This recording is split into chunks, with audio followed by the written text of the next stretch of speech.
Round one, fight!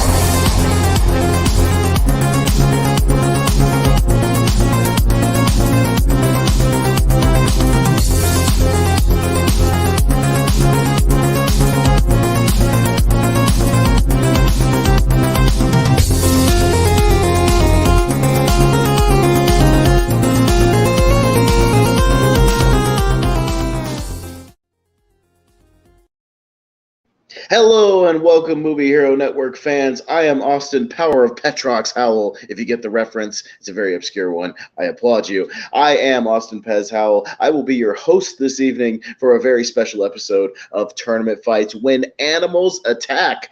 I'm hosting tonight because it is a passion project of mine. This was a tournament that I wanted to do. I'm a big fan of animal attack movies, and I can't wait to share my love of them with all of you this evening. So, as the host for this evening, let me introduce my co-host for tonight and the man running the board, Mr. Jordan Anderson.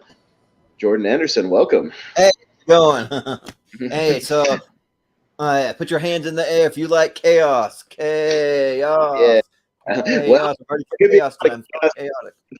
There's a lot of movies on here that may I'll have to just sell whether they're good or bad or their premises or some moments that might intrigue you, but I'm happy to do so.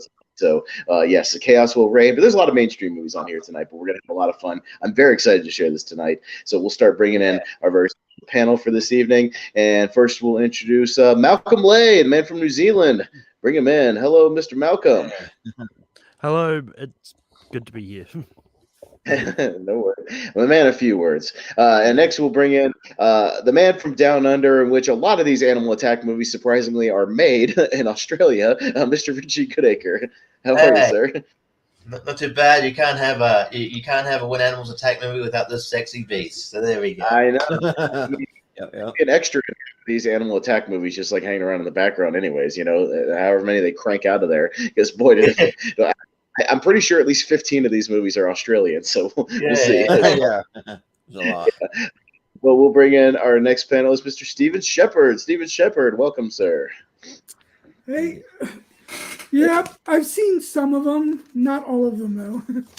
That's okay. Again, some of these I will just have to do my best to sell some of the moments and the premises, and then you'll vote on them for that because this is tournament fights. You got to vote no matter what. So I'll do my best to crank those out. And finally tonight, Mr.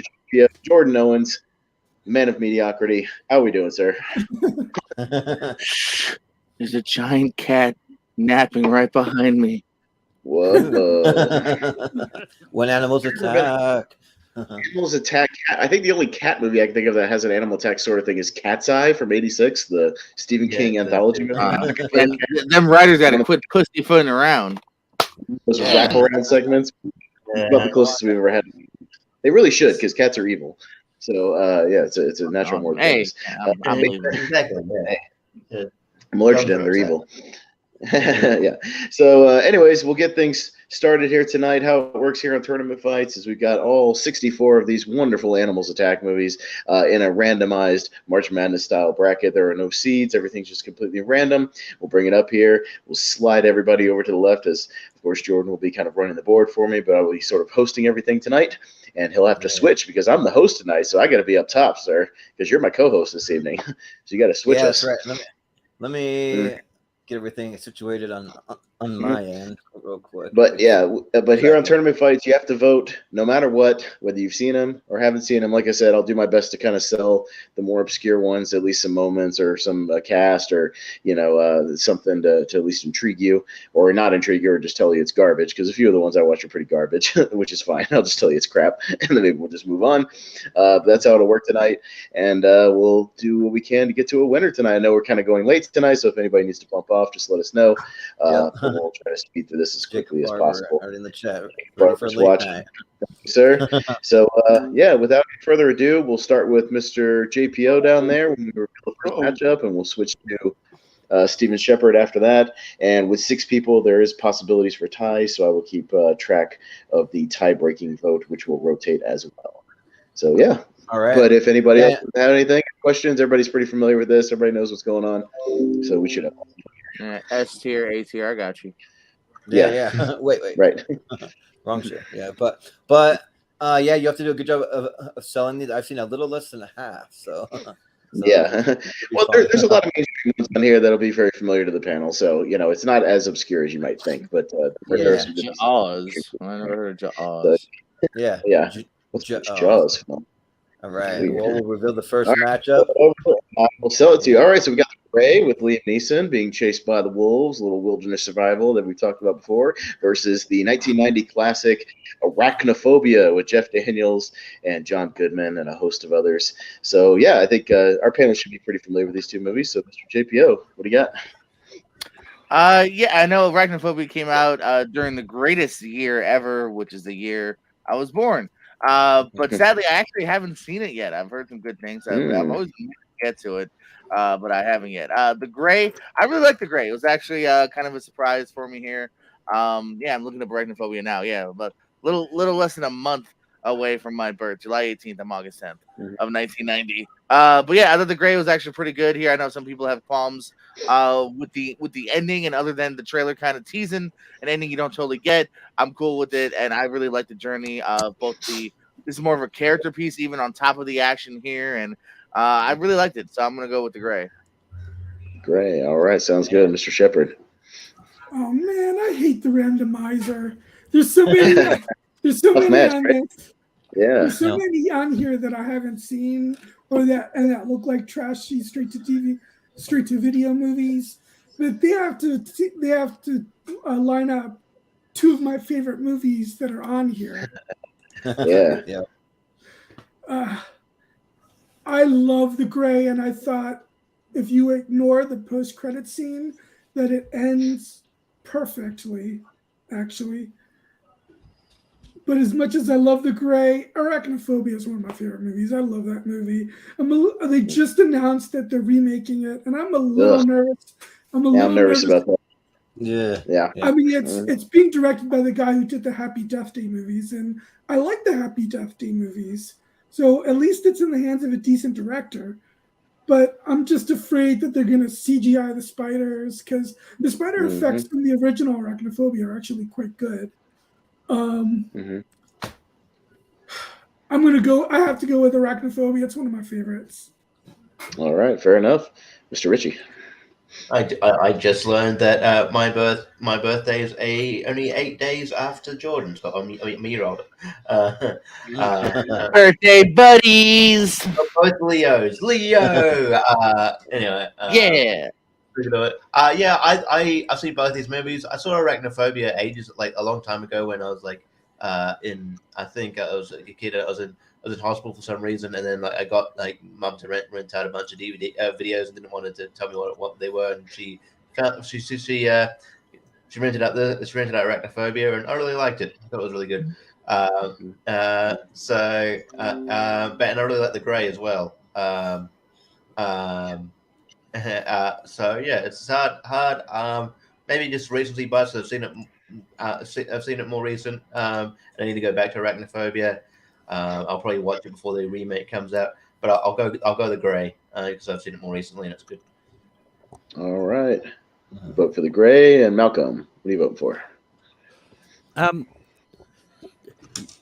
Yeah, I know. When I was at his group chat, I tried to psych everyone out by saying I've seen all those movies. I can't fake it. I haven't. I really haven't. Arachnophobia is one I haven't seen. I've seen clips of it. The spider effects look obviously fake. They don't look really that scary to me. But The Gray is one that I also tried to find to watch specifically for this. But I also haven't seen that. But Liam Neeson, I will vote for. So The Gray gets my vote. All right, Jordan. So Arachnophobia is a movie that I kind of grew up with watching. I actually watched this a lot growing up, and it really freaked me out. I'm not so sure I'm afraid of spiders per se, but I'm afraid of big giant bugs, big ones. If you come across big ones, then yeah. But they do about Australia where Richie and them have those huntsman spiders that are the size of people's hands and shit. Yeah. No, thank you. Yeah, Mhm. Yeah, I once went hiking down in Zion's National Park, and I remembered this trail that had hundreds of tarantulas all over the trail and stuff, which is pretty wild down in the desert there. On here, we'll talk about lots of tarantulas later. Oh boy, do I Yeah. have a movie for you guys later that I watched. Oh, I think I know what you're talking about. Yep. But yeah, on Arachnophobia, like I really love John Goodman's character as the exterminator coming in there, just kind of like just kind of being like pretty eccentric and just like spraying everything down and stuff. And of course, they always got to have a shower scene where someone gets attacked in the shower too by spiders. So there's that. But the gray, I mean, the gray's fun too. So it's kind of tough. I mean, the gray for me is kind of more of a survival movie, I would say. I mean, but they do get stalked by the wolves. But I am gonna go with Arachnophobia here, though. I think. All right. I like the gray. I don't love the gray. I think it's pretty good. But yeah, I haven't gone back to it in a while. I am a big fan of Arachnophobia. I love practical effects. This was kind of one of the last beacons of it, here in the early 90s. People still doing it. I like puppets and, just animatronics and real stuff. I just dig it. And yeah, so I'm going to go with Arachnophobia because I love horror comedies and that. But with that, we have a first match. We have a tie immediately right off the bat. I love it. So we immediately go down to JPO for the first tie break. And I believe he voted for the gray. I'm not sure he's going to change his mind at the last second, but we'll see. I'm tempted just based on the release date. But I'll go with the gray. I'll go with the gray. All right, the gray moves on. But Arachnophobia is fun. I've never seen it. Check it out. It's a lot of fun. All right. It's a good time. All right, scroll it on down. Let's see what we got next. We got the 76 King Kong against Jaws the Revenge.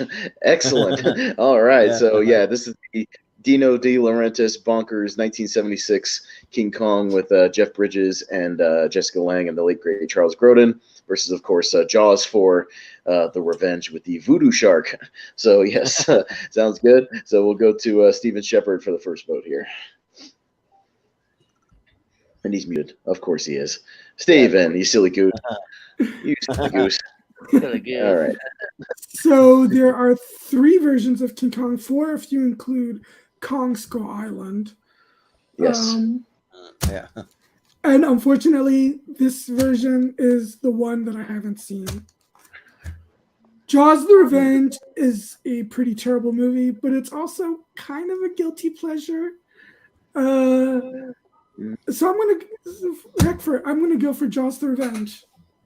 All right, fair enough. It's tournament fights. All right, Mr. Richie, we got sir.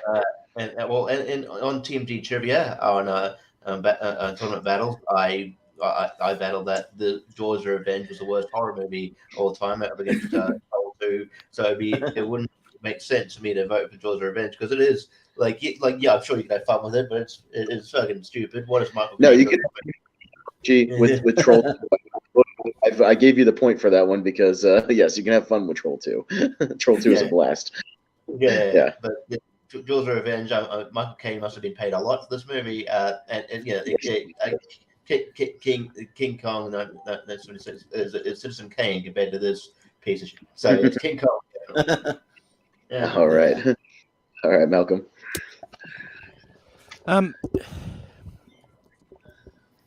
Yeah, but so I'm once again I haven't seen either of these. I want to see Jaws Revenge just for interesting reasons, just to see it, but to be curious about it, but go around to it.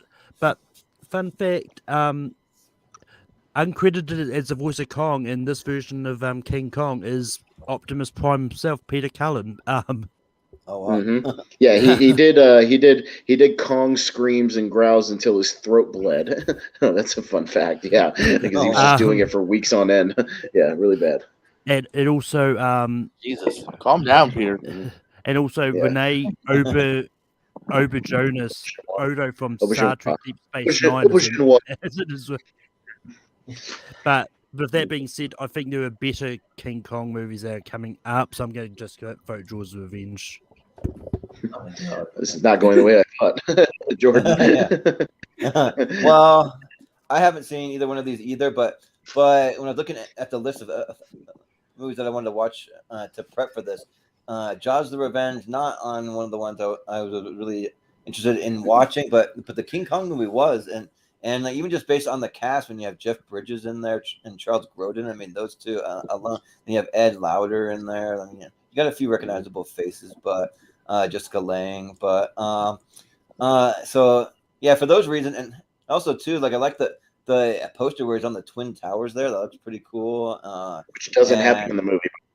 It's not a It thing. doesn't even happen. Huh? Oh, weird. But it's on the poster. All right.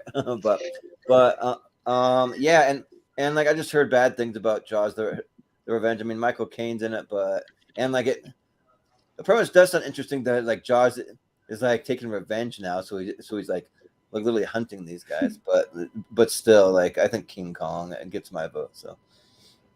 All right, sounds good. This one's going to be easy for me. I'm actually a big fan of King Kong 76. I like a lot of the practical effects. I like the journey, to get there. Again, they do some fun stuff once they get to the island. And Charles Grodin is great as this oil tycoon who's just obsessed with making money, no matter what, off of this journey. And he's a lot of fun. And kind of where it goes to the end, where you actually get King Kong kind of rampaging around New York. There's a great sequence where he's messing up a subway or a train, above ground train. It's a lot of fun. Yeah, good practical stuff. I like it a lot. And Jaws: The Revenge is garbage. So King Kong 76 gets my vote. Yeah.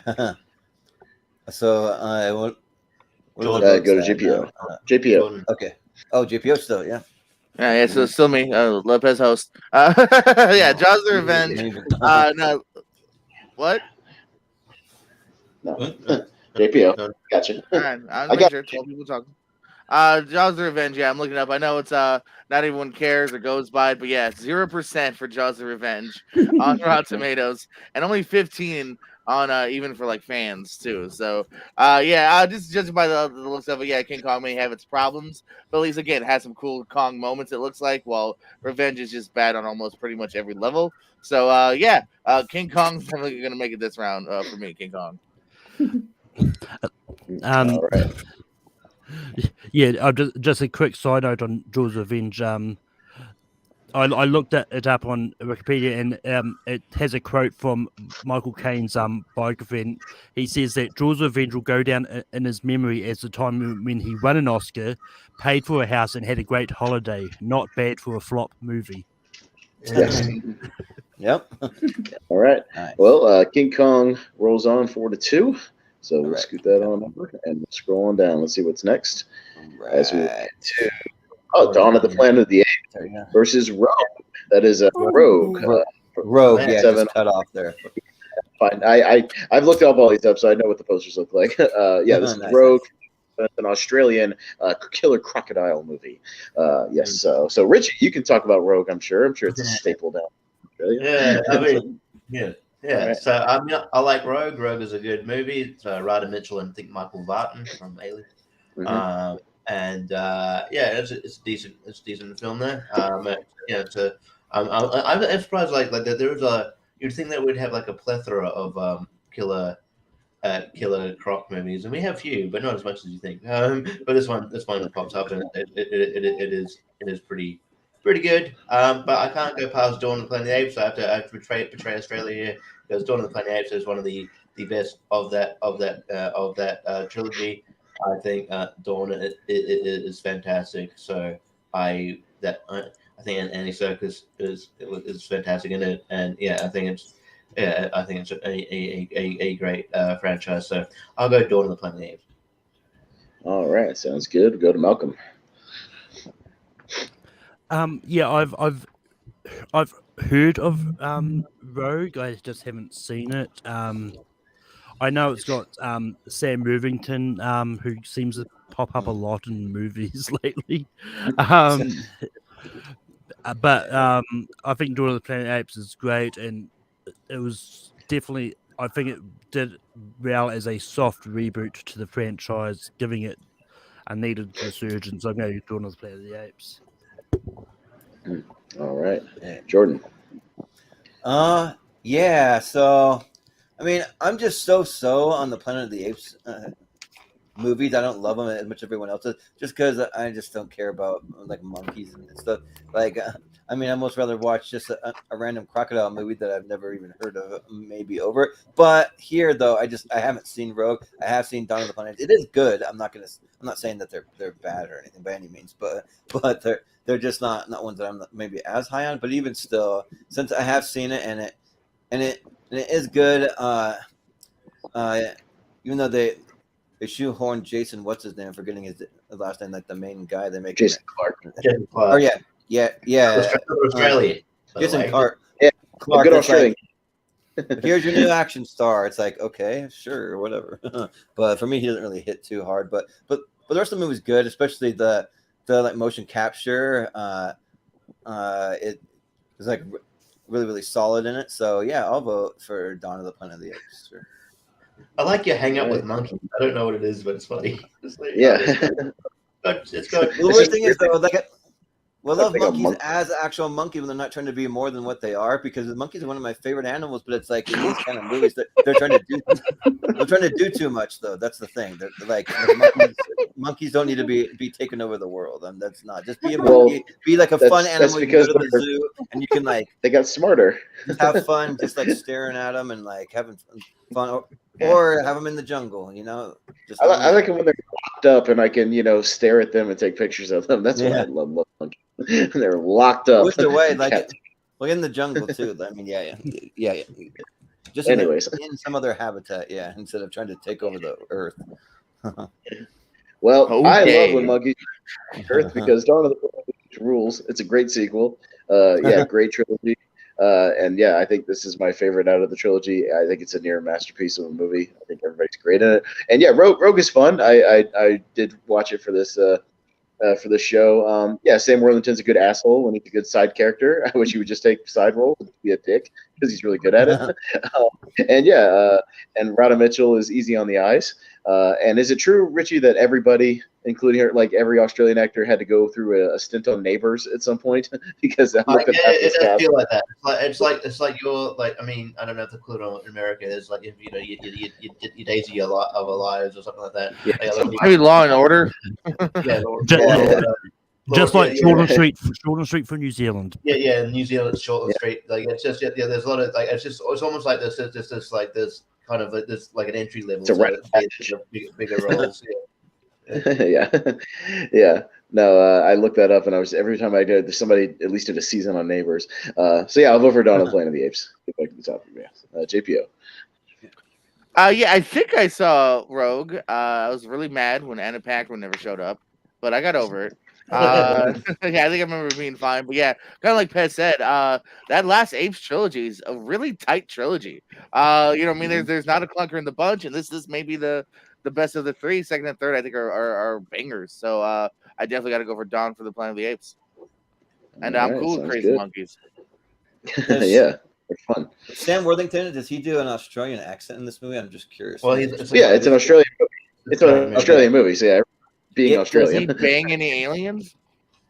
Yeah, no. Like sometimes you have them in there and they don't do the accents. They just come in straight up with their American accent, But yeah. Well, he's Australian, so he just talks normally in this movie as he normally would. He's actually from Australia. I didn't even know that. I had no idea. Okay, cool. Then that makes sense. Steven. Oh, you know what? I'll show some love to Rogue. I saw that a long time ago because Alias is one of my favorite TV shows. So I like to watch all the movies that the main cast members of that show are on. Luckily, Michael Vartan's not in much, so. No, he's oftentimes in crap like Monster Mode. But I thought Rogue was a solid little movie. Dawn is better of the two, but since Dawn's obviously running away with this, I'll give some love to Rogue. I think it's a pretty solid. Hey, Steven, ever seen Small Town Crime? No, I have not. Get to it. It's a Vartan movie. It's not bad.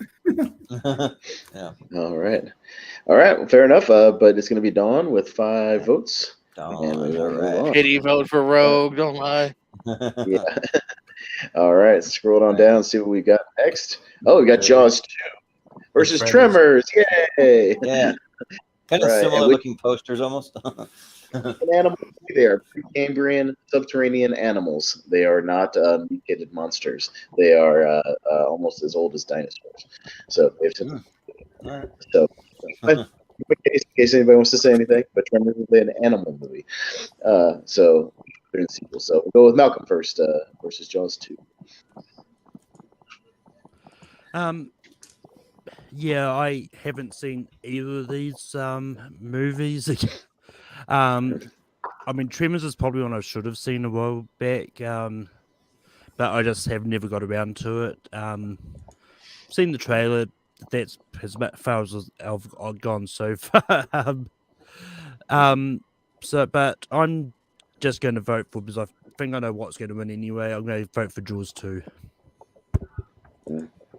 All right, Jordan. Yeah, so I got to go with my boy Val, because I got the screen name tonight. Because out of these movies, Tremors is probably one of my favorite movies on the list. Like it's really, really solid, and it's probably one of my favorite Kevin Bacon movies. Honestly, like he's a lot of fun in it, and R.I.P. Fred Ward. We lost him recently, so shout out to him. But yeah, it's a good time and like really suspenseful. But then you add in some comedy to it, and it makes it a fun time. And I've never seen Jaws 2. I've only seen the original Jaws, so I can't really comment. But I mean, I imagine it's one of the better ones in this series. I don't know, but I'll vote for Tremors though. Yeah, Jaws 2 is definitely the best of the sequels. It at least kind of dives into a little bit of Roy Scheider having a little bit of like PTSD almost, from the first thing, and kind of being a little overprotective. And, it has some interesting concepts, but the actual shark attack stuff is pretty bland in the movie. Yeah, Tremors, anybody who knows me knows I'm a mega fan of Tremors. I've seen it, many, many times. It's in my top 10 of all time. I love this movie to pieces. I could quote it start to finish, and it's great. So yeah, this is an easy vote for Tremors. Although if it moves on, I'm gonna be it's gonna be rough when it goes up against Dawn of the Planet of the Apes in the next round. That's gonna suck. So yeah, all right. But we'll go to Mr. Owens. It's going to be a tough round if I vote for any of the Jaws sequels personally. So I'm interested in see if that happens. It's not going to happen here. I got love for Tremors. It's a fun one. Early watch for me and the dad. Kevin Bacon, Reba popping up. There's 14 sequels, all involving Michael Gross. People really grew to love that character. It starts here. The OG, also a TV show. Tremors. Let's go for it. Mm-hmm. All right, Steven. Actually, just saw Tremors for the first time today. I saw that. I'm glad you liked it. You gave it at least 4 stars. I'm glad you liked it. Yeah, I thought I had seen it when I was a kid, but if I did, I don't remember any of it. I actually, I said that Jaws: The Revenge was a guilty pleasure. It was kind of a guilty pleasure. Emphasis on the kind of, because it's still a pretty bad movie. I actually do, though, quite enjoy Jaws 2, especially the ending. But yeah, Tremors is the better movie of these two, no doubt. So I was also surprised how good the cinematography in Tremors is. It's a really good-looking movie. Yeah, it looks great on the Arrow 4K I have. Yeah, it looks very, very good. So yeah, Richie. Yeah, I also genuinely like Jaws 2. I think it's a decent sequel. Maybe if they just stopped at Jaws 2, that'd been fine. But I understand why they made more. I like Tremors a lot. It's been a while since I've seen it, but I do like it a lot. I want to, maybe at some point, put some time aside and just watch the sequels. I think it'd be fun. So, but I think Tremors is a better film, even though I like Jaws 2. So I'll go Tremors as well. All right, sounds good. 5-1 for Tremors. At least you don't make it out of the first round this time. Yep. We're about 7 years overdue for Jaws 19. Yeah, right. Come on. Directed by Kubrick's kid, whatever his name was in Back to the Future 2. Yeah. Yep. All right. Scroll on down. See, we got Piranha, the original 78 versus Meg, the Meg. Okay, so yeah, this is Piranha, the original, directed by Joe Dante. Really fun kind of Roger Corman production. I think it's Joe Dante's first movie, I believe. And then we got the Meg with Jason Statham and Rainn Wilson, and Clifton Collins. So giant shark versus a bunch of piranhas. So we will go to Jordan Anderson first. Yeah. So I actually have not seen either one of these. Like I meant to see the Meg when it came out. I just got busy and I haven't gotten around to it yet. But I still definitely want to go check both of these out. But I mean, like for Piranha though, like it's normally one that maybe wouldn't interest me as much. But if it's Joe Dante, I mean, he directed Gremlins and The Burbs and some of those movies. So yeah, like that kind of intrigues me. So just since I haven't seen either one, I'll give my vote to Piranha. All right. I believe there's a Meg sequel in the works, if I'm correct. Yeah. Right? Yeah. So, it's coming out soon. But I couldn't help but feel a little bit disappointed with the Meg. I thought there was going to be a little more carnage as far as him, just eating swaths of people, in the water. It was initially going to be directed by Eli Roth, which probably would have had that. Oh yeah, that yeah, just straight carnage, just bloody, just him eating boats whole, and the top. Crazy. They kind of kept it safe, and it was just them battling it. So maybe the sequel will be better. I don't know.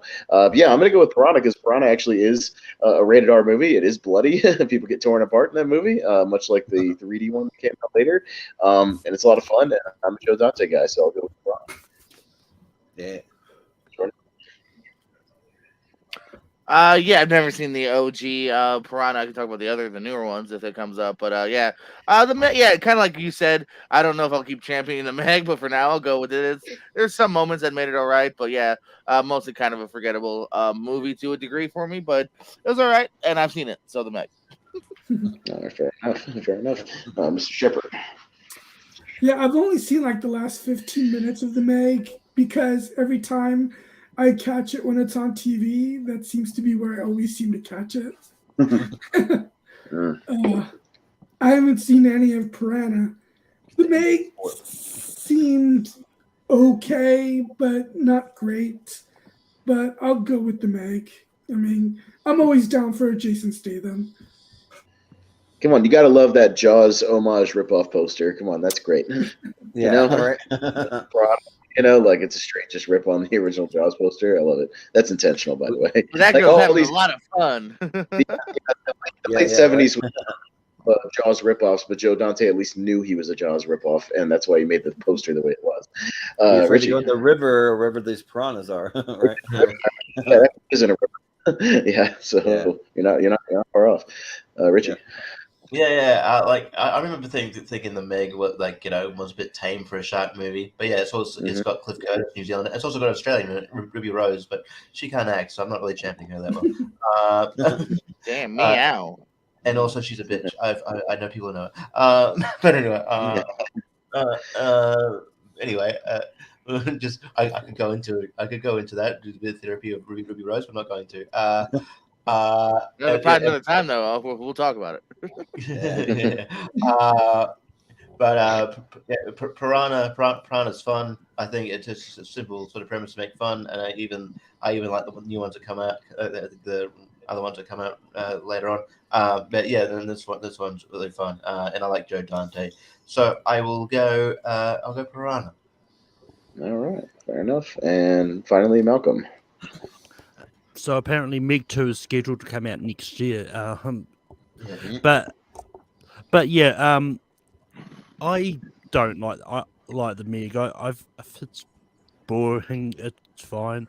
Apparently it was filmed in New Zealand, which I didn't realise until after I was reading up about it. I'm going to give some love to Piranha that I haven't seen. So. All right. Well, fair enough. 4-2 for Joe Dante's Piranha. I like it. Yeah. Excellent. At least makes it out of the first round. At least some of these are making it out of the first round. I don't think they'll make it terribly far, but we'll see. All right. We'll scroll it on down. See what we've got next. Oh, we got Grizzly from 1976 versus Monkey Shine. George, Hey, Jordan, a monkey movie. It's a monkey movie. But this one, Jordan, is it's a cute capuchin monkey, like in Night at the Museum, but he goes crazy and starts attacking his own. Yeah, it's a little cute one. Bad monkey, just be nice. Bad monkey.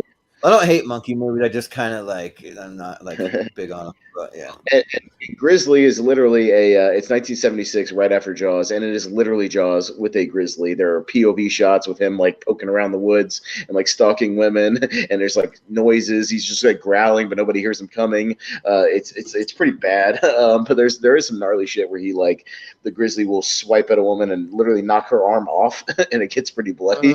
So there is some fun stuff in it. But it is a straight Jaws knockoff. And Monkey Shines, it's about a guy who's in a wheelchair who gets a little capuchin monkey to help him out around the house, and he starts going crazy and attacking everybody. So, but it's a George A. Romero movie, so it's one of the forgotten Romero movies. But yeah, I'm up first, and Monkey Shines. I watched them both. I watched both these. It's a little disappointing. I kind of wanted a little more out of it. Grizzly was crazy 70s stuff, but I kind of like that they use real bears, and they use a lot of real animals in these late 70s movies, and which I don't know how they did it, but they do. So I'm gonna go with Grizzly since I'm first. So, and then we'll go to Mr. Owens for his vote next.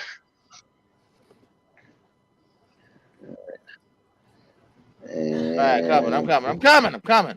All right. Listen, even though in a certain community I would be a bear, in this case I might not vote for the bear because I'm such a nerd.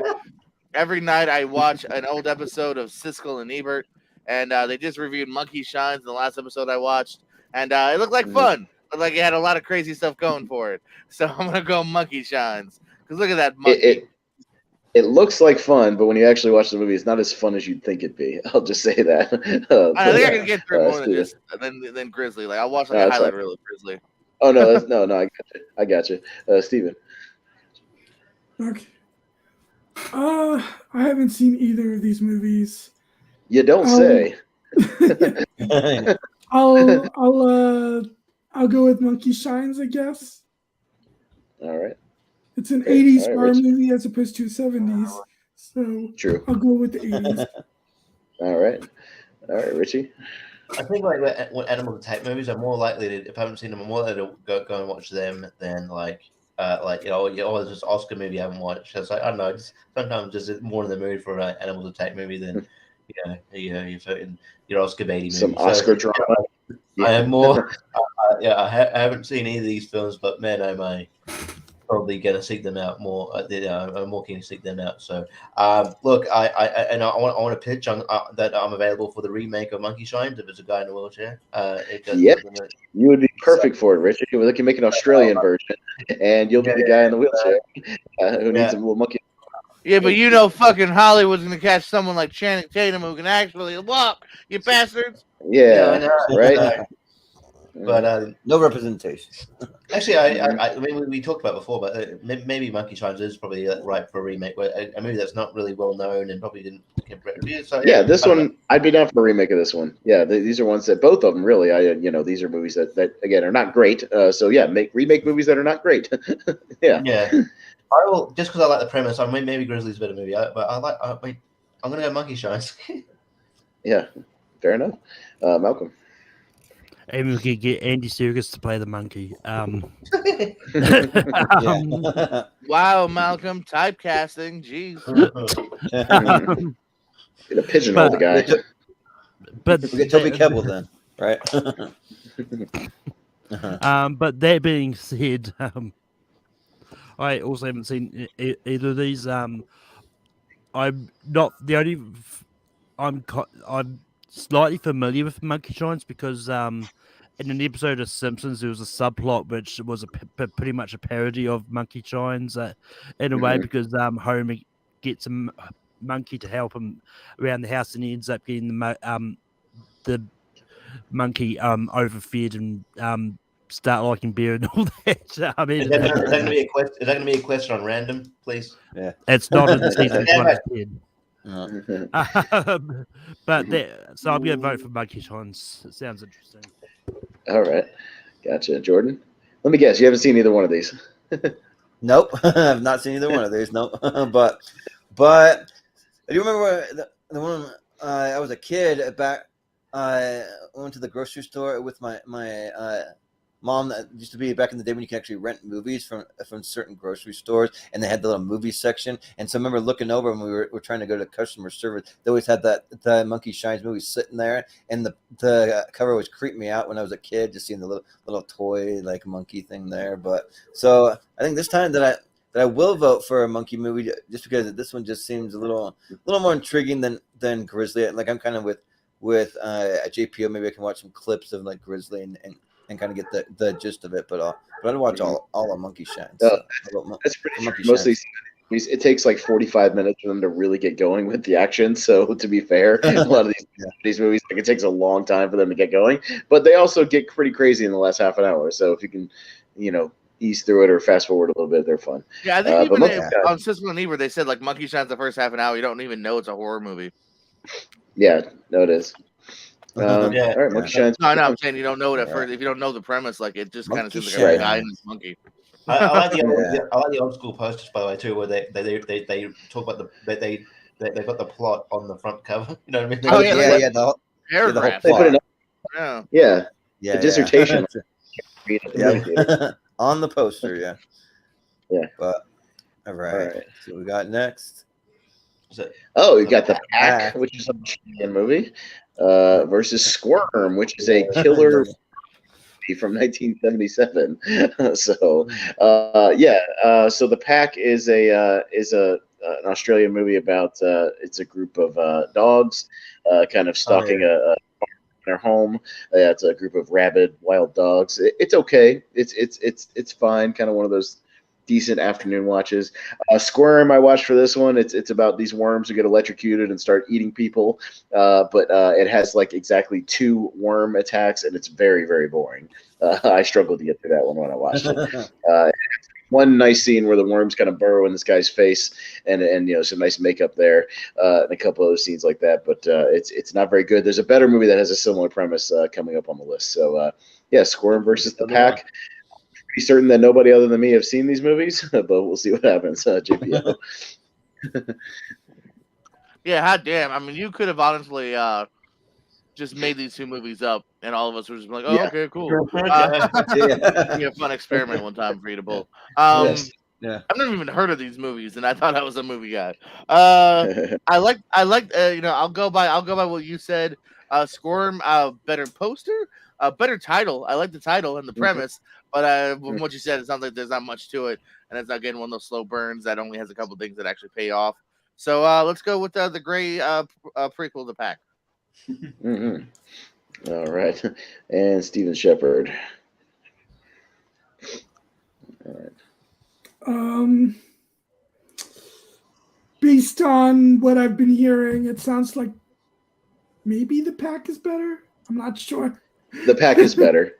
I'm not gonna fuck with you guys. Like, Squirm sucks. it's not good.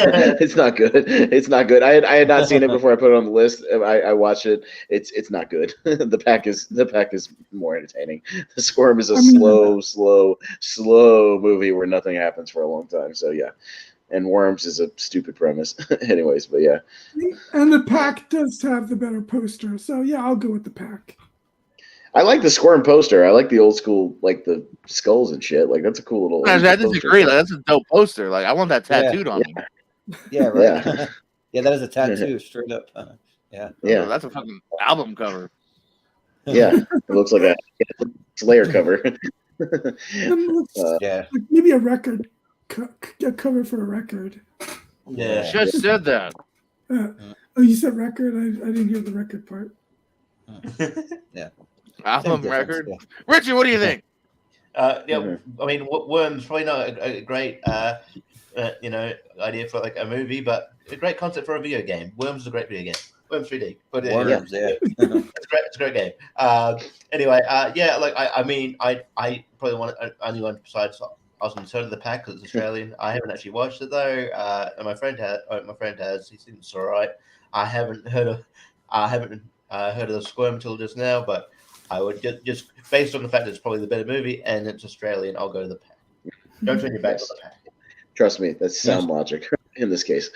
Yeah, but shout out Chris Scott in the chat. He kind of likes the poster for the pack. Yeah, it's a cool They're poster. both cool posters. Yeah.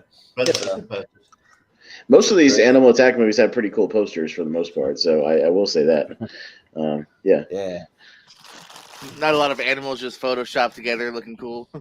Yeah. Not a bunch of animals and people stuck in Photoshop looking at nothing. Photoshopped heads next to each other. Yeah. No, they- Alligator looking all serious off to the side. right. Staring off into the bullet distance. train poster. Oh god, that's great. Holy shit, that's bad.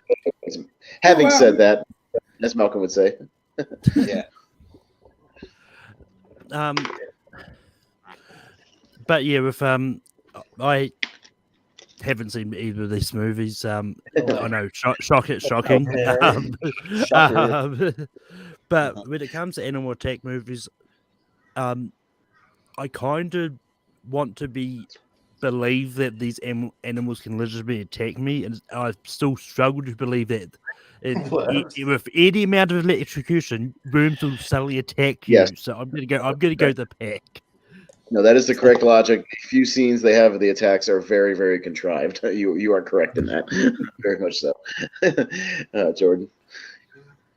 Yeah, so I haven't really even heard of either one of these movies, but I was looking up the cast to see if there's anyone that I recognize, just digging deep into the cast. Nope. And well, Not for either one.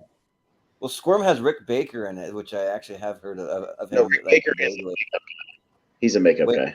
He's a makeup artist.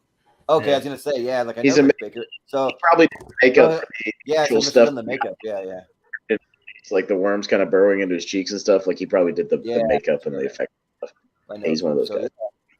So that's cool, but I mean, still, like, even despite the pack, just kind of seems like the more intense, kind of interesting movie that's a little more realistic, I guess you could say, other than killer worms. So I'll go with the pack. Yeah. Same logic there. I'll go with the pack. Like I said, I'm the one who has seen these movies, and Squirm is the vastly inferior movie over the pack. So yes, and a horribly unbelievable. I had to see how it would come together if they could make it interesting, and it's not. So I'll go with the pack. It's gonna be a clean sweep. I was to say, looking up Squirm though, the lead actor has gone on to direct a lot of TV and also directed the incredible Burt Wonderstone. Oh wow! Yes. Yeah. Interesting. Well, interesting became a director because he sucks in the movie, so that makes sense. Yeah, well, that's probably why. Yeah, his last acting credits like years ago, but yeah, he's done a lot of TV, good TV too. Rescue Me, Young Sheldon, Unbreakable Kimmy Schmidt, and then Incredible Burt Wonderstone. Yeah, but Squirm is PG. The pack is not rated apparently. Okay. Yeah, hardcore, baby. Interesting. But seeing these two posters kind of makes me think more about. I always wanted to find a way to do like best movie posters where we do like tournament fight battles and everyone just picks their favorite posters. We just throw them up there and like literally you're just voting based on what the poster looks like. So there's a way I can figure that out. That'd be a fun one to do down the road. But yeah. Yeah, but the pack. We'll moving on. All right. So we got right. I will say the pack does have an actor that I recognised. It's Jack Campbell. He was in Shorten Street. Oh yeah. Okay. Yeah. Yeah. Right. All right. Enough about the movies that nobody's seen. Let's move on. Yeah. All right. Peter Jackson's King Kong versus The Ghost in the Darkness with Michael Kilmer, the Lion movie back in the versus recent. Peter Jackson's King Kong. So I think most people are familiar with this. Yeah, Ghost in the Darkness is a 90s movie where they're fighting a lion. It's a fun little movie. So, Steven, you get to go first. Your moans indicate this is going to be a little tough for you, but you get to go first. I think Peter Jackson's King Kong is the best version of King Kong. Oh, I'll challenge that, but we'll see.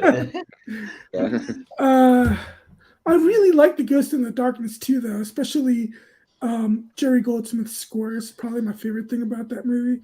But as much as I liked The Ghost in the Darkness, King Kong is the better of the two movies, so I'll go with King Kong. All right, Richie. feel like I might know where this is going. However, yeah, I wasn't like. I mean, I like Peter Jackson. I think he's great, but I wasn't a huge fan of his version of King Kong. I just sort of dragged. I think Jack Black's miscast. And yeah, it didn't grab me as much as I thought it was going to. And the Ghost in the Darkness is quite underrated. So, I haven't watched in a while, but I'm due for a rewatch. So I'll go Ghost in the Darkness. All right, Malcolm. Yeah. I haven't seen The Ghost in the Darkness, but I also think that Peter Jackson King Kong is the better version of this. It's, I mean, it may be long, but I think it's a lot of fun. I actually have the extended version on DVD. So yeah, I mean, but that being said, I just did a whole speech when everyone knew I was going for Peter Jackson King Kong anyway. All right, yeah, Jordan. So I had somehow never even heard of Ghost in the Darkness before this. So with Val Kilmer and Michael Douglas and even Tom Wilkinson in there, that I gotta check that movie out. But my vote's probably gonna go to King Kong. Like, we'll say that this movie is way too long. Like, you need to cut out everything before they get to the island. Just needs to go every single like second, except for maybe a quick hey, we're gonna go explore this island. Everyone on a boat. All right, we're here at the island because everything before that sucks. So, and it's way too slow and completely unnecessary. But after that though, the stuff on the island's really great. Even the stuff when he takes Naomi Watts into the city and stuff, climbs the building, all that iconic stuff. So that's all great. So I'll vote for King Kong. Yeah. Yeah, I mean, I mostly enjoy the Peter Jackson King Kong. I really actually like the stuff in the middle of the movie when they're getting attacked by those weird slug worm things. That's really creepy. Like, I kind of like it. Plays like a horror movie. Like, that stuff weirds me out. That's really good. Like when the guy's getting slowly eaten by one, that's really creepy. But that's kind of the best stuff in the movie for me. I actually kind of prefer the '76 King Kong. I know I'm the weird guy in that, but I kind of prefer that movie. But I'm going to give some love to Ghost in the Darkness because I think it's really underrated as well. It doesn't get talked about a lot, and it's directed by my boy Stephen Hopkins, who directed Predator 2. So more love for Stephen Hopkins. Ghost Yeah. Stephen Hopkins also directed the first season of 24. And he's directed Judgment. Connections. As every show Steven Shepard's on, he name drops 24 every time. At least once. Find a way to work it in. But he also directed Judgment Night, which is a really good movie that I might bring up on tier rank in the early '90s because that's a really underrated movie too. I like Judgment Night. I like Judgment Night. So, Emilio. Yeah, Emilio. I like King Kong. I can understand if people think it's too long. I don't mind it. I was along for the ride here. I like character development. Sue me. I'm gonna go with King Kong because I don't think I've seen Ghost. So King Kong's really good. But check out Ghost in the Darkness if you haven't. So King Kong will move on, but I do recommend Ghost in the Darkness. It's a fun, kind of forgotten '90s movie. So go check it out. Yeah. Better to be overlong than too short, like the 1933 version. Yeah, that one is. Well, I mean, what do you want them to do? It's 1933, bro. They probably had a limited amount of film. They probably didn't have much. Yeah. Run out of actual film. Also, fun fact: Frank Darabont has a cameo in Peter Jackson's King Kong, which I just found out. He's one of the gunners in one of the airplanes. I think it's one of Jack Black's best performances too. I think Black fucking kills it. Yeah, true. I would agree with that. All right. Hold on down. You got Shama. All right. Yeah, shock. Look at that scary monkey. Ooh, versus the swarm. All right. So here we go. A little background. Shakma is it's about this killer baboon who gets loose in this office lab kind of area while these guys are playing a live action role playing game around the office after hours. And Roddy McDowell is the game master. I know that sounds like a really odd premise, but they all get kind of picked off one by one by this nutty jacked up on drugs monkey, versus the Swarm, which is kind of plays more like a disaster movie. It's from '78, and it's about a killer swarm of Africanized bees start attacking everybody. But literally, like everybody from the '70s is in that movie. It's like Michael Caine, Slim Pickens. I have to look it up to show you everybody, but there's like 22 Michael people Caine popping up again. Yeah, Yep, if you look at the poster on there, like, you can't discriminate. But if you look it up online, there's like 1 million people in this movie. It's one of those like '70s disaster movies. Henry Casted like 20 Fonda, people. yeah. Yeah, Maybe Henry the Fonda. Avalon, yeah, big cast. Yeah. People. So it's good, but it's way too long. It's like it has that '70s disaster length where it's like 2 hours and 30 minutes. It's way too damn long. But yeah, There's 71 Take people that credited in that movie. yes. So take that information what you will, and we'll go to the votes with Richie. So. All right.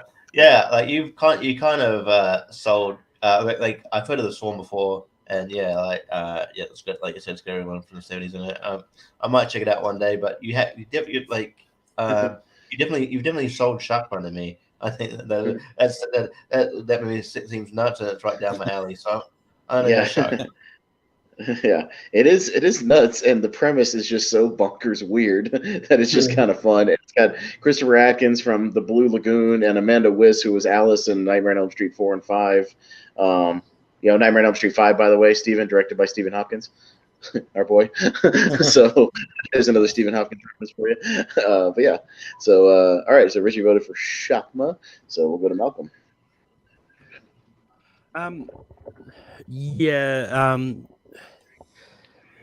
I mean, I'm not going to say it because at this point it's just going to be I know you have to vote. but the one that sounds really interesting is Shakma. All right, sounds good. All right, Jordan. Yeah. So looking at the cast of the Swarm, it's got Robert Varney, Jim Varney's dad. Yeah. John Furlong, Edward Furlong's dad. Yeah. No, I don't know. Not daddies. I don't know any of these. Oh. Yeah. Oh fuck! I believed you. They might be. You never know. I mean, you could look it up. I mean, maybe they are. That'd be cool. Well, I mean, we can't look that up, but we'd never know. Yeah, You right. can't. yeah. But they both sound vaguely interesting. Like, I mean, they're not sound like ones I'm gonna run out to see, but I mean, on a list like this, they seem like one of the more interesting ones, both of them. But I think the Shakma sounds pretty interesting. Just the killer monkey running around while they're playing D&D. Like, I'm down for that, sure. So I'll vote Shakma. Hey, D&D is copyrighted. They're not playing D&D in that movie, Jordan. It's a vaguely playing a role-playing game. Yeah, playing. Not really ever mentioned what it actually is. The two of these, I watched them for the first time. I have the Swarm on Blu-ray, and Shakma is on the great Tubi streaming service, as with a lot of these kind of B movies. Shakma was the one I had more fun with because the Swarm it has some good scenes, but it's overlong. Yeah, it's got that length to it that hurts it a little bit, but it's got a good cast. But Shakma I had more fun with, so I'm gonna go Shakma. Shakma was released in 1990, and it's kind of got that 90s hair going on, the early 90s, you know. Yeah, but another monkey, clean poster. I mean, look at that. Yeah. That'll definitely grab your attention. And this Swarm poster is cool too. That's why Shakma's gonna get my vote, because I think tonight when I can't fall asleep, it's because I'll be picturing that damn monkey in my head. So let's go Shakma. Yeah. All right, sounds good. So Shakma has Tina from A Nightmare on Elm Street. That's what I said. Yeah. But the Swarm has Michael Caine, and the music is composed by Jerry Goldsmith. And it does actually sound a little more interesting to me. So even though obviously everyone's going for Shakma, I'll go for the Swarm. Oh, Steven, you contrarian. No, it's fine. That's totally fine. All right. But Shakma's going to take it 5-1 . So, yeah, interesting. I never thought it would make it this far. Also, can we expect Michael Caine in any more animal attack movies? Yes. Right. Yeah. Scroll through. Oh, yeah. When are we going to talk about Dark Knight? That's when the bat attacks people. So Yeah, bat attack. Right. Yeah, but But I miss the days though when the actual poster for these horror movies were like legit terrifying looking. Like Yeah. some are, but not like they used to in like the 70s, 80s, and 90s. So Yeah. All But- right. Scrolling on down, we've got. The Shallows. Shallows. Is that the How- Shallow? Yeah. Yeah, it's a Shallows. Eight-legged freak. Okay. Yep. So the I'll eight-legged freaks. I'll look it up and make sure that is. But yeah, I think that's the Shallows. Jordan, cut them off. It's the Shallows. No, it's Well, actually. actually, It says the Shallows It on does there. say the Shallows on it. I can Yeah. see Yeah, it. it's hard to see. It's really hard to see. But yeah, okay. So, anyways, Yeah. the Shallows with Blake Lively from a few years back. It's at the Yeah, bottom, versus former WCW champion David Arquette and Scarlett yeah. starring in Eight-Legged Freaks, which is a favorite of mine. So, yeah, we'll go with first. All right. Yeah, both these movies really suck. Oh no! Watch your tongue. Okay. Look, I've tried watching Eight-Legged Freaks many a time to see why people like it. I still do not get why people like it. I will say the spiders do look more terrifying than what I've seen of arachnophobia. But yeah, I'm going to go for the lesser of two bad movies in my opinion, and that's Eight-Legged Freaks. Oh, he's not there for anyway. Yeah. All right, Jordan, what do you got? Yeah. I have seen both of these, and I mean, The Shallows is fine. It's kind of one of those ones that, for me, that's just like all tension and I don't know, the payoff isn't as great as I would have wanted, but I mean, it's fine. But so is Eight-Legged Freaks. I mean, that's fine also, but I kind of we go back to a little more. Like I think there's even like a quote where he's like, "I've had it with these eight-legged freaks" or whatever. Like shouts it out, where was going after him, something like that. But Get back, you eight-legged freaks. He's up on the that's tower what and it he's is. shooting. Yeah. Yes. Yeah, and is this the one where they're like fighting him in the mall too? They're just Oh, yeah. everywhere. Yeah. Kind of the climax is the ball, and it's got your boy Dougie Doug Sanka from Cool Runnings is the conspiracy Oh guy. yeah. Sanka for sure. Yeah. So I think that the cast is just kind of like a nostalgic cast of like some people that I grew up with. So I'll go with Eight-Legged Freaks. Yeah. Yeah, The Shallows is definitely one of the better shark movies to come out in the last, 10 or 15 years. I mean, I'll say that it's one of the more quality ones that they put some effort into it. So I certainly appreciate that. But I've always been a big fan of Eight-Legged Freaks. It came out the year I worked in the movie theater. I saw it a couple times. I love it, and it finally came out on Blu-ray, literally like this year. So I bought the Blu-ray, and they put some good features on there and stuff. And yeah, I think it's super super fun. You can tell everybody's just having a good time, and it's nice. It's got camp and stuff, but it's still a lot of fun just on its own. So, yeah, Eight-Legged Freaks, I like it a lot. So, Jordan Owens. I don't mind either one of these films. I dig them both to a degree here. There's some fun to be had in Eight-Legged Freaks. It knows what kind of movie it is. I actually dug The Shallows. I thought it was a kind of a surprise for me. I think it's a really good performance by Lively, who I was invested in, and seeing her kind of figure out this, horrible situation. And I actually kind of dug it. So I'm going to show some love for The Shallows. I thought it was a decent little shark flick. All right, fair enough. And we'll go to Mr. Shepard. I haven't seen The Shallows. I saw Eight-Legged Freaks when it was in theaters. That was a long time ago, obviously. 20 years ago, in fact. But I remember enjoying it. And it's an early role for Scarlett Johansson. So I'll go with Eight-Legged Freaks. All right. And Richie. Yeah, The Shallows is a decent shark movie. Considering that they churn them out very, very quickly now. But yeah, it's one of the better ones. But yeah, Eight-Legged Freaks is just a movie you can see pleasure of mine. I think it's fun. There's something magnetic about David Arquette's screen presence. Even if it's a movie that's not great, I think he makes the movie good. Even something like if I can shut him down, he's in that movie See Spot Run. Dumb movie, but he's good. He's right in it. I think that movie came out. I think that movie came out the same year because I worked at the theater and saw that trailer 90,000 times, and I can quote the whole and the whole thing was just him going screaming at the dog the entire time. Yeah. It's really cool. But I don't know. Right. How often do you see people defend C-Spot Run? Yeah. I know. I know. Or even Sea Spot Run is the year before. The year before, yeah. So Oh. I saw that trailer a lot. Yeah. But but this time, I mean, maybe it's just the wrestling connection. But yeah, I've always maybe because Scream is my favorite movie. It's just I've always been drawn to Dave Rackett stuff. So and Eight-Legged Freaks is very fun. And I forgot Scarlett Johansson's in it, but yeah, it's an earlier offer. But yeah, Eight-Legged Freak for sure. But Shallows is a good movie.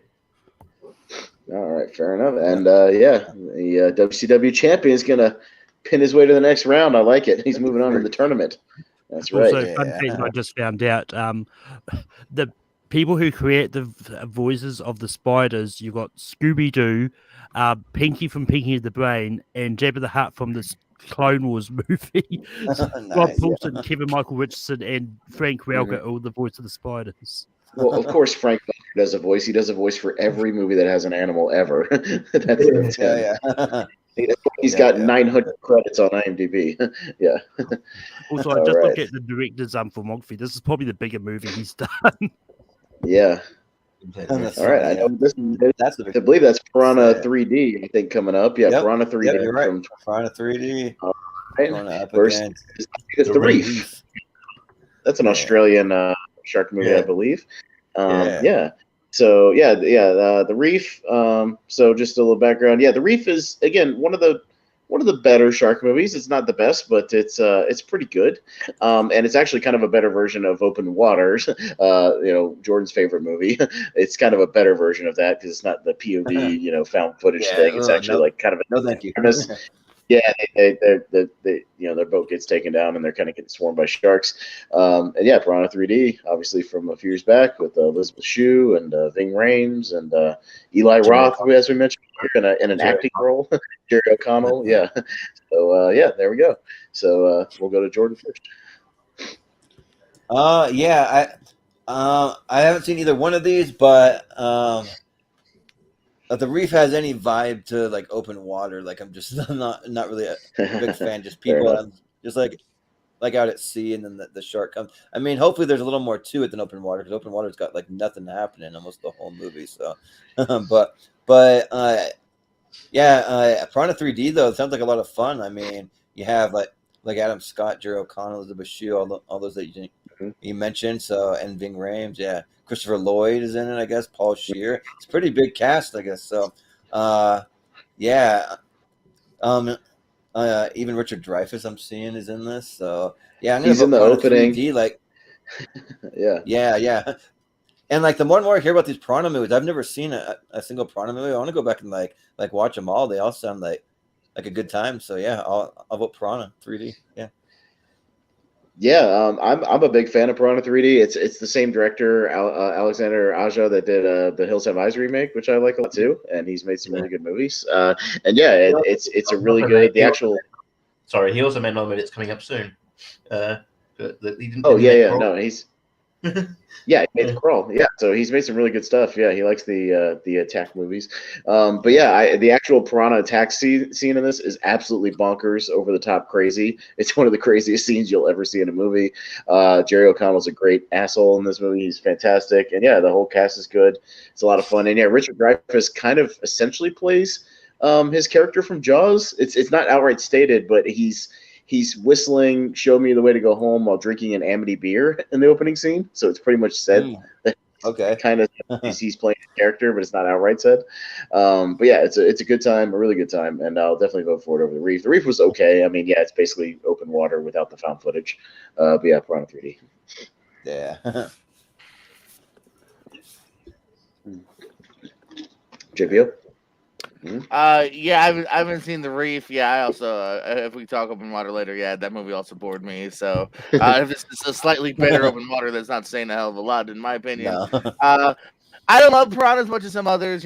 Some of it didn't totally work for me, but there is fun to be had here. As you mentioned, a lot of the cast has come here to play. Jerry O'Connell is having a lot of fun here. Characters that should be dead pop back up in the sequel and whatnot, which is kind of fun. And yeah, so at least it's a bloody, passable time. So yeah, Piranha 3D will get my vote this time. Yeah, I saw it in 3D in the theaters, and it was actually a good 3D movie because they shot it with 3D cameras. It was actually good. So yeah. Well, Well, shout out Luis in the chat. You've come to the right place. If you love B movies about killer animals, just strap in because we got a bunch of them. Yeah. Steven. Muted. Muted. Yeah. I'm looking at Alexandra Aja's filmography, and it's a very mixed filmography because he's done some good movies like The Hills Have Eyes and this one, but he's also done some not so great movies. I wasn't a big fan of High Tension, and I definitely wasn't a fan of Mirrors. Yeah. Yeah, but it has your boy Kiefer Sutherland from 24. Yeah. Look, as much as I love the guy, his filmography isn't perfect. That's a bad movie. Yeah. Yeah. We all make mistakes. All of us. The Reef I actually was just watching before this started, and I didn't get to the last 15 minutes, so I don't know how it ends. I know it says that it's based on a true story, but I don't know how much of it is. But it was a lot. It's still, from what I saw, it was a lot better than I thought it was going to be, because just from everything that I had seen of it, it looked like it was going to be one of those trashy, straight-to-video kind of movies. And it's actually pretty solid so far. So, but I actually, Piranha 3D is the only Piranha movie I've seen, and that movie's a lot of fun as well. Just because it sounds like Piranha 3D is gonna win, I'll go with The Reef. All right, Richie.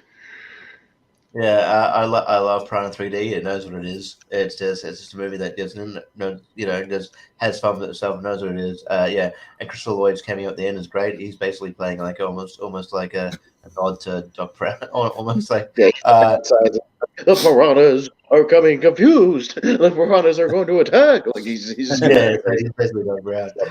Crazy old man. But yeah. I think it's great. The Reef is good. It is. It is in the vein of Open Water, which also, spoiler, I also have a harbor dislike for as well. That means boring as shit. So boring. Piranha 3D definitely, because I think it's a fun movie. Yeah. All right. Cool. Malcolm. Piranha 3D is the only one I've seen in the Piranha series. I actually really enjoyed this. I haven't seen The Reef, but just looking up the director's filmography, I don't remember if you've got it on the list, but do you have the Black Water movie he also did? Because I think that does definitely fit in with Animals Attack too. I don't think so. No, I couldn't fit everything in there. There's a few I missed. Oh yeah, no. Fair enough. I haven't seen that either. It was just curious. But I'm gonna go Piranha 3D. Yeah. All right, sounds good. Well, it's going to be 5-1 for Piranha. I believe both the Piranha movies have moved on so far, so they're doing pretty well. There's one more coming. 3D. Yeah, one more coming. Yeah. All right. Yeah. Well, let's see. We got the Edge versus Orca, the whale. Yeah. So, for those who It's don't so know, friendly on the poster. Come on. yeah, Orca the Killer Whale is another Dino De Laurentiis production. Literally the opening scene is like it opens like Jaws, and then all of a sudden with a great white, and then an orca comes out of nowhere and eats him. So it's a crazy movie. Not a great movie, but it's a bonkers crazy movie. But it has a good cast. It's got Richard Harris, who was the original Dumbledore. It's got Bo Derek. It's got a couple of good actors in there, but it is a nutty movie. And then, The Edge is a 90s movie with Alec Baldwin and Anthony Hopkins, where they're kind of stranded in the wilderness and they're being chased by a bear. So it's kind of a gray situation where they're being chased by a bear, but it's also a wilderness survival movie. So, for me, The Edge is really underrated, but because it's the better movie, and I kind of think I know where this is going to go, I have a complete guilty pleasure soft spot for Orca because it's just batshit insane. And so I kind of know that I think I know where this is going to go, but I'm going to give some love to Orca off the bat and at least give it one vote because I kind of love how crazy it is. I'll go to JPO. Never seen Orca. Again, that's kind of a cool poster. But no, I've seen The Edge. I remember buying it from the library. It had no case. It was like only $1. Anywho, weird memories. But yeah, I'm gonna go with The Edge. I remember it being pretty decent. At times kind of drags a little bit, but it pays off with really good performances in it. So The Edge. All right, Steven. Yeah, I haven't seen Orca, but The Edge is pretty good. It's written by David Mamet and directed by Lee Tamahori. Tamahori, yeah. Yeah, it's a good movie. I'll go for The Edge. All right, Richie. Yeah, I haven't seen Orca, but yeah, I've seen The Edge. I champion a bit. It's also got Australian model and actress that they tried to make her into a thing around this time, Element Person. And she's all right. Tried to make her into a thing. She popped in a couple of things at this time, so they're trying to make her into a. Yeah. It's like no, I think she's just a model. And I remember I do remember the Edge being quite good, very good. It's very underrated. I am curious about Orca now, and that's also a great poster. But I'll go The Edge. But yeah, I want to see Orca. Mm-hmm. All right, cool. Malcolm. I just ran out of time to see The Edge. The Edge is one of those weird ones that is on Disney Plus for me and Richie. It is. Weird. Which makes it even more funny because Al McPherson's character is Mickey Mouse. Change one letter, you get Mickey Mouse. Wow. And I'm gonna get in before Jordan. The Edge also has Michael from Lost in this. Yep. I was going to mention it. Yep. Yeah, Harold Perrineau. But that being said, the bear in this has quite an extensive filmography as a bear. Like Bart the Bear. He was in the Clan of the Cave Bear, Legends of the Fall, 12 Monkeys, Meet the Deedles, Right Fag. Wow. Surprisingly enough, in all those movies he played a bear. He was just typecast. I know. He's not very versatile. Man, he's Stuck in Hollywood, never saw the potential. You didn't get that bear's autograph. Man, he's famous. But not the most famous bear movie, The Revenant. Yeah. I think it was. I think he actually died by before then. Yeah. But that being said, I'm going to go The Edge. I have not seen Orca. All right. And after Jordan, we're going to play the director filmography game with Lee Tamahori. Jordan, you go first. Yeah. Well, I want to vote for Chaos because I have not seen either one of these movies. And I mean, although I do love Anthony Hopkins, I am not an Alec Baldwin fan. I just don't care for him. I never really have. And so I'm going to vote for Orca just for fun, just to like That's fine. chaos it up a bit. Yeah. Well, it's not enough chaos, unfortunately, because the Edge is going to move on. Quite, yeah. But Really no chaos at all, really. Yeah. I know Lee Tamahori did it, but it's close. Didn't Lee Tamahori do a Bond movie? So Lee Tamahori, day. he started with Once We're Warriors, which I'm not sure what that is, but it's something. Mulholland. It's one of the biggest New Zealand movies of all time. It's fucking great. But very good. Nice. Yeah, he's only made 3 good movies. Every other movie he's made is not good. Well, hang on. We'll get there. Mulholland Falls is next with Nick Nolte and Jennifer Connelly. So we go to The Edge after that. And then after that, the Morgan Freeman Along Came a Spider, which is a pretty good movie. That's right. Yeah. Die Another Day, the Bond movie that he directed. So, yeah. Not bad. And then we go from there to XXX State of the Union with Ice Cube. Oh, wow. Followed by the Nick Cage movie Next, which is not good. That's not good. That's fine. Movie called The Devil's Double, which I've not heard of, but it might be a New Zealand I've heard movie. of it. Yeah, I know what it is. And then a movie called The Patriarch, and then he hasn't really done much since then. So just a weird, interesting, that middle chunk of the mainstream movies that he did is a little strange. So, well, according to IMDb, he has something called Emperor coming out this year, unless it's already come out. And I will say the Still movie working. The Patriarch is known as Mahana for New Zealand and Australia. But yeah. Yeah, that's his third good movie, evidently. Everything else is not so great. Mohana. And he also directed apparently an episode of the popular HBO show Billions. And The Sopranos. The one episode of Yeah. Sopranos. I would say get around to watching Once of the Warriors if you can. It's very grim though. It's a very good movie. Okay. But I'm fine with grim movie. it's one of the Doesn't best bother movies of all time. But yeah. Siskel and Ebert Okay. liked it. Yeah.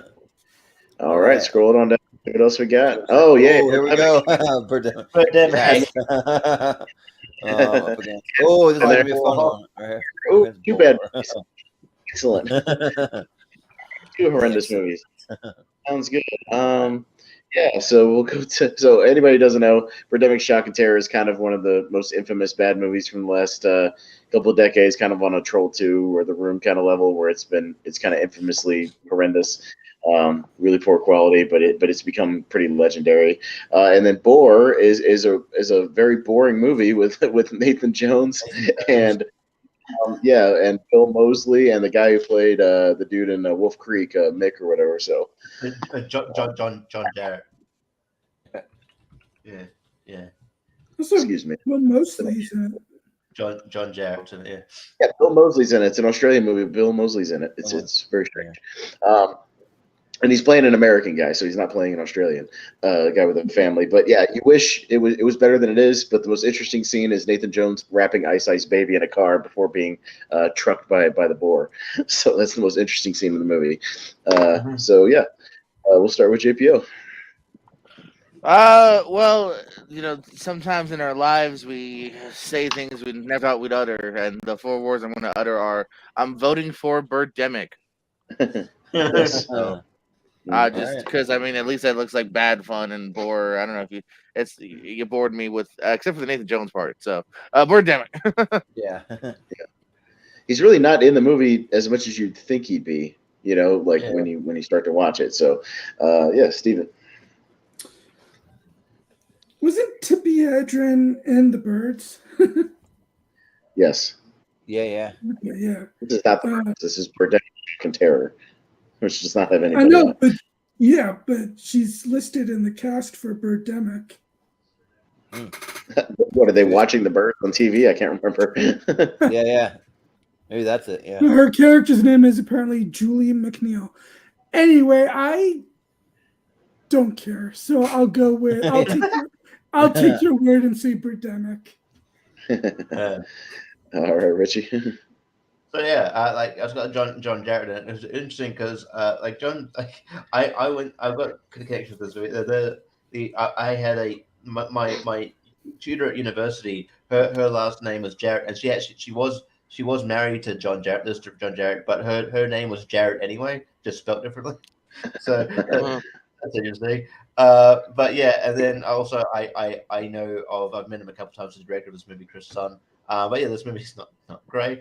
But yeah, but it fits the category. He's coming to your house later. I'll go Boar. Why not? You're super enthusiastic about it. Yeah. Malcolm. Why not? Just because he doesn't want to piss off his friend.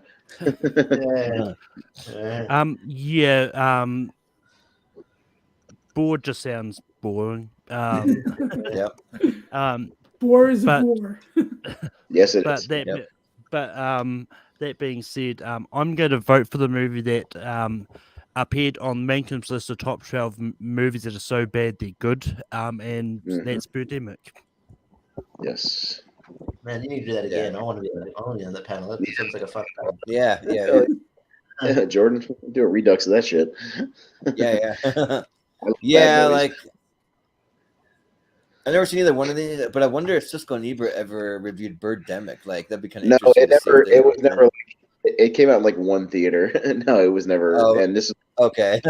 Yeah, that'd be funny. But yeah, bore. Yeah, like it just sounds like kind of what multiple people have said in here. It sounds like a bore. So,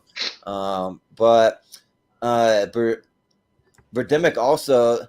I haven't seen it, but I have seen the Cinema Sins that just points out everything wrong, and that's pretty funny to to watch that, so I need to check that one out. But yeah, they both seem bad. So Birdemic, why not? Sure, let's have some chaos.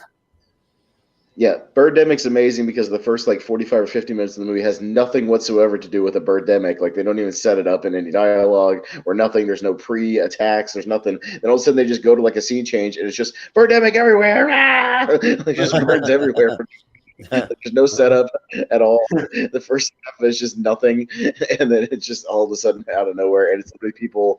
It's like superimposed on the screen, and people using coat hangers to like bat them away. Like it's so bad, it's awesome. Yeah, really, that's awesome, amazing. So yeah, I will vote for that for sure. Yeah. Don't let me go on a rant about Cinema Sins. By the way, they'd probably do a better job if they actually watched the movie they were reviewing. But anyway, yeah, that's true. Yeah. Mm-hmm. But yeah, so it's gonna be a Birdemic. Is that what we're at? Oh yeah. All right. Oh yeah. 5-1. Yeah. No, Yeah. right. Also, I was looking up on the trivia thing on IMDb. Like Tippi Hedren gets food billing in the credits for footage from a movie called Julie and Jack, but she was only briefly seen on a muted TV in the background during a motel scene 45 minutes into the movie. Okay. Weird. Okay. I bill. Yeah. Why- Yeah. why- they should have at least showed footage from the birds, since the movie's called Birdemic. Oh, they don't. Dude, they probably couldn't afford it, dude. They couldn't. They wouldn't be able to Yeah, afford that. And a shoestring budget. Like Jamie Lee Curtis in Halloween 3 when there's just a TV in the background showing Halloween. That's like exactly what that is. Yeah. Yeah. All right. All right. Hold on so down. we got next. Prey. Australia. About the Lions versus Jurassic First of our World. yeah. I So heard yeah, that Prey. new one's one of the best movies of all time, according to my Uh-huh. boyfriend. Oh yeah. Made my top 128. You got to have some new ones on there. You got it. I'm sorry, and I'm sorry, I mixed up my movies. Yeah, Prey is a South African movie. It does have Peter Weller, the RoboCop, and Bridget Moynihan, so it does have some people in it. But yeah, it's okay. It's a they get stuck on this preserve, and there's a lion stuck in them, and it's pretty standard fare. And then I think everybody here is familiar with Jurassic World. So yeah, we'll start with Steven. Oh. Peter Weller and Bridget Moynihan, I like those two, but I haven't seen it, and I have seen Jurassic World, and I like Jurassic World, so I'll go with Jurassic World. All right, Richie. Yeah, I don't have like the affinity of Jurassic World as other people do, but like I think this one's the Jurassic World's the better one of the. I haven't seen Dominion yet, but it's definitely better than Fallen Kingdom. So and I haven't seen. I thought I'd seen it, but yeah, it's not the Australian one. Yeah. So there's Australian one that's very similar. Where I'll go Jurassic World. All right, Malcolm. So this isn't the Predator prequel, Prey. Yeah, that's not this. It's not out yet. No, we're not talking Predator. It's actually like when I looked up, but somehow 10 Jordan already movies. has it on his list. Yeah. It's on my list. Yeah. Yeah. You should check it out. It's great. Yeah. But that being said, I do think Jurassic World is the better one out of the new trilogy. So that's getting my vote easily. Right, Jordan. Yeah. I've never seen Prey, so I can't really say anything about it. But I mean, the poster looks kind of terrifying. That lion, looks pretty gruesome. But yeah, Jurassic World I really like. I mean, obviously, like everyone knows, I like every single Jurassic Park and World movie that's been released. So I mean, I have fun with. Yeah, Dominion's the second best one. Yeah. Oh yeah. Well, I'm not gonna say second best one, but it's up there because you haven't seen. So part we could two probably of expect more on part 2 of his Judy. Yeah.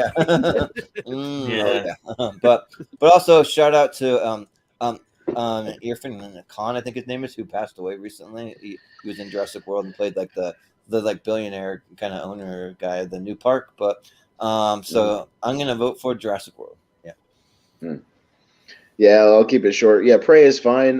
Yeah, Peter Weller does a lot of B movies for whatever reason. He hasn't quite he never quite reached the heights of his stardom, after the RoboCop stuff, which is unfortunate because he's a really good actor. But he made stuff like Screamers and just a bunch of kind of goofy movies. I actually enjoyed Screamers. It's fine, but like what I mean. Like not a whole lot of people have seen Screamers. It's not it's not amazing. But yeah, I like Jurassic World a lot too. I've kind of always enjoyed it, and it looks great in 4K. So I'll say Jurassic World. JP. Yeah. Jurassic World. Yeah, Jurassic World. Yeah, that's fine. Short and sweet. Sure, yeah. I kind of knew going. I didn't expect Prey to make it very far. That's fine. Yeah. All right. So, right. Jurassic World. Moving on. All right. So, let's see what we Scroll got next. We got Jaws. There it is, the original. Versus Roar. Roar. Excellent. So, for anybody who doesn't know, driving the vehicle? Is Roar the one with the Melanie Griffith thing? Is that? Yeah, Melanie Griffith, and this one actually has Tippi Hedren in it. She's not just like on the TV in the background. She's actually the star of the movie. Like she's actually. No, this is the. Yeah, this movie's insane. It's not like the plot is not like an animal attack thing. It's just literally throughout the entire movie and throughout the production of this movie, they were on a real lion and tiger preserve thing, and every actor is just getting attacked by lions and tigers throughout the entire movie on screen. And it took them 10 years to make this movie because people got mauled left and right. Most of it's in the movie. People getting tackled, people getting scratched. There's a sequence where they're all running inside the house, trying to hide in these cabinets and stuff because they're just running amok. It's a bonkers, batshit crazy movie. I have it on Blu-ray. It's a little hard to find. I have it on Blu-ray though. There is a Blu-ray out there. But this movie is crazy. Like, there's no real plot because they just had to hobble together a loose plot over 10 years of filming the movie. It's just there's not really a plot to speak, but it's just crazy to watch everybody getting jumped on. And I think Jaws is. But I just wanted to explain Roar because it's nutty. It's insane. So, So Richie, I'm guessing you've seen it. Yeah, this movie's nuts. It's just like like the people would be like, you can tell like that when playing because people would be delivering serious dialogue, and then out of nowhere, fucking like a lineman just scratch the shit out of Melanie Griffith or whatever. Just like holy shit, just like the conditions they were put in, like holy crap, just like it was just fucking nuts. I think Melanie Griffith, it was I don't know, it was just. It's a crazy movie. I think the Red Letter Media guys did it for best of the worst one time, and so I sort of came away with it, and then I sort of seeked it out. It's a batshit crazy movie, but it's got nothing on Jaws. I think Jaws probably it's got a good chance of winning this whole thing. So Jaws definitely. I wish Roar was up against like Squirm or like Prey or something, and then I could definitely move it along. But Malcolm. I'm not as high on Jaws as everyone else is. I do think it's a good movie. But that being said, I'm going to vote try to get chaos happening. War sounds like a really fun batshit crazy movie. And Jaws appears on a lot of these, so I'm going to try for chaos and go War. Yeah. All right, Jordan. Well, funny enough, Roar is another movie with Tippi Hedren, I guess. She's in multiple of these. So. And she'll be another one where she's actually the star and not just on the TV in the background. Yeah, right. Get to it. Yeah. And like I'm kind of with Malcolm. I am not as high as everyone else on Jaws. I mean, I think it's good, but it's not. But I mean, I'll just leave it at that. But and Roar, I haven't ever seen, but from all the chaos, it sounds interesting. I want to check it out. So let's go for chaos with Roar. Let's do it because Jaws and Jurassic Park and all those movies can't win them all, or can they? We'll see. You know when Jurassic Park comes up, you're gonna vote for it. We'll see. Yeah. Depends on what it's going up again. Look, I put Roar on this list because I love it. I want to champion it. I think people should check it out. But we would get ripped to shreds in the comments if we had a poll for an animals attack movie and Jaws is not featured in there. That would be because it kind of is the attack movie to end all animal attack movies and the one that everybody tries to be. So vote for Jaws. but I love Roar. And just as a side note, the actual poster, the tagline is "No animals were harmed in the making of this film, but 70 cast and crew members were." So there you go. Wow. So yeah, Wow. yeah. Yeah, you guys are freaking nuts voting for Roar. But so am I. I'm voting for Roar. Let's go. Are you seriously serious? Chaos. What is happening? Chaos. Come on, Steven. There is a time and place for chaos. For anarchy, yes. Yeah, Anarchy. it's a logical one. And So you right know. now. This is not one of those cases. Or like Placid, if we were like going out of our way for shit like that, I'd be down for it. If you guys haven't seen fucking Roar, you know, like me and Richie are the only ones who actually have.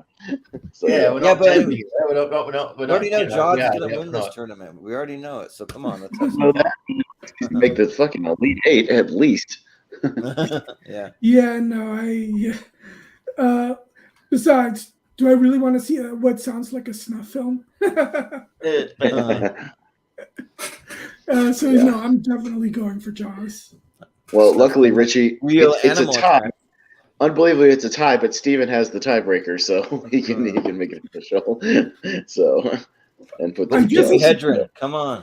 I guess it's a good thing that I do have the tiebreaker in this round. Well, This is Richie would have Yeah, been. if I had it You want to as well. change your vote, Steven. No, I do not. No, you don't. Not for a movie. Not for a movie. I Yes. like that. I will keep Jaws. Okay. All right, good Jaws there. That's But people another should see one. Roar. It's Yeah. a lot of fun. Hey, this is one where I'd actually go online and blind buy the Blu-ray. It's well worth it. Just buy it. You will be. Yeah. It's hard to find on. You can't really find it on streaming. Just buy the Blu-ray. You will not be Okay. disappointed. Good. All right, so Oh, up next. Slugs. Yeah. You go Slugs up against. Oh, there it is. There you go. You're not going to vote for Slugs. One after the next if we want to have the matchup in the next round. all right, listen. I watched Slugs for the first time. I have the Arrow Blu-ray, and Slugs is stupid awesome fun for an 80s horror movie. It's really, really fun. It's got some bonkers scenes. I sent a scene to Jordan just to be like, look at this shit. And it's a scene where he eats some slugs on accident, and then like he's in this restaurant and he keels over and his head explodes and slugs pop out. It's pretty great. There's stuff where they get eaten down to the skeleton. You know, some actually really good makeup and some bonker stuff. I do recommend it for an 80s crazy horror movie. I will say that, but yeah, there you go. Just wanted to sell slugs a little bit. So, but we'll go to Malcolm first.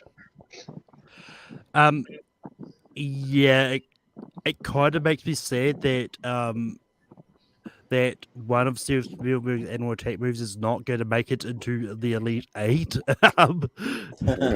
But look, as I said before with Scream, I kind of, when it comes to animal attack movies, I want to believe they can attack in Slug. I just can't picture Slugs being it. So I'm going to go Jurassic Park. To be fair, Slugs is the better version of Squirm because they actually travel through the sewer system, and when people are looking, they're like crawling out of the toilet and shit, and like invading the entire house. And then like there's one scene where these couples like having sex, and one of them's out. She steps on the slugs and slips down, and they all swarm on her and like eat her, really devour her really fast. So it's at least a little bit more believable. Like there's a ton of them. So like, and it's a tad more believable. I'll say it's still crazy, but it's the better version of Squirm. So I'll just say that. So Jordan. So the slugs actually do move kind of fast because like my whole thing would be like, well, they move so slow. Just get out of the way, and they won't Well, it's not that they're fast. There's just like a million of them. They're just everywhere. So Yeah, it's just not so much everywhere. that they're just everywhere. Yeah. Well, you know what? Like, I want chaos tonight. I'm not going to vote for my number 4 favorite movie of all time. I'm going to go for Slugs. I don't think it's going to happen, but I'm going to go for friggin' Slug. Let's go. You said it's better than Worms or whatever the other one was? It's better than Squirm. But Jordan, yeah. even I'm not voting for Slugs here because it's not Jurassic Park. I'm voting for Jurassic Park. Let's have some fun. No. Come on. Well, yeah, once they're in the poll, I might do a little chaos, but like, come on now. After that, no. All right. Yeah. Well, fair enough. So Although I think if my math is right, either Jaws or Jurassic Park might not make it because they're both on the same side of the bracket over here. We'll see. Yeah. Well, oh, yeah. I think they're going to face each other. Yeah, they're going to face each other. They're going to face each other right there. Yeah, so one of them's not going to make it. Yep. So interesting. Okay. All right, Interesting. JPO. Yeah, I want to see Jurassic Park knock out Jaws. And Slug sounds like fun, but it ain't Jurassic Park. So let's get Jurassic Park and we'll do that mega matchup. And one of them's not making it to the top 8. Make it a Spielberg match. Yeah. Yeah. Steven.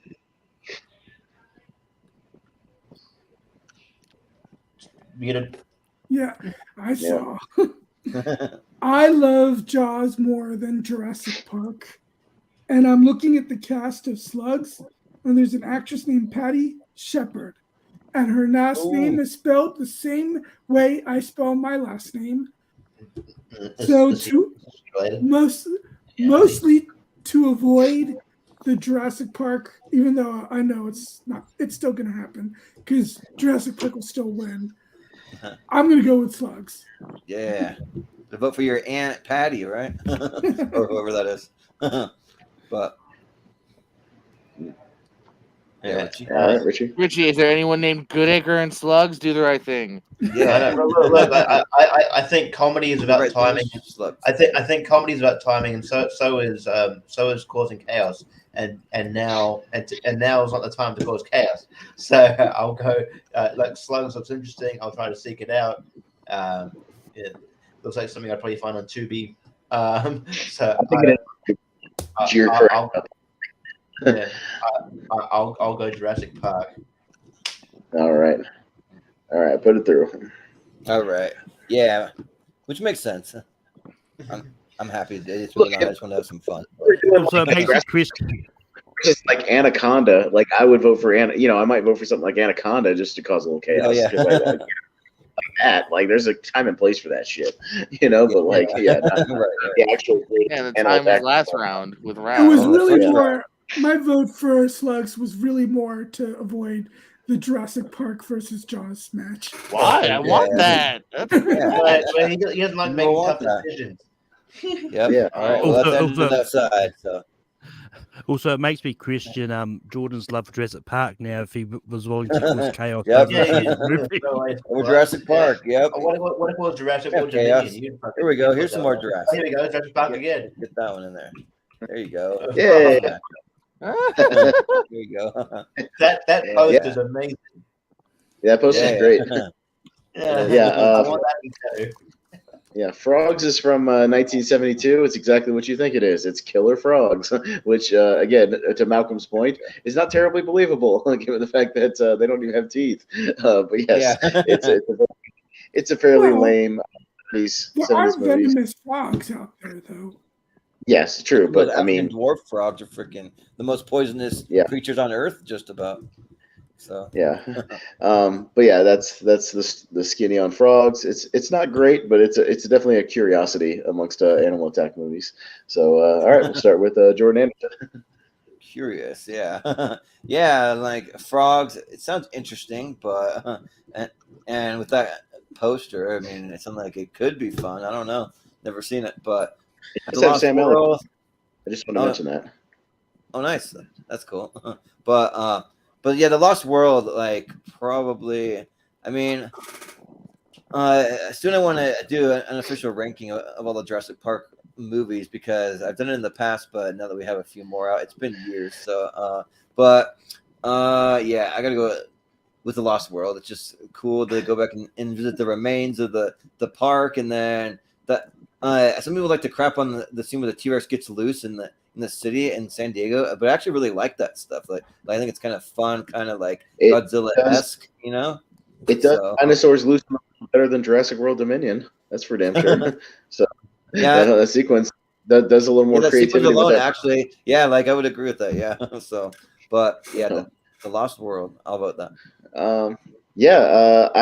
I'm actually a big defender and fan of the Lost World. I think it's a lot of fun. I think the RP sequence at the end of the cliff is one of the best sequences in the whole franchise. I love the cast. Yeah, Vince Vaughn is fun. Pete Postlethwaite is great in this movie, and I've always been a big fan of him. I go back to it a lot. It might end up being my I mean, we're doing rankings here very soon, but on some of our other shows, it might be my second favorite movie in the series. I like it a lot. So yeah, I'll go with Lost World. JP? Oh yeah, just that gymnastics scene. That's the one thing that gets me every time. Like around the bar, but Yeah, but actually, that looks not crazy compared to like Clone Girl and her mom being herself and her Yeah. own mom. Yeah. Like, I'm sorry, that's looking more and more realistic. Sorry. Yeah. I can't wait to vote for Hell Comes to Frogtown later on. But for now, I'm going to vote for Yeah. The Lost World. Yeah. Well, for Roddy Nice, Piper. Steven. Yeah, so keep in mind that I haven't seen Jurassic World Dominion yet. The Lost World, although I overall enjoy it, is still probably my least favorite of the Jurassic franchise. And since Sam Elliott's in Frogs, sure, I'll give my Yes. vote to Frogs. Yeah, he's in. Yeah. He sure is. You know what? I was gonna do the same thing. I like Lost World. Don't have the same. There's other obviously installments in the franchise I like better, and I'm just intrigued by Frogs. So this is what I'm gonna go for Frog. All right. Fair enough. All right, Malcolm. Yeah, I mean, frogs sounds somewhat interesting. But that being said, I really love The Lost World. I think it's great. It's currently my fourth favorite in the series, so I'm gonna go Lost World. All right. Where would you put, So it's where would gonna you be put Dominion? Dominion is my third favorite. Oh, really? Oh, wow. Okay. Yeah. Yeah, shout out Danny in the chat. It says save your money. Dominion sucks. So Oh no, yeah. I encourage people to see it because I want people to talk about it. I want people to see how crazy it is. I want people to see this. Yeah. See the plot instead of the one that was set up for it, like, you know, served on a silver platter from the last movie. I want people to see it. Yeah, See what they did with it. Yeah, like even though I put it on my top 128 just because I wanted to have some current movies, I like do agree they could have done it much better. There's a lot of potential they had. So, but anyways, we got Tarantula. I didn't wear it, but I have a T-shirt of that poster of Tarantula. Just that on a T-shirt. So nice. yeah, yeah. So Tarantula is a 50s sci-fi movie. Yeah, it's just about a tarantula that gets giant sized and runs around. There's some cool effects for the time. They kind of do this shadowy kind of stuff that's a lot of fun.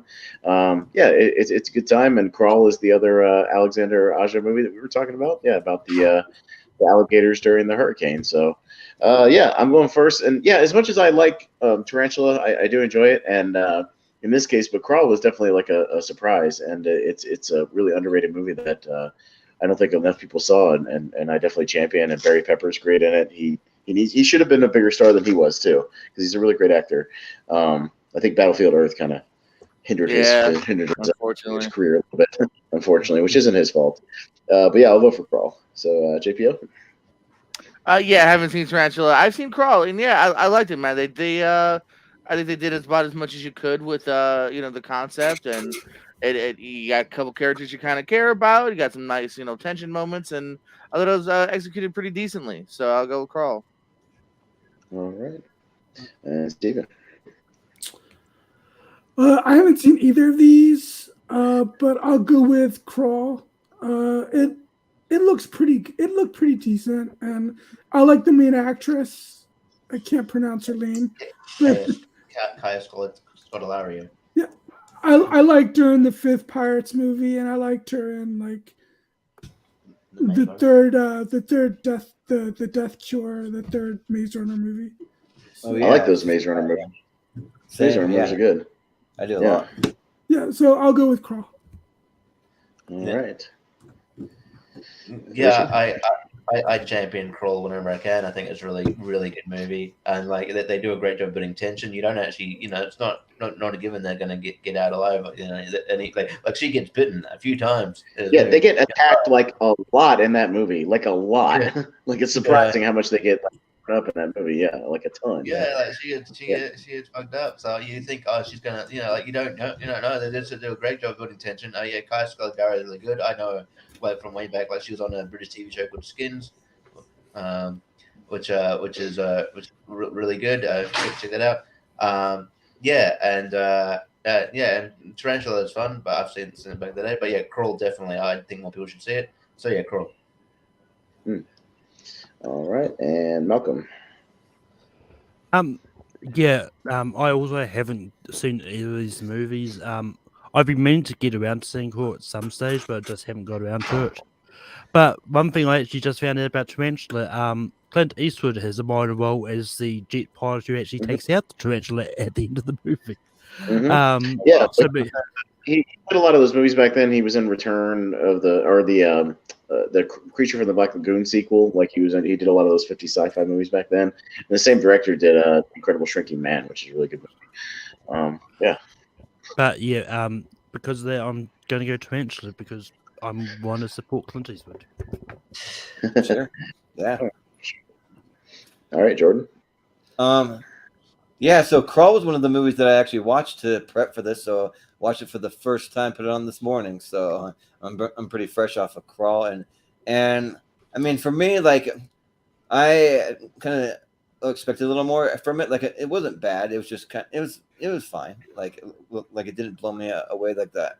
I hoped that it would, but the movie does have really good special effects, and it has some pretty wild scenes. There's literally a scene where the alligator bites under the girl's arm, and the arm's in the alligator's mouth, and she's shooting the alligator repeatedly over and over, and it doesn't really even phase the alligator barely at all, except for enough to just for the alligator to eventually let it go and swim away. And then she just has like a pretty big gash, but you think that it would take her whole arm, but I mean, no, it just give her a little gash. So and like her arm's in there firing away for a good 10 seconds or something. So, but and I have not seen a tarantula, but if I were to go back to some of those old 50s monster movies, I really like some of those kind of like War of the Worlds and things like that, where they have some kind of like monsters or aliens or things they have to contend with. So those are some of the the older movies that I actually do like. So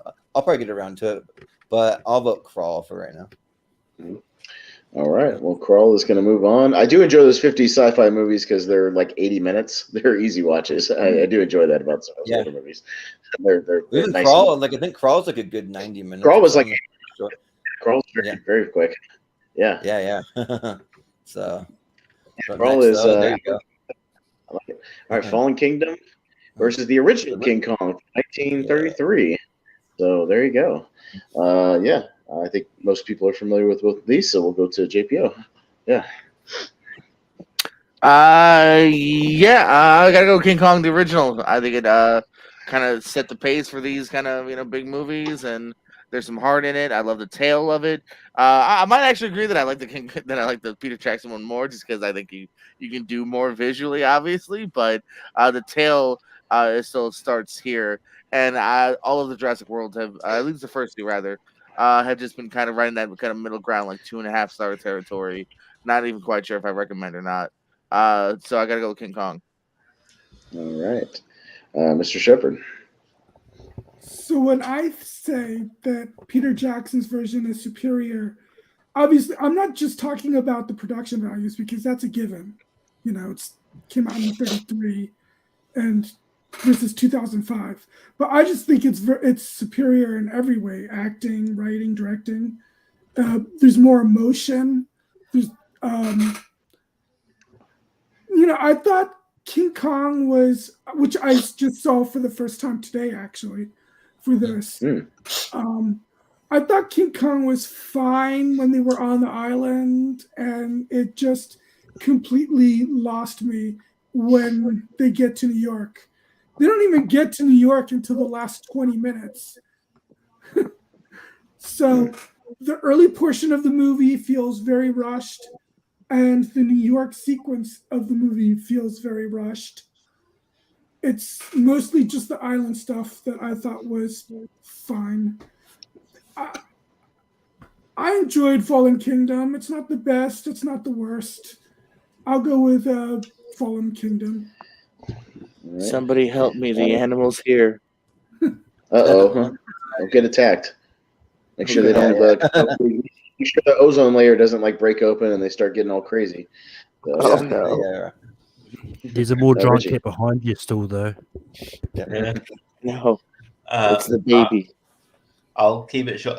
King Kong. I'll go King Kong because King Kong is not nonsensical like Jurassic World Fallen Kingdom is. It makes way more sense than that fucking stupid sequel called Jurassic World Fallen Kingdom. So King Kong. Yeah. Malcolm. Yeah, I mean, I don't hate Fallen Kingdom as much as everyone else. Like all the movies in the Jurassic franchise, all 3 stars or higher for me. There's not one I really think is bad. But that being said, King Kong 1933 is a classic for a reason. It's really good. Well, yes, it may not be as polished as like Peter Jackson and all that, but it's also one of those ones they did the best they could with the limited things limitations they had back in that day. So I'm going to go King Kong 1933. All right, Jordan. Yeah, and I would say that Jurassic World Fallen Kingdom is probably the worst of the whole franchise for me. Like I think that it's kind of just a stupid premise. Like I still do have a soft spot for it. So like in a weird way, I do kind of like it, but just kind of. So where is it on your top 28? Number it's 1 not and there. 17. It's not going to be there. Trust me. But you literally have like these dinosaurs running around like a mansion or like some kind of facility. I don't even know like what it's supposed to be, and like there's your whole movie. It's kind of stupid, but King Kong, yeah. Kind of like Malcolm said, they did the best with the technology that they had. I mean, you can literally see all the airplanes on the strings and everything. But it's what they had back then, and I think that they made some iconic that stood the test of time to where they want to keep remaking all these King Kong movies, do different versions. So they made something pretty cool. So I'll vote King Kong. All right.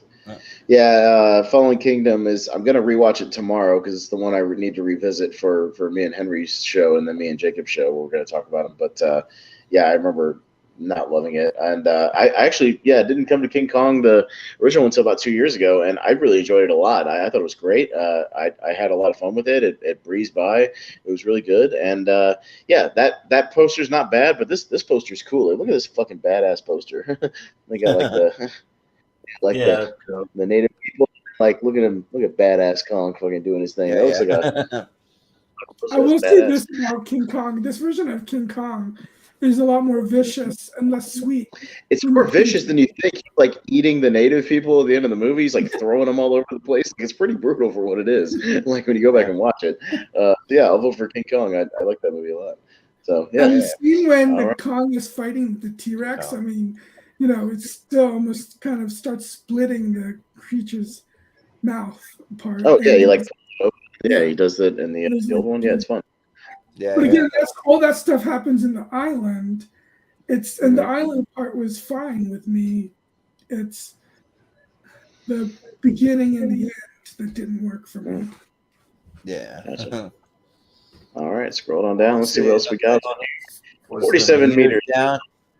Which is the see, I think it's the foreign poster. That's not how we spell meters in the U.S. But, yeah, that's fine.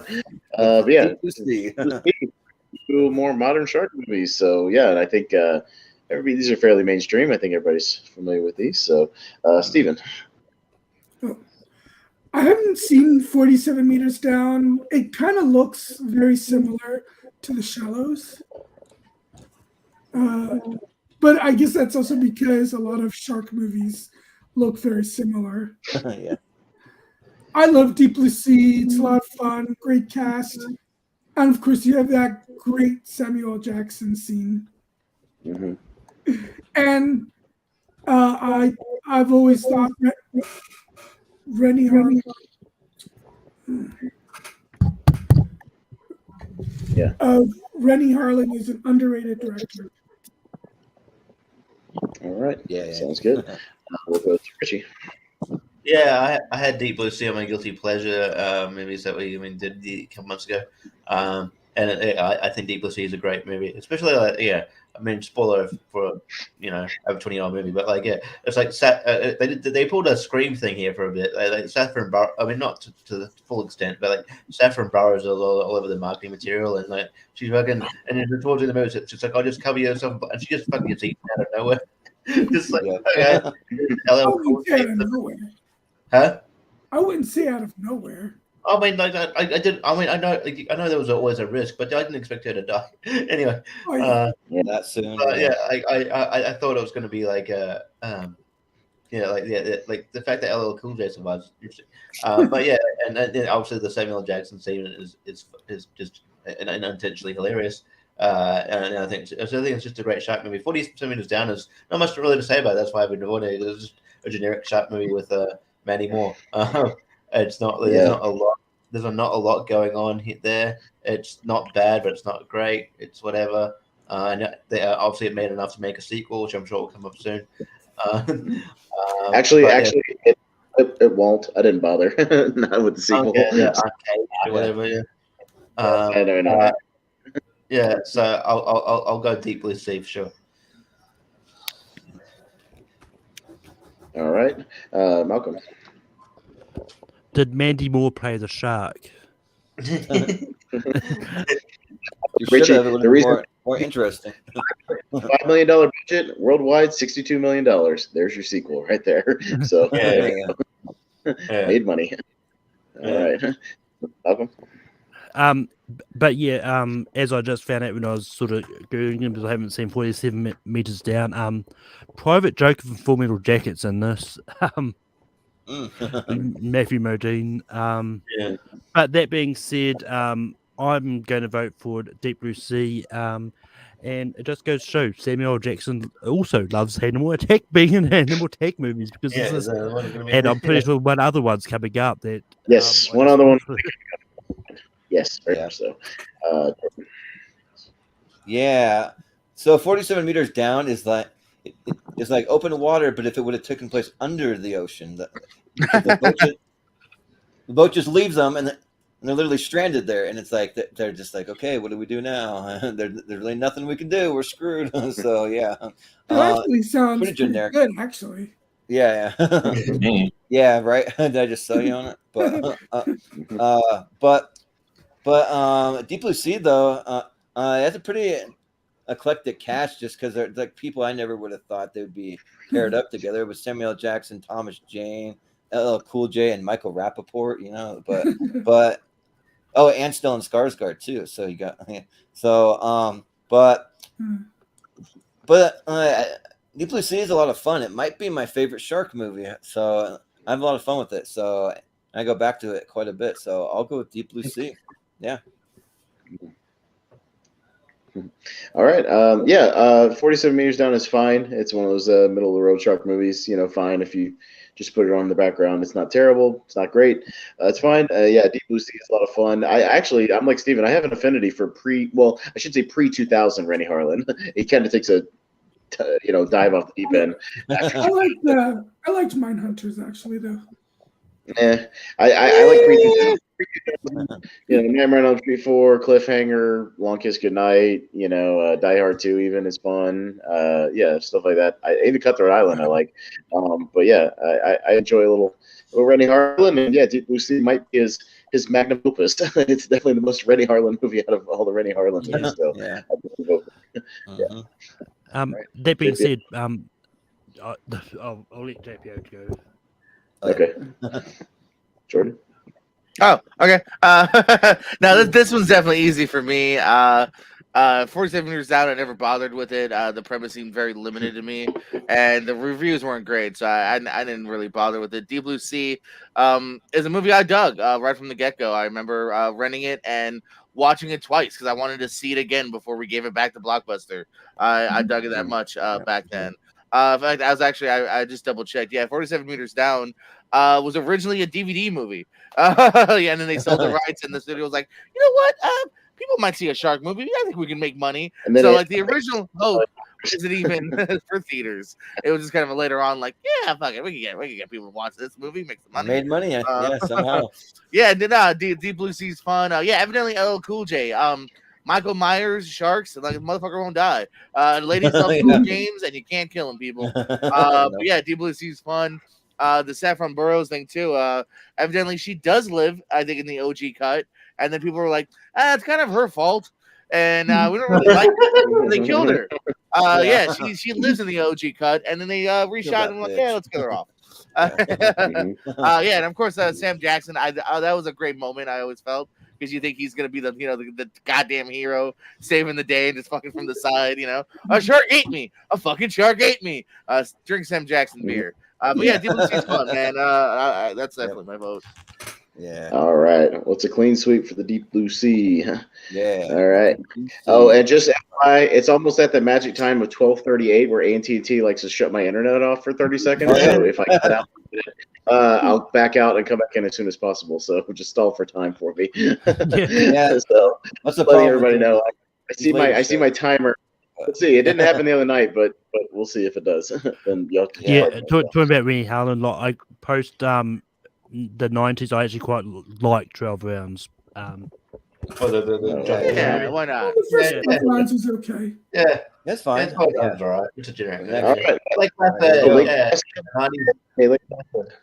All right, and I guess the birds. Ooh, there you go, the birds. Like Keep your head written all over this thing. Yeah, this could be interesting because it might be like fun, entertaining versus classic Hitchcock. So we'll see where this goes. But we start with Richie on this one, so this could be interesting. Oh, I love Lake Placid. I think it's entertaining as shit. Yeah, just like you got obviously very 90s cast, got Bill Pullman, Bridget Fonda in there. Betty White shows up. Yeah, it's really fun. And yeah, I only watched The Birds like recently, maybe first time about 5 months ago, and yeah, I really enjoyed it. It was pretty brutal, even for the time. It's very brutal. It's quite brutal. Look, maybe it's just the 90s nostalgia and growing up with it and calling, but I'll go Lake Placid. Sure, maybe it's just chaos, but yeah. I don't think it's as much of chaos as everybody thinks it is. I like Lake Placid. Yeah.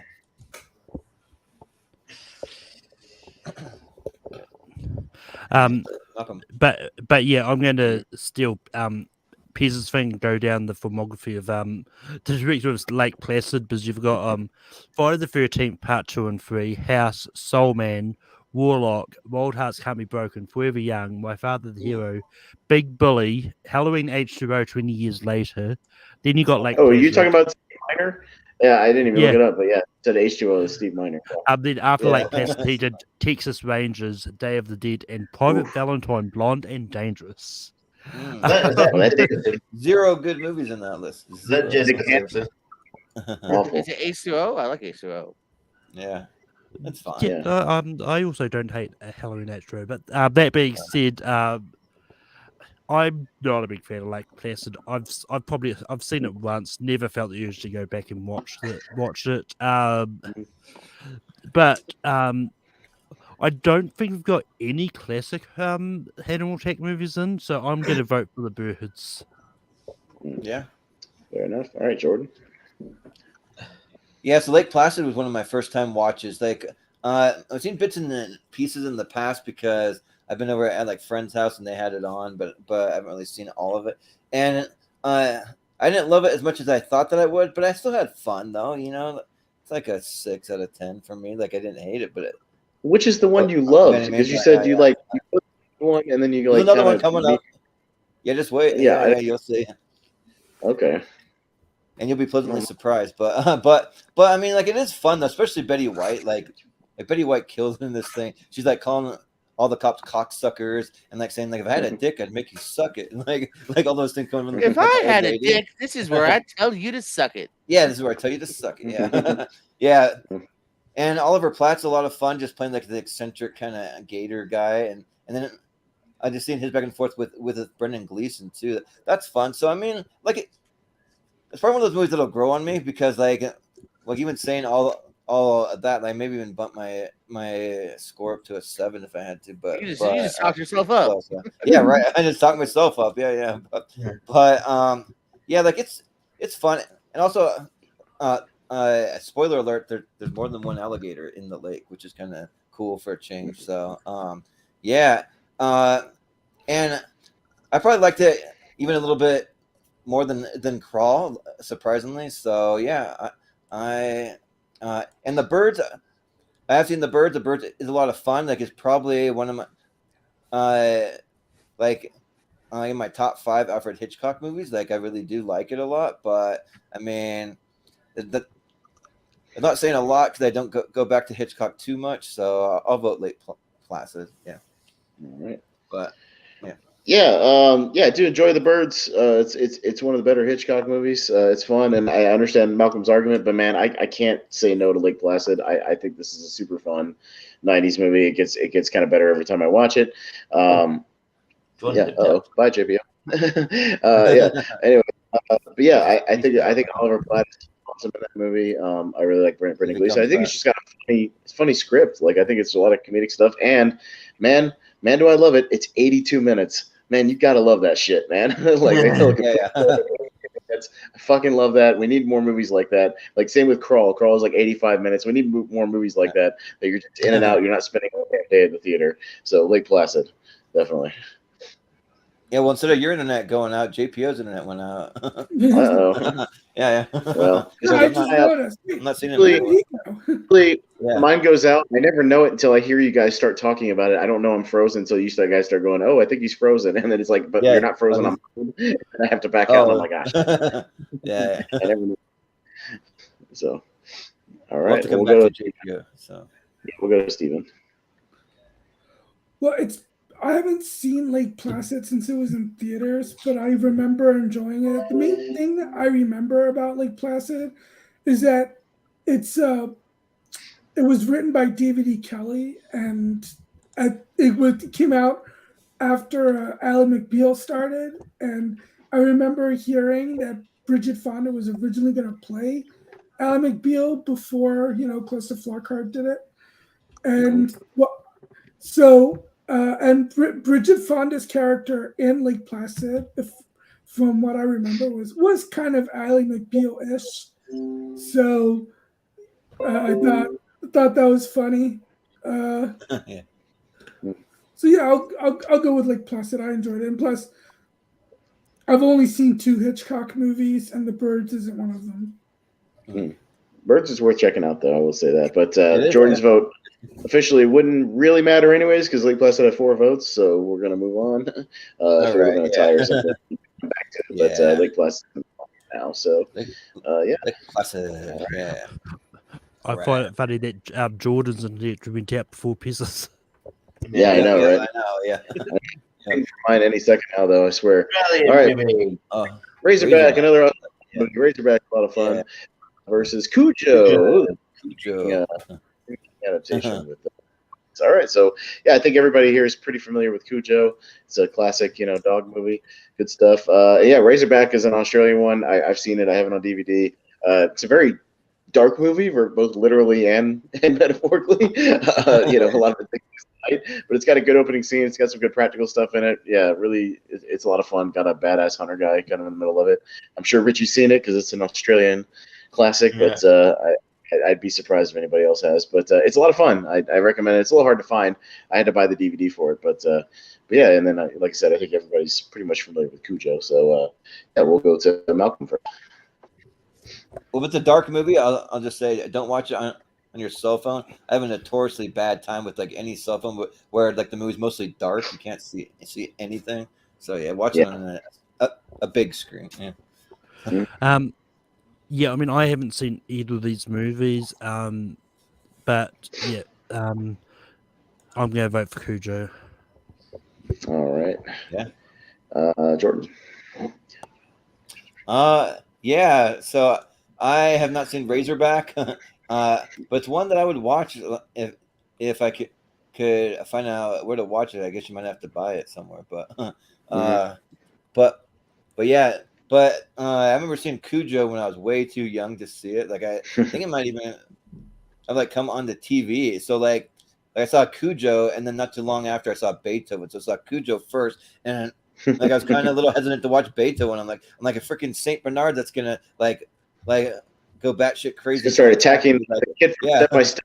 Don't kill the kid from Step by Step with the glasses. Yeah, right. Gonna kill that kid and Charles Grodin, like all of them. Yeah, but Cujo's really good though. Like I actually do like it a lot. I mean, Dee Wallace, like she gives a pretty like well, she's really great at like looking like really terrified in that. So and yeah, I just don't really know anything about Razorback other than it's from Australia. So I'll vote for Cujo.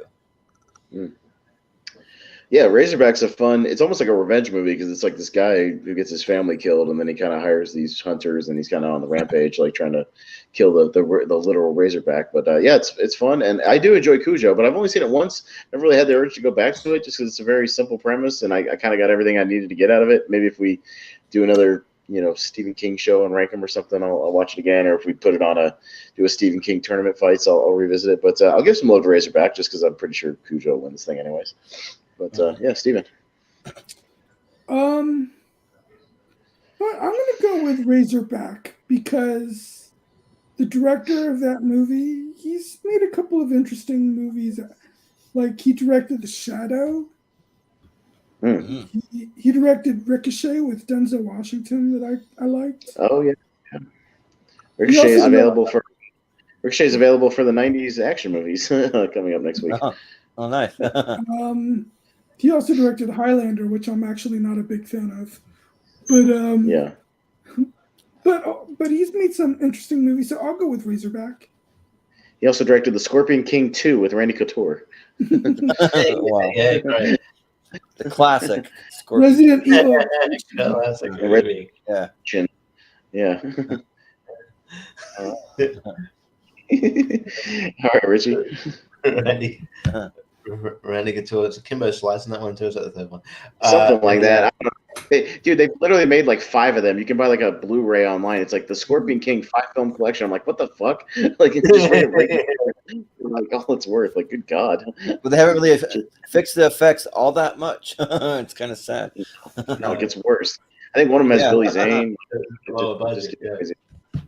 Yeah. Razorback is a lot of fun. It's a good movie. I really dig it. So I know probably it's gonna get a Cujo, and Cujo's a good movie. I'm probably like Austin. I've only seen it once, haven't gone back to it. It's a decent movie, but yeah, maybe again if there's a rank him on with the Stephen King or something, I'll probably check it out. But I'll go Razorback. I'll show some lots of Razorback. All right. Now that JPO's back, we'll go to him. We got Cujo versus Razorback, which is an Australian movie about a razorback attacking people. So from 1984. So pretty self-explanatory. But yeah, what do you got? All right. Yeah. Sorry about that. My computer seems to be doing that recently. That's all good. I'm waiting for mine to happen. What won the other one, real quick? Lake Placid. Oh yeah, Lake Placid.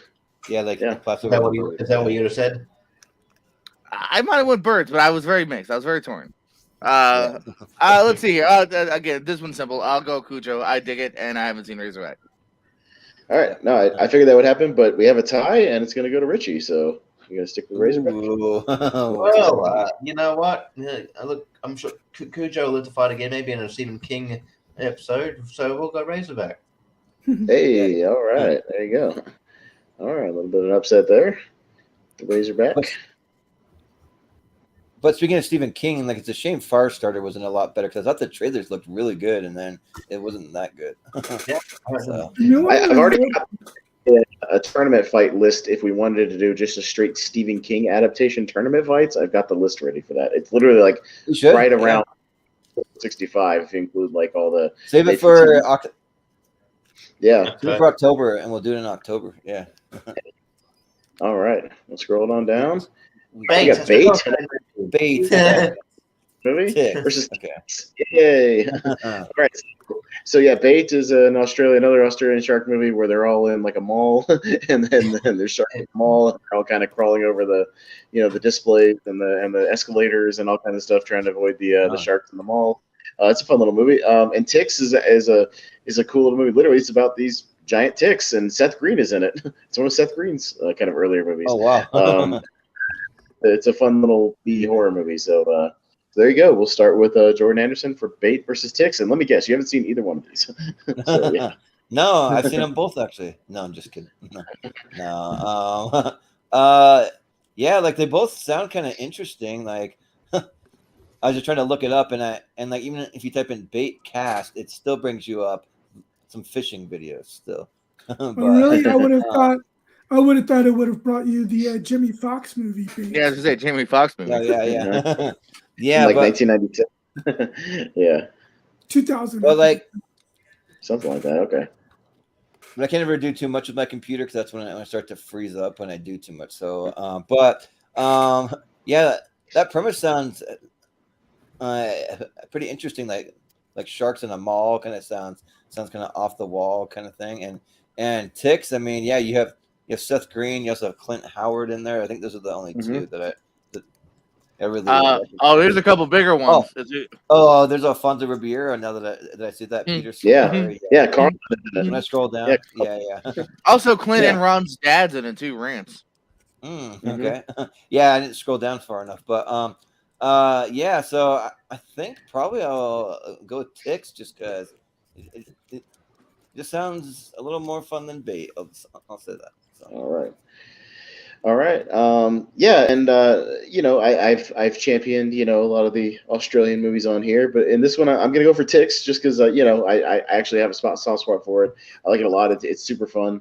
Yeah, and it's just kind of a bonkers movie. It's you can see some scenes online if you want to check it out. It might even be on YouTube just in full if you want to watch it. But yeah, Bait's a lot of fun though. I will say I enjoyed it for what it is. And yeah, if I didn't make it clear, that the premise is that it's not just sharks running around a mall. Like, there's a tsunami and they get inside the mall because of the tsunami. So it's not like sharks just in the mall, in some like aquarium or something. But yeah, so but I'll vote for Ticks. I like Ticks a lot. Yeah. What the? Who's listening to Jeff Hardy news? Sorry, I was trying to see if Ticks was on YouTube. No, but actually, I haven't seen Bait, so sorry, Bait. But I have seen Ticks. I like Ticks. It's been a while, but I had fun. Like you said, Seth Green and Carlton from Fresh Prince was all I needed to know. Hey, it's to on watch this movie. Our favorite streaming service, Tubi. Go check it out. There we go. Yeah. So yeah, man. Right. I mean, again, it's another movie that like it just it delivers on kind of what you want. So yeah, some fun to be had here. So yeah, Ticks. Yeah, I was waiting for this movie to come up, and I'm glad it might make it past round one. I think it's on YouTube with ads. So yeah, it's pretty much everywhere. So Vudu, Prime, all that kind of stuff. So yeah, there you go. Well, Bait too. Like, it has my boy Alex Russell. I see here from Chronicle. He's like one of the main guys from that movie Chronicle. And then Julian McMahon. You might know him from the TV series Charmed. He's like one of the main male leads in that show. So, but that's all I really see. Ticks totally is free on YouTube. Yes, sure is. All right, Steven. You know what? Between Rogue and The Reef, it seems like Australia has a pretty good, pretty good batting average with these kind of movies.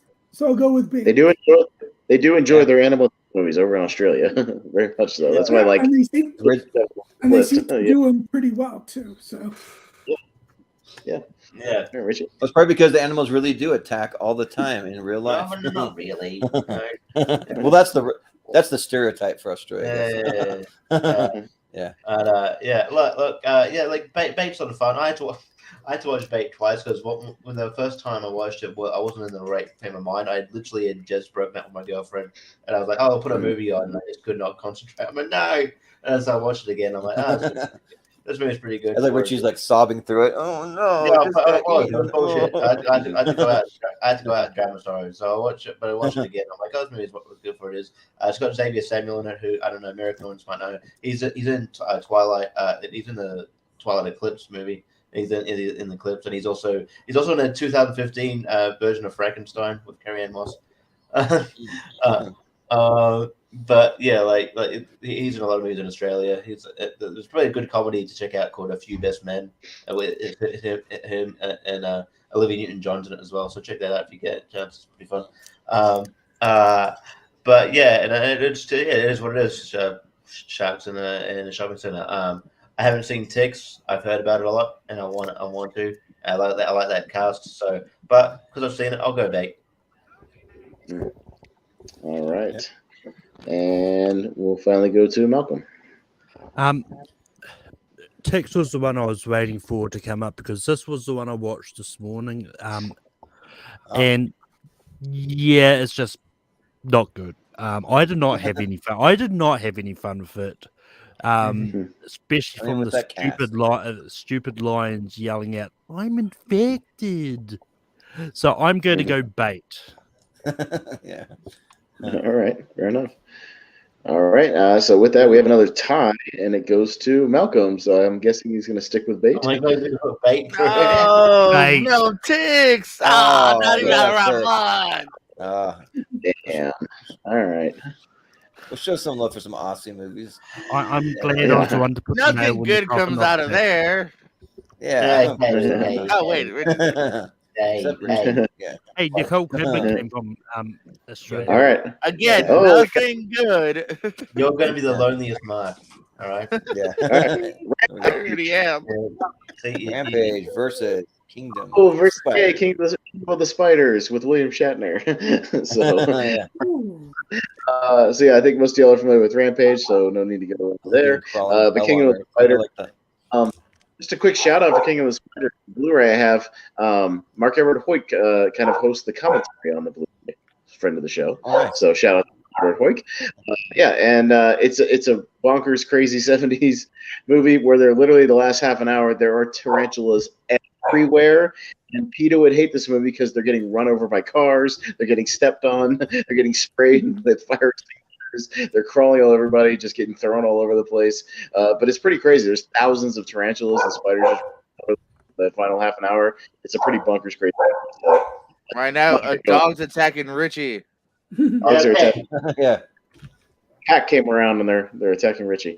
So yeah. Dogs But there. Yeah, William Shatner's the star. So there you go. So I'm going first. Rampage is Rampage, but I'm voting for King of the Spiders because I'm still kind of high on it from watching it yesterday. So I'll go with that.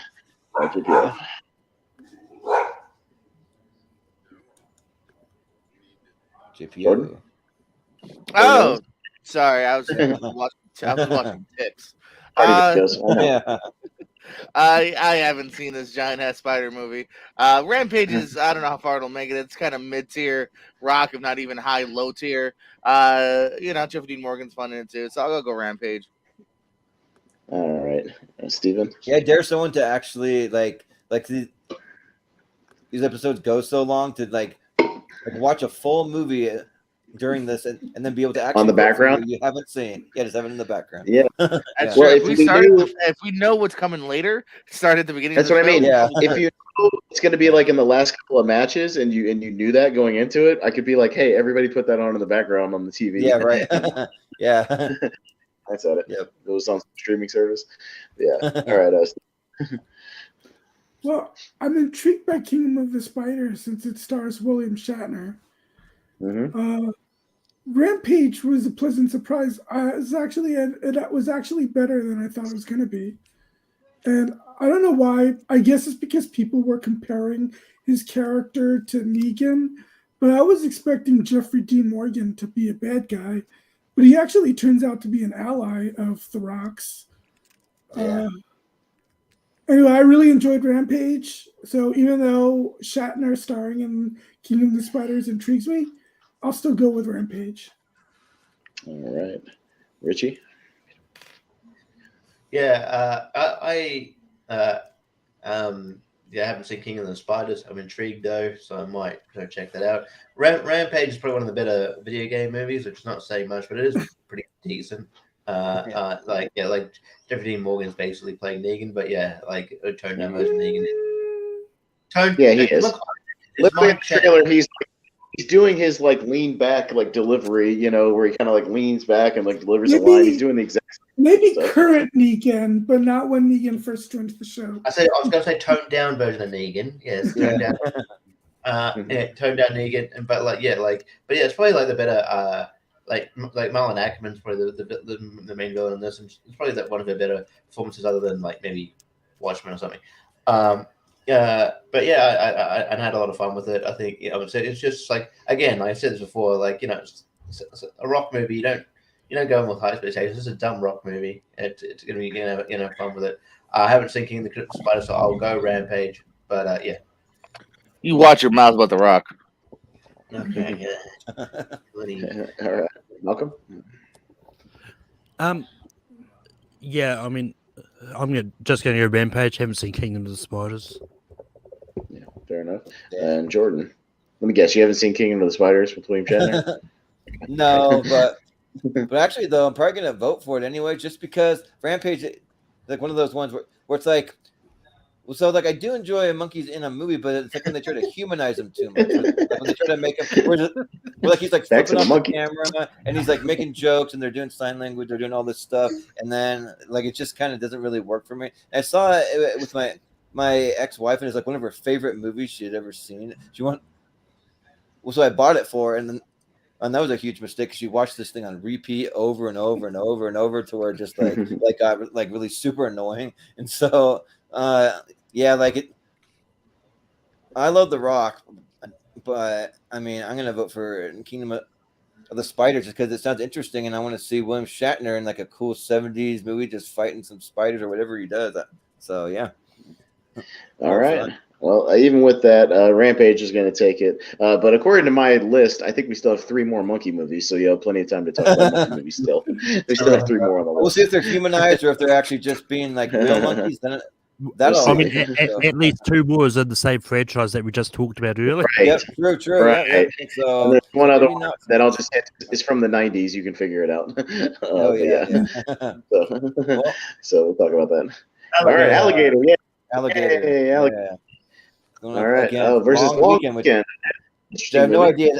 That's literally the only poster I could find for it was that. I couldn't find anything. Yeah, it's a hard to find movie. Long Weekend is a movie I became familiar with because it's one of like Quentin Tarantino's favorite little kind of underseen movies. So I've seen it's more about a couple like having this crazy argument and like their energy is like put off into nature to where as they escalate their argument, the animals get crazier and start attacking them. It's like very strange in that way. So it's very weird, but it's interesting. But Alligator, I love Alligator. It's Robert Forster. It's 1980 about a giant alligator in the sewers. Like an ET, alligators in the sewers. But yeah, Alligator's a ton of fun. It has some great practical stuff with a big giant alligator later in the movie. Some good practical effects, and it's just a good police procedural, and even the relationship stuff is good. All the acting is just good. So it's one of my favorite kind of unseen animal attack movies, and it looks great on 4K, which finally came out, which I love. So there you go, and we'll start with JPO. Yeah, I've never even heard of Long Weekend just now, but yeah, I've seen Alligator. I liked it from what I remember back in the day. So I'll go with Alligator. All right, and Steven. I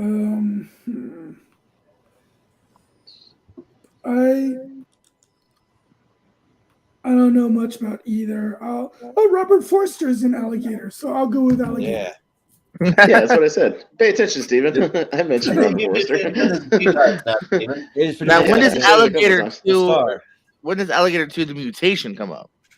No, because that movie is beyond awful, beyond awful. And no. And interesting. Louis Teague, who directed Alligator, also directed Cujo and Cat's Eye, which I mentioned earlier. So he's in the animal league there. So, all right.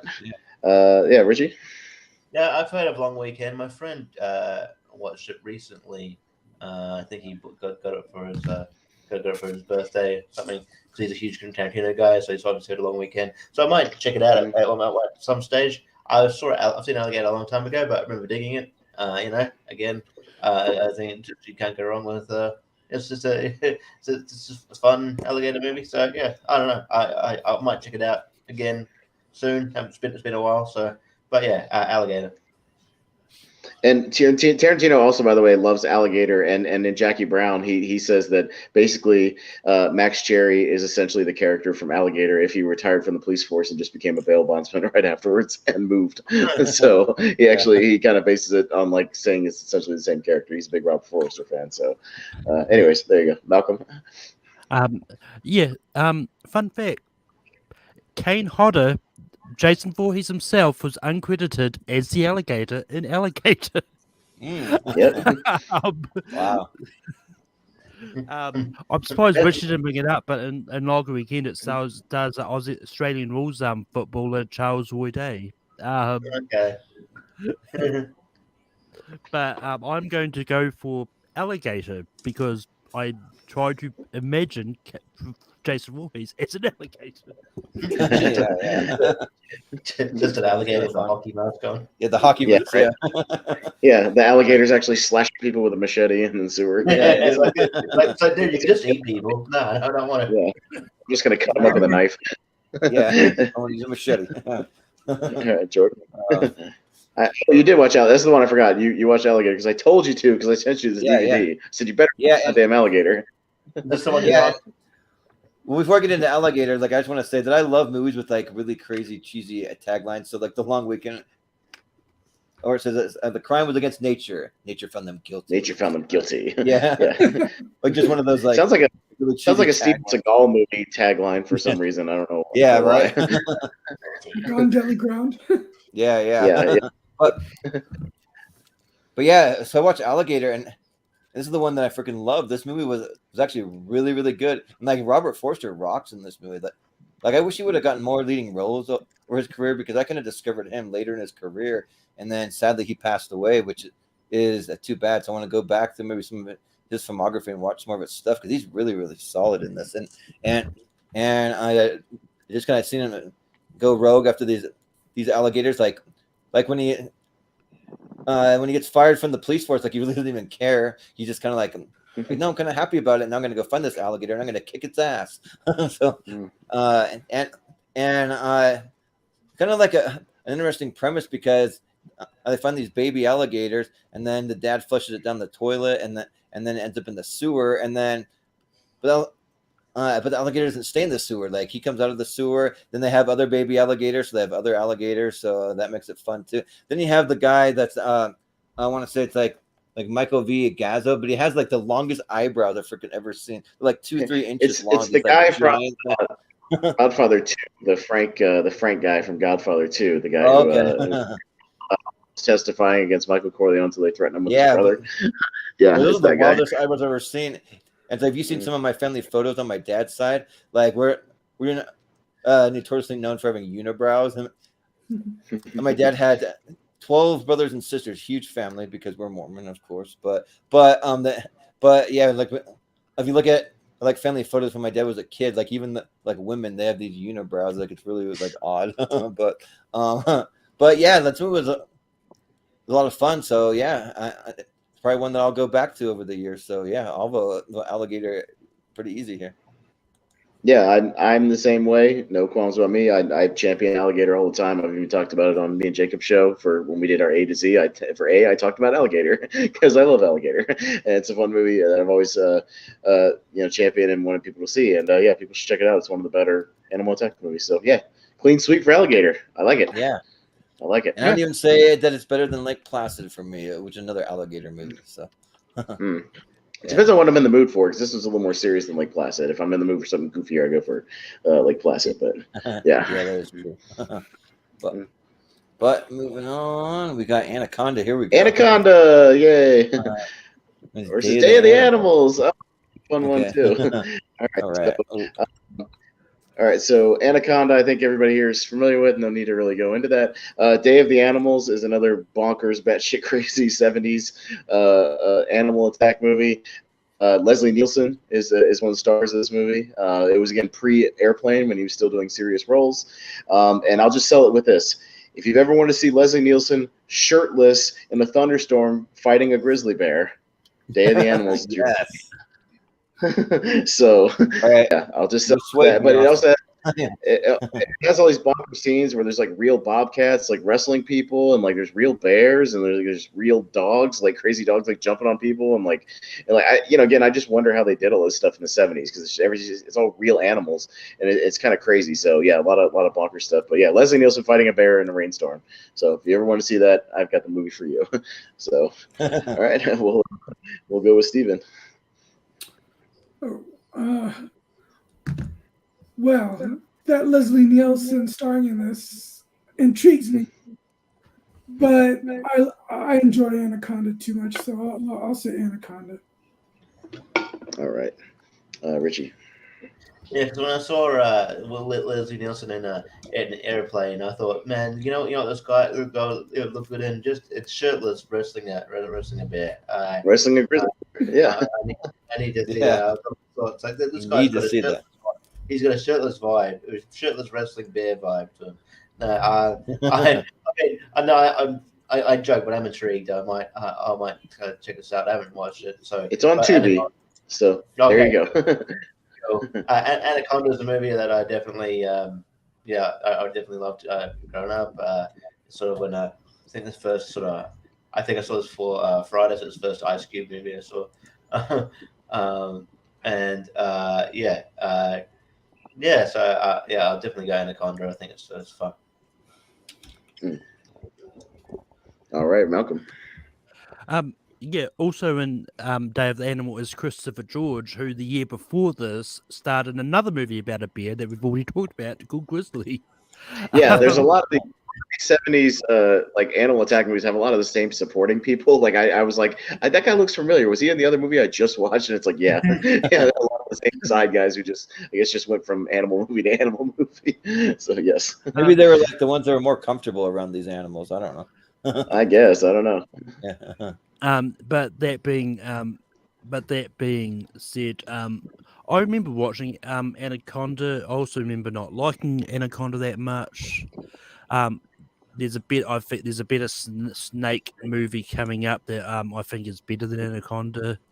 So because of that, my Anaconda don't want none unless you Day of the Animals. So Day of the Animals gets my vote. Yeah. That's not how it works, go. Nice. Yeah. All right, Jordan. So I have a question about Day of the Animals. Is it meant to be serious, or is it meant to be kind of like campy, or what? No, it's meant to be. Well, a lot of these movies are meant to be. They're serious, but some of the stuff is so wild and crazy. Like I will say that Leslie Nielsen, right before that scene where he fights the bear, is like leading half of a group. They kind of split up, and he starts getting really. He's an asshole in the movie. Like he starts getting really crazy, and even to the point where he starts getting rapey. I will say, it gets really crazy. He's just like he just like there's a girl that's with this guy, and he like shoves the guy down. He's like, "Come here, baby. I'll show you what a real man is." It's just like. Nice. Wow. And then the bear, where he starts fighting the bear with a stick, like it's nuts. So this movie's crazy. Yeah. Well, the tagline gets me again. For centuries, they were hunted for bounty, fun, and food. Now it's their turn. So yeah, and the premise, there's like a ozone radiation thing that anything over 5,000 feet of elevation is like making the animals crazy. So it's these people up in the mountains. So that's the premise. Yeah. Okay.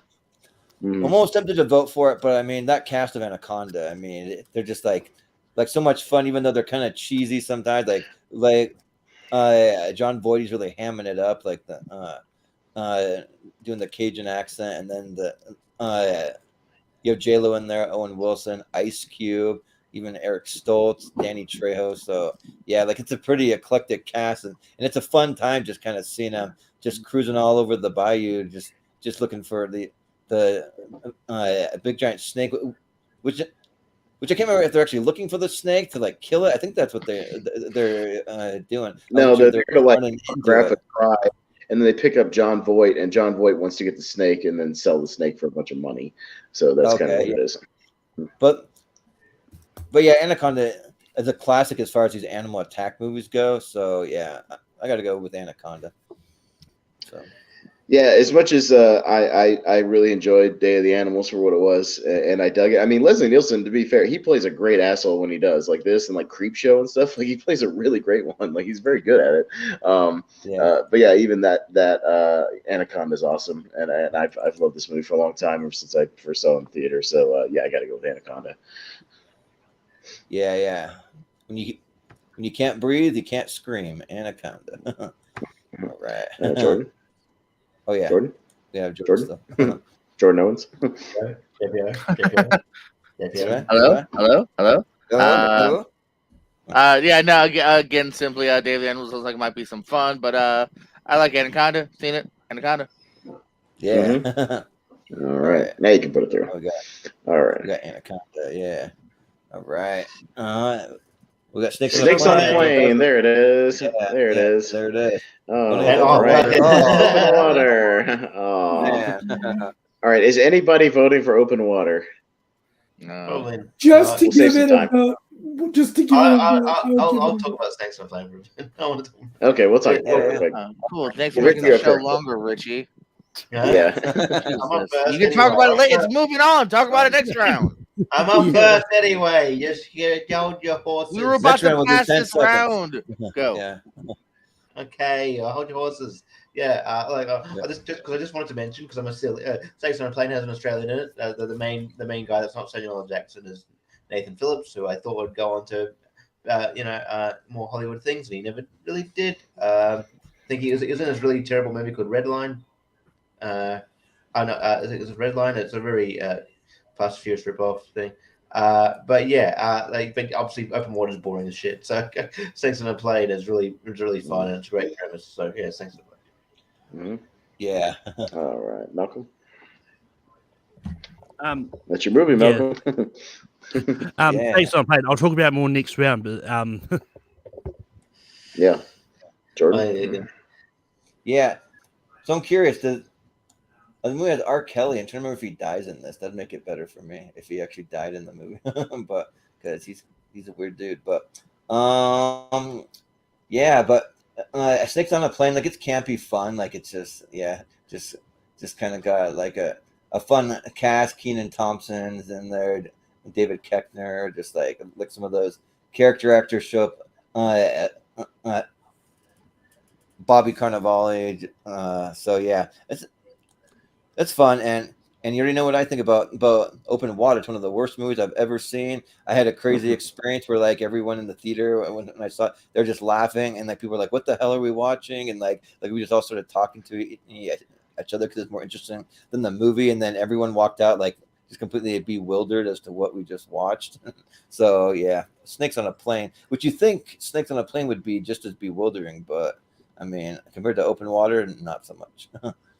So. I'll keep it short. Snakes on a Plane. Open Water sucks. All right, JP. Yeah.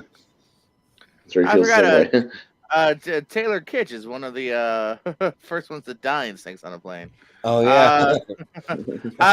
Yeah. Honestly, I was ready to vote against Snakes on a Plane because I thought the movie's not as fun as the premise makes it out to be. There's really just a couple of cool scenes that really kind of drag. It's not that great. But like we've all kind of hinted at, Open Water, it's a cool premise, maybe a short film. It's a real like scary thought, but yeah, it's just them like it's a long setup, them just floating, some arguing that gets old quickly. Yeah, it doesn't hold up. And it's weird too because it got it was a very small film that like actually got word of mouth buzz and a wider release and people were talking about it. But yeah, I don't know, it's just kind of a bore for me. So Snakes on a Plane is at least way more watchable. Yeah. And Open Water doesn't have a theme song by Cobra Starship. Yeah. Stephen? I will be the lone defender of Open Water. I thought the movie was tense all the way through. I will vote for it. Contrary. Yeah. Contrary. All right, 5-1 though for Snakes. So there's always someone out there that are a fan of these bad movies. So yeah. It's a bad movie. I'm pretty sure the critics liked it.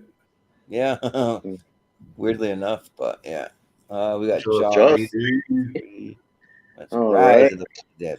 All right, is anybody voting for Jaws 3D? We can skip this Yeah, along. give this one. You know, Nope. there's no Australians in Jaws 3D from what I know, so we don't have to talk about it. Yeah. Anybody? No, Rise 2012? is great. No. This is good. Right. Moving on through. Right. Well, Jaws 3D. let's move it through. Jaws 3D is more boring. Like, at least Jaws Revenge is kind of bombing. Jaws 3D is boring. Boring. Yeah. I've never seen it. So. It's very boring. But all right. But the 3D didn't add to anything. Didn't make it like no. It's I guess it's bad. I guess by the time any of us saw it, like we couldn't see it in 3D. So yeah. Mm-hmm. But all right. Them giant movie versus Congo. Another movie. All right. All right. Malcolm. I haven't seen either of these movies, so I'm going to go for them. All right, Jordan. Yeah. So I have not seen them, but I mean, this was something different. Like I'd probably watch it. Like if somebody suggests, it's not one of those I'm probably going to seek it on my own. But if somebody were to say, "Hey, you want to watch this?" I'll be like, "Sure, why not?" But Congo. I remember walking in on my parents watching Congo when I was younger, and yeah, they were watching Congo. They weren't doing anything else. Yeah, but like I remember them just seeing the like monkeys just like brutally attacking people and like ripping people's heads off, doing all that stuff. Like yeah, like it gets like pretty brutal. And like this is the kind of monkey stuff that I actually do like, because they're not humanizing the monkeys or making them wacky or do weird stuff. It's just like actually like scary stuff. And then having Tim Curry, like this is a good Tim Curry movie. Ernie Hudson too, Bruce Campbell. So it's got a pretty good cast. Yeah, I am gonna vote for Congo. Pretty easy here. Yeah, it's just weird for me because Congo's a guilty pleasure, but I genuinely enjoy them. It's one of the better like 50s sci-fi movies, especially the animal one. I will say them has two really recognizable people in the leads. James Whitmore, who's Brooks in Shawshank Redemption, the guy who runs the library, like a younger guy, and then Edmund Gwynn, who was Santa Claus in the original Miracle on 34th Street. So they're the two leads. Yeah, two recognizable guys. So yeah, I'm torn, but I think I'm gonna go them on this one because Congo's more of a guilty pleasure, but I genuinely enjoy them. It's a lot of fun. JP? Repeating myself. Them's one I haven't seen. I've seen clips and stuff. No, but yeah, Congo's one I definitely checked out a long time ago as a kid. It kind of, was a good again library watch here. So I'll go with Congo. And if you haven't read the book too, the book's really, really good too, because Michael Crichton, he's one of my favorites. Well, like probably my favorite sci-fi author. Like really good. So I'd recommend that. All right, Steven. Yeah, I'm going to go with Congo. It's cheesy fun from start to finish. But regarding them, you mentioned two actors, James Whitmore and Edward Gwynn. But I'm looking at the cast. Leonard Nimoy's in it too. Briefly. Yeah, he's not in a lot, but he's in there. Yeah. What did Malcolm go? Uh-oh. Malcolm I don't know. Is it a man. We had a 3-2, he already voted, so I need Richie's vote, but so we could do it without him, but yeah. We'll come back. Yeah. I remember watching Congo. I didn't mind it. I've heard a lot about them, haven't seen it, so I would go Congo. All right. All right, so Congo wins that one. And the guy who directed them also directed In Like Flint. That's my favorite movie. Austin. Okay, yeah. Does Google Chrome shut down? Okay. Yeah. Right, moving on. Shark Night 3D. Going up against War of the Planet of the Apes. Oh boy.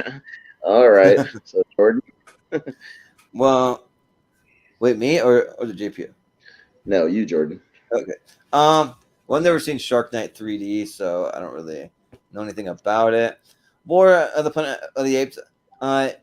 it's fine for me. Like it's not one that I go back to that much, just because I thought it was the lesser of the trilogy, and there's kind of less war than there should be. And like if they would have had a little more of that would have made it better. But I do like the addition of Woody Harrelson in it.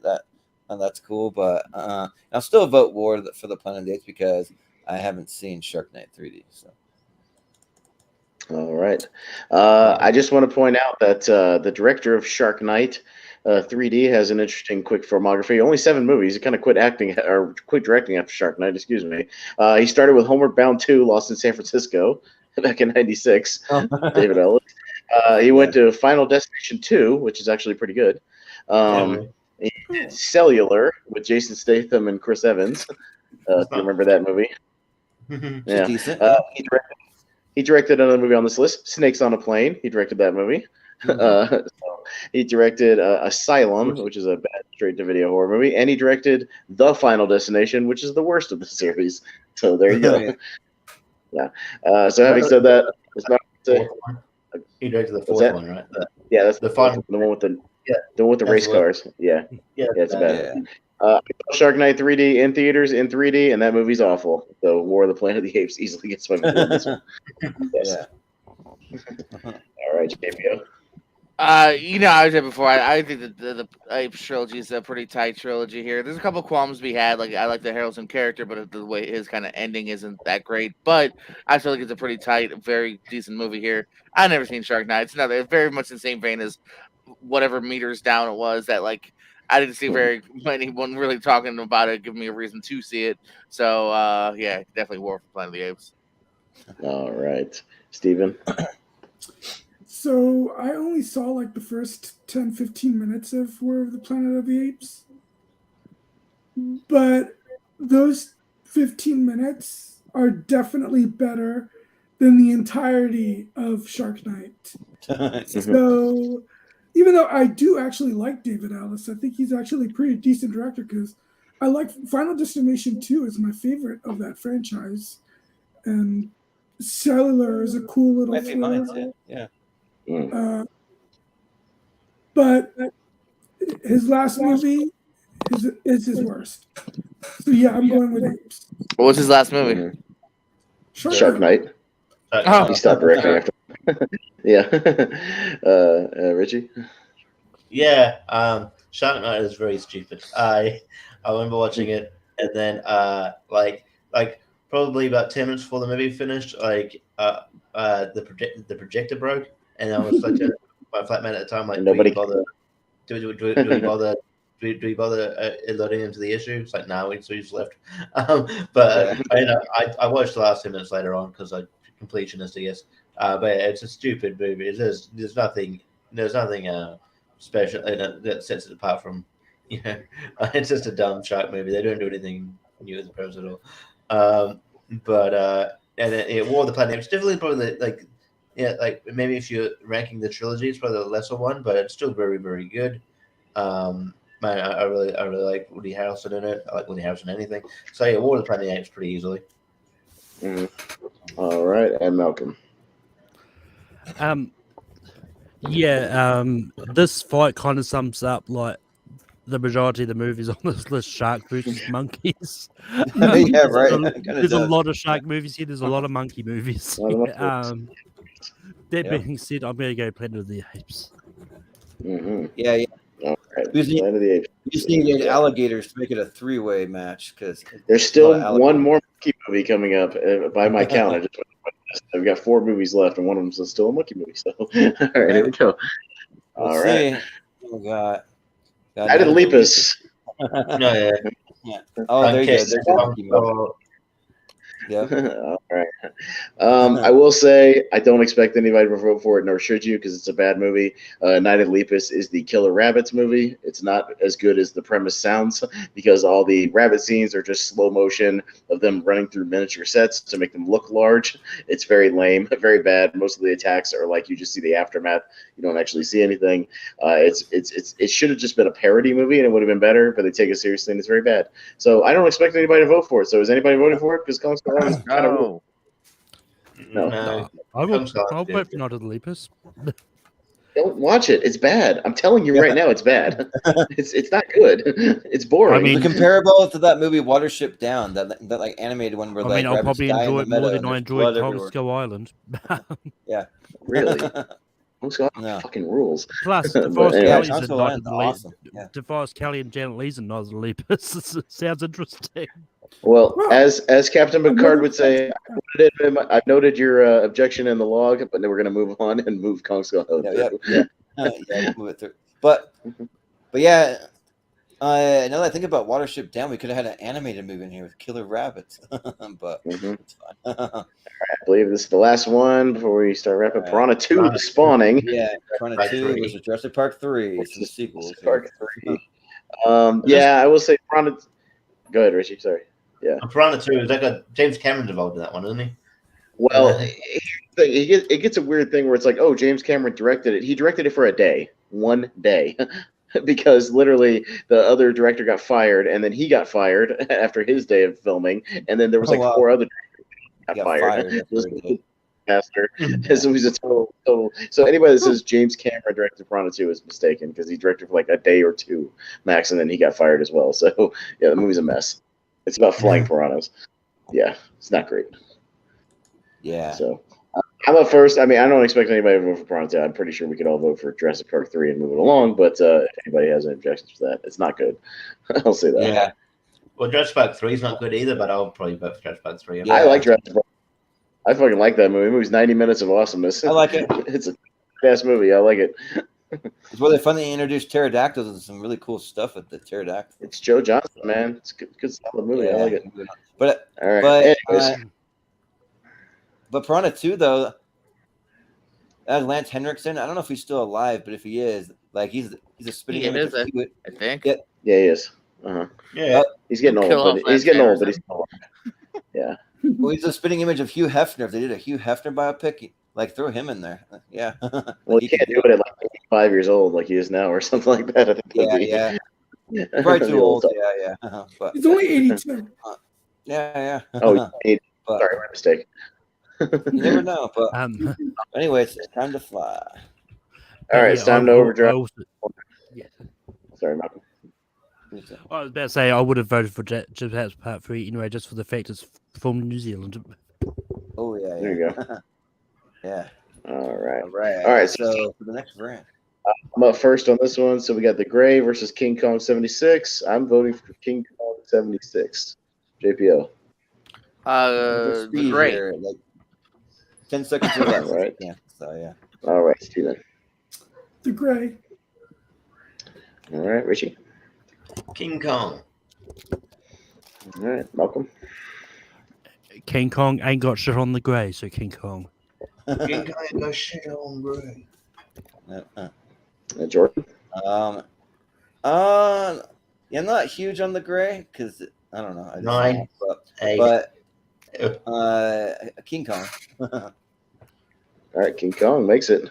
Takes out the I've Gray. never seen this version, but it sounds interesting with the cast it has. So, yeah. Good actors All make right, bad Donna. movies, Jordan. Oh man, that's hard. Tremors. That's a hard one. All right, so let's start with JPO. I like Tremors, but it's not hard. Dawn of the Planet of the Apes. Steven. You know, it might be recency bias, but I'll go with Tremors. Damn right. Richie. I'll go with Dawn. Damn right. Trade me. Malcolm. Yep. I probably could have watched Tremors in the time it took to get back to here, but I haven't. Dawn of the Planet of the Apes. Yeah. Jordan. I don't understand why Dawn is the second one. That's like really confusing to me. Dawn should be the first, and then Rise. Yeah, It just 9, doesn't. It's 8. weird, but yeah, I'll go with Tremors because Tremors rocks. Yeah, I mean it's my screen. Come on, name. easy for me. Tremors, which gives us a tie, and it goes to Jordan. Ooh, okay, easy Tremors. Yay! Yay! Put it through. Yeah. All right. Kevin Bacon with a cool look cowboy hat. Yeah. All Piranha. right. The original versus Monkey Shines. All right, Yeah. Steven. I'll go with Piranha. All right, Richie. Piranha. And Malcolm. What is it with the Piranha movies and having a sexy bikini-clad woman on the cover on the Because poster? But I'll go making shots. It's That's what it is. It's tits and blood. That's what these movies are. Yeah. Yeah. you can. Yeah. Hey, Dad, can you- Yeah. it's a- I'm all for the TNB, Tits and Blood, Piranha. Let's go. My boy Joe Dante, Piranha. JPO. Piranha. All right, Piranha takes it. Piranha. Moving on. All right. All Scrolling right. down. So we got- I know it's coming, but not yet. All right, the Pack versus the Peter Jackson King Kong. Richie. I mean, I know. I'll say King Kong because I haven't seen that. Malcolm. King Kong. Jordan. King Kong. Yeah, I'll also go King Kong. JPO. King Kong. All right, and Steven. Clean sweep. Kong. All right, sounds good. King Kong. Clean Moving on. sweep. All right. Okay. Down. I know it's coming, and I think it's after this. Shakma? But Shakma versus The Eight-Legged Freak. Ooh, All right, Monkey here we go. Fighters. All right, Malcolm. Shakma. Jordan. Eight-Legged Freaks. Yeah, I love me some Eight-Legged Freaks. Jordan. Eight-legged freaks. Mm-hmm. Steven. All of it is quite as much as you guys do, but I enjoy it. Eight-legged freaks. Yeah. Richie. Eight-legged freaks. All right. Yeah. 5-1 for Mr. Arquette. Just hanging in there. All right. Right. All right. Piranha 3D. 3D Against versus the the Edge. Yeah. This could be interesting. All right. Jordan Anderson's up first. Never seen either one, so like I'm kind of digging the vibe these Piranha movies are putting out. So but for Piranha 3D. Piranha 3D still super awesome. Piranha 3D. Yeah. Jordan. I'll give Edge a shot. Edge. Adam Copeland. Steven. Yeah. Jackson Hardcastle. This is surprisingly hard, but what one man can do, another can do. The Edge. Yeah. All right. Richie. Look, okay. No, I'll give it. I'll give a shout out to the Edge. All right. Malcolm. According to Bibbs and Whitney, the Edge is very underrated, so I want to get more eyes on it. The Edge. Oh man, there goes the. All right, the Edge moves on. There goes Piranha 3D. I was hoping that would make it farther. Oh well, what are you gonna do? Like that movie. I'm trying to see if I could read what the tagline is because it's small for me. There's something in the water. Is that all it says? I think that's it. Yeah. Yeah. Something in the water. That's Okay. Not as creative. pretty As I generic. thought. All right. But We're still not there yet. Birdemic, Shock and Terror versus Jurassic World. oh man. Oh, here we go. I'm surprised. Yeah, Birdemic made it this far. But there you go. Yeah, I'm up first. I'm gonna go Jurassic World. I love Birdemic for ironic reasons. You know, Jordan. Yeah. But no. Yeah, I didn't think I'd vote for Birdemic, and that didn't necessarily think I'd vote for Jurassic World, but I am now Jurassic World. Steven. I forgot what it be. Oh yeah. Boar. Yeah. Steven. Jurassic World. Mm-hmm. Richie. Jurassic World. Mm-hmm. Malcolm. Well, I like Tibby Hedren. She's only in it for 45 quick shots of Jurassic World. Yeah. Jordan. As much as I like chaos, I can't do it here. So Jurassic World. All right, Jurassic World with a clean sweep.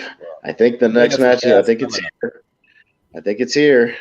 Ooh. Jaws and Jurassic World. Boom. Here we go. There's the There first you one of the- go. Boom. So I'll let everybody get a full 10 seconds on this one because I think everybody might need it. So yeah, no harsh countdowns on this one. It's legit tough. So Yeah. we'll start with JPO. Start at the bottom. Jaws and Jurassic Park, the battle of the Spielberg animal movies. Hey man, we're gonna need a bigger boat to carry my love for Jurassic Park. Jurassic Park. Yeah. Steven, you gonna stick with Chief Brody there? Yeah, this actually isn't really that difficult for me. As much as I love Jurassic Park, I definitely love Jaws more. Yeah. All right, Richie. Look at cocky Steven here. It's not that difficult. Oh, yeah. Jurassic Park, I'm going to get it for. All right. Malcolm? This is a matchup that's 65 million years in the making. I'm going to go Jurassic Park. Yeah. All right. Jordan? Yeah, technically, it's you're gonna need a bigger boat, not we're. It's gonna be Jurassic Park for me. Yeah. Yeah, I would have gone with Jaws just because it's literally just higher in my personal rankings. So, yeah, Jaws is not going to make it. Jurassic Park, knocked it out. Yeah. Well, we have to at remember least- that. Put it in the Well, comments. at least Jaws beat Jurassic Park on rank in top 12 Steven Spielberg movies. Mm. Yeah. All right. I thought you could make the joke that you went with Jaws because it's the higher alphabetical movie. Oh yeah, the higher alphabetically. Yeah. This is in my top 10. Jurassic Park's in my top 20. So that's literally just what it comes down to. So, All right. Here we go. all right. So we got another Jurassic Park movie. We got Lost World versus Crawl. This could be interesting. So I'll go with Steven. Even though I haven't seen it, I'll go with Crawl. All right. And Richie. I'm also going to go with Crawl. Okay. Malcolm. Lost World. Jordan. Yeah, I'll go with the Lost World, but I do want to find out who the mother of Jeff Goldblum's daughter is because she's obviously African American. But is she ever revealed? I don't know. Well, actually, I think he had multiple baby mamas canonically, so it could have been he had a fling with a black woman, had a kid, and then got with other ones. He got 5 kids total. So, yeah. Oh yeah, he's got, yeah. Yeah. Because he says the same with wives. Okay, he's married occasionally, so he's married several. Oh yeah, people. yeah, he's married occasionally. Yeah. I'm gonna go with Lost World just because I've seen it way more times than Crawl. Jordan. I'm gonna tie this baby up. Justice for Barry Pepper. Crawl. Well, justice ends there because I'm going with Lost World on the tiebreaker. So sorry. Yeah. But you're right though. It's the Lost World is the better version of Jurassic World Dominion because the dinosaur in San Diego. Yeah, I would agree with that. All right. No, you don't. Lost World was on your list. Mm-hmm. But you haven't gotten to my part 2, so just wait for that. You're right. So yeah. All right, this could be interesting. We got original 33 King Kong versus Deep Blue Sea. It couldn't be further of 2 movies apart from each other. So, Richie, start with you. Deep Blue Sea. All right, Malcolm. King Kong. Jordan. Yeah, I'll vote for Deep Blue Sea, but what's Sam Jackson's line? Like, I almost got eaten by a motherfucking shark or something. Like, I don't know what he says, but That's Chappelle's show. Yeah, Yeah, not the movie, buddy. yeah. He can't say he's already been eaten by the shark. It has to have some kind of like motherfucker line in there, right? But No, I don't think he does, actually. I think he's just doing a speech. Oh, there's Chappelle's show. I mean, he doesn't have one fucking line to dress at Park. Mm-hmm. Hold on, this Change my vote motherfucking then? butt. I got that. Yeah. Anyways, back on track. vote. Having said that, as Malcolm would say, having said that, I will go with Deep Blue Sea because we've already moved through 2 other King Kong movies, so I'll go Deep Blue Sea. Jordan. Yeah. I'm glad you said that. It made it easier for me. I like your logic. Deep Blue Sea. All right, Steven. Deep Blue Sea. All right, 5-1 for the Deep Blue Sea. All right. Deep Blue Sea. All right. We Down. got Lake Placid. Good. All right, versus Razorback. All right, Malcolm.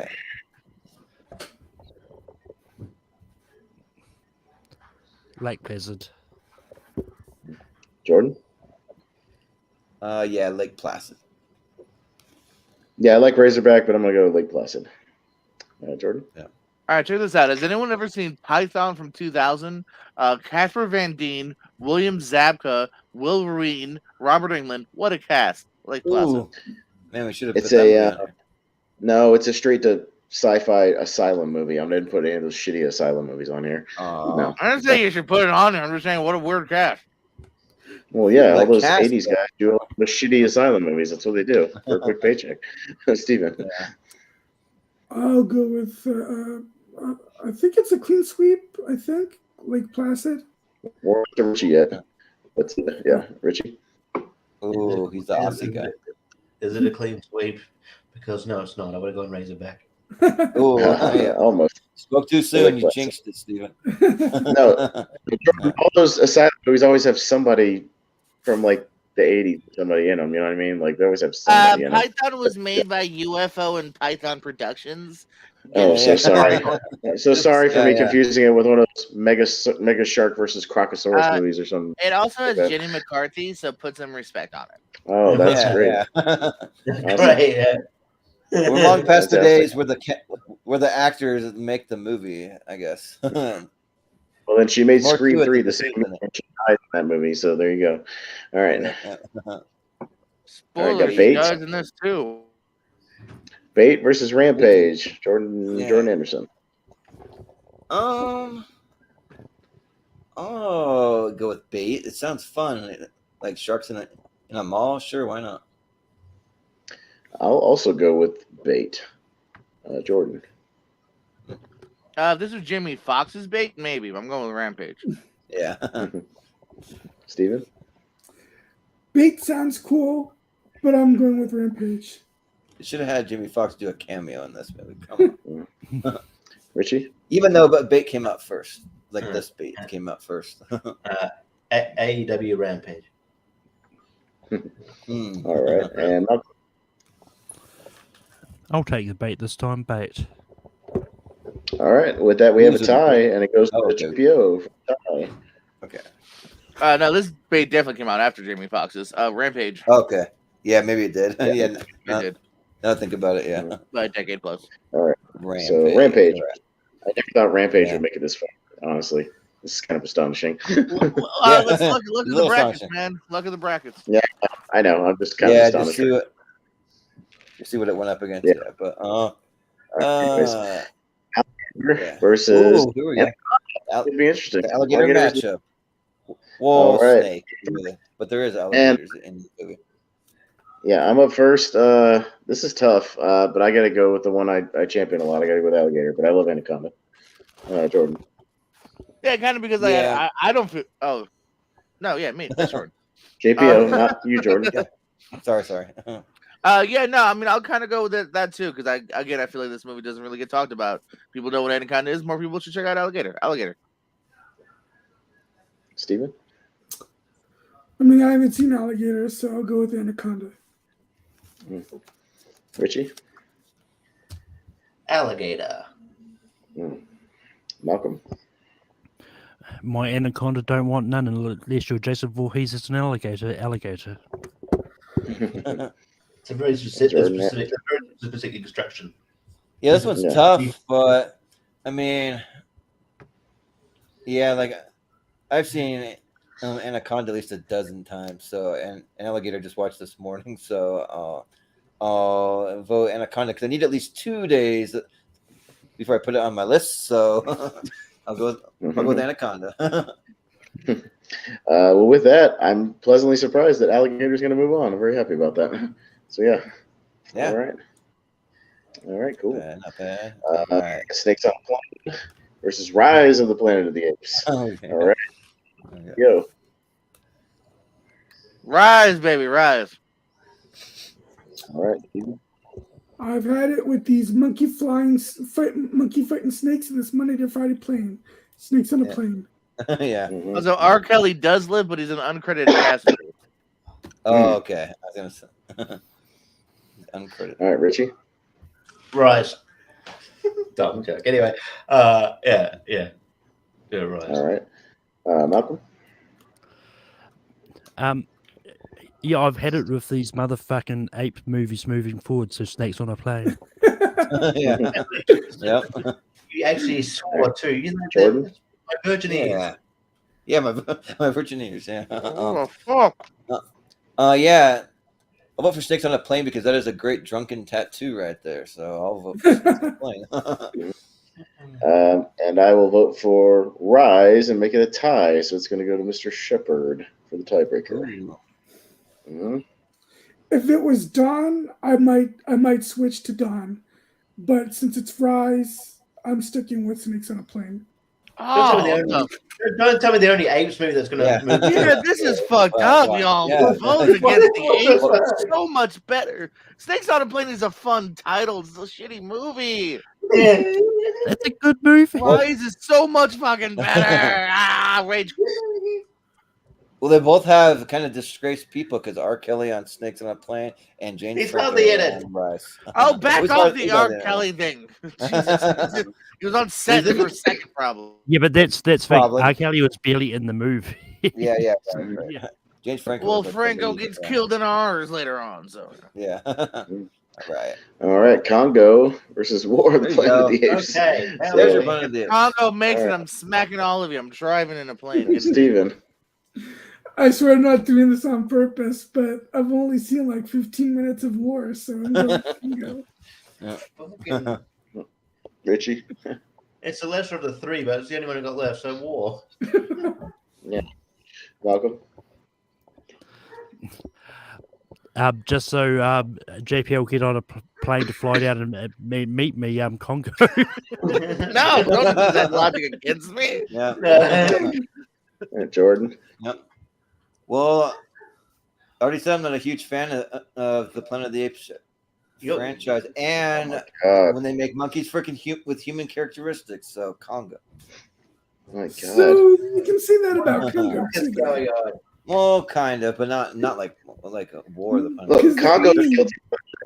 Congo's a guilty pleasure. For fuck's sakes, those Planet of the Apes movies are way better. War for the Planet of the Apes. For God's sakes. Well, in Congo, they're not freaking riding horses and shooting machine guns and rifles. Yeah, that's what makes the movie awesome. Yeah. It's a movie. Yeah, Yeah. JPL. but You guys are part of the 49% who thought Snakes on the Plane was a good movie, while Don has 88. Anywho, what do you think? War. All right, so it's another tie, but thank God Richie has the tiebreaker, for fuck's sakes. All right. Dang. Congo. All right. Stop that silly nonsense. War. Okay. Planet of the Apes. War. Yes. It's gonna be war. One of the tightest trilogies. You're like, Snakes on the Plane. God damn. Yeah, like, whatever, it's fine. It's like, But those what movies are war do they fucking actually great. have in War of the Planet of the Oh, yeah, Apes? but War's in the monkeys title, but I have don't see any guns, war in stuff. that. Oh my God, there's plenty of war. Calm down. What more do you want? There's like some hand-to-hand Jesus combat or guns shot off. You But just hate monkeys. We know. You're true. no. All right, Kong Skull versus JP3. So, Richie. I think it's a JB3 for saying that. Kong Skull Island. Entering our seventh guest, JB3. No, Malcolm. Jurassic Park 3. Jordan. this is a lot tougher than I would have thought. I probably got to go with Kong Skull Island, but it's close. Kong Skull Island's in my top 128. I fucking love that movie. Kong Skull Island. Yep. JPO. Yeah, it's kind of easy for me, man. Neither one's perfect, but I'd watch Kong Skull Island multiple times over before JP3, but not JP3 because I like JP3, but Kong Skull Island in this case.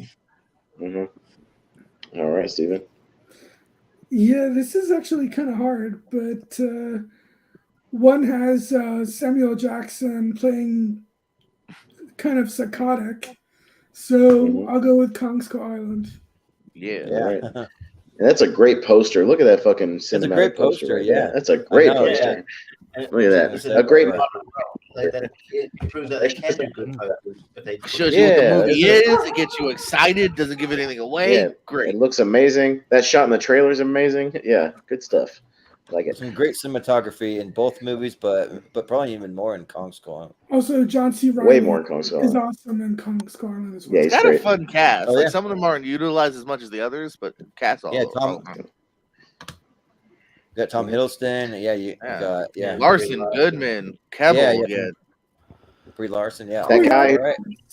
That one guy who's not Jeremy Renner. You know what I'm talking about? No. The guy who looks like Jeremy Renner, but he's not Jeremy Renner. The guy who like tries to sacrifice himself with a grenade and he gets smacked Shea into Wiggum. the mountain. Oh yeah. Yeah. I never thought Shea Shea Wiggum, Wiggum was yeah. Jeremy Renner, but all right. Yeah. He looks exactly like Jeremy Renner. Put them side by side. I was He's a always great called him not character Jeremy actor, Renner. though. Shea Wiggum, yeah, like Also, I wonder if when Michael Crichton was writing the book Congo, he called it Congo as a reference to King Kong. oh yeah, Probably. probably. But so All right. All right. The here winners will of the be- poll. All right. Yeah. So we got King Kong 76 versus Tremors. So Malcolm is up first. King Kong. Jordan. Yeah. Tremors. Easy for me. Tremors. JPO. Go watch Lords of Dogtown, Pez. Renner and Wiggum, same scene, side by side. Oh Tremors. wow! I know. I can't I didn't tell know them either apart. one of those were even in Who's that who? Steven. Tremors. Who's who? Richie. I was Tremors. completely baffled. Yay! Tremors is in the poll. I'm so happy. The first time Yeah. ever. Yay! You know I'm gonna vote for Tremors excellent. as long as it's in this thing. So yeah. Yay! Well, I will just because it's my number 2 favorite movie of all time. But you know, that's just, Damn. Yeah. But, Yeah. All right. all right. So you could Piranha, Peter's top 128. Oh This yeah, is the 100%. king of Kong. Yeah. So Peter Jackson, King Kong versus Piranha. So Jordan Anderson. That's kind of tough, but I just haven't seen the original Piranha, so I got to go King Kong. It's tough. Hot chick on poster, the movie I've seen. I can watch Piranha twice in the same time it takes me to watch King Kong. Piranha. That doesn't sway me because I'd rather watch a good movie once. King Kong. Piranha's a good movie. Go fuck yourself. Piranha's a good movie. Things got violent here. Fuck yourself. Whoa, Lopez, too far. What Too far. you slander Joe Dante? Steven? I mean, I do like Gremlins a lot, but I'm going with King Kong. Yeah. King Kong doesn't have Dick Miller. Richie. Who cares? Who gives a Dick Dick Miller. Miller? I don't know who that is. Yeah, me neither. I don't Only know. He's in every Pez. Joe Dante movie. Pez the fighting Dick Miller over here. You're the only one who knows. I'll use an actor we haven't heard of as leverage. No, fuck me, fuck you, Piranha. Malcolm. Piranha doesn't have Andy Serkis playing double roles, so King Kong. Yeah. And doesn't have one of the Alright, best so- performances from Jack Black. So yeah. Or What happened to I Joe don't know. Dante that he hasn't made a good movie since 2003? Yeah. What's the film over Sad. there? He just kind of he's like half retired and he's 80 years old, bro. Like, what do you want him to do? No, but that's 2003. Like he's made movies since 2014. Like I'm just saying, it's weird. Like he had such a kind of consistent, Gremlins 2, Matinee, Small Soldiers, and then it ended. Look at John Williams. He's in his 90s and he's still composing a Star Wars score. It's like, Oh, come on. Peter Eastwood's Jackson. putting out shit. Yeah. Some shitty movies too. Anybody see Lovely Bones? It's a piece of shit. So Oh, it's not a piece of shit. Calm down. It was the Lonely Bones. That's a little harsh. It's a lovely bones. Oh, it is? Yeah. I said the Lovely Bones. Oh no, Stephen was the one that said Lonely Bones. Oh, Lonely Bones. Lonely Bones is the porno version. Sorry, guys. Yeah. But anyways, That's Lonely Eight-legged- Boning. yeah. Lonely Boners. Got Yeah. Eight-legged freaks versus the Edge. I'm up first. I'm going with eight-legged freaks. So Yeah, I'll second that. Eight-legged freaks. All right, Steven. I'm gonna go with the Edge. All right, Richie. He's got 8 legs. He knows how to use 8-legged. Yeah. Malcolm. I want to get the Edge some more exposure, so the Edge. Yeah. Jordan? I want to give Eight-Legged Freaks some more exposure. So Eight-Legged Freaks, come on. All right. Hey, look at Freaks was on 42. Yeah. Alright. Yep. I think it traces enough exposure that each Yeah. I don't feel like it Anthony does. I feel like people have. I feel like people haven't revisited 8 Leg Freaks in a long time. They should because it's awesome. Yeah, right. Yeah, it's awesome. It actually doesn't get talked about a lot. Yes, but well, no one agrees that. Oh, interesting. Jurassic, the first of each trilogy. So Jurassic World, Jurassic Park, The Battle of the Jurassics, JPO. What do you got? One of the all-time greats versus a movie that I think maybe cracked my top 100 that particular year, Jurassic Park. All right, Steven.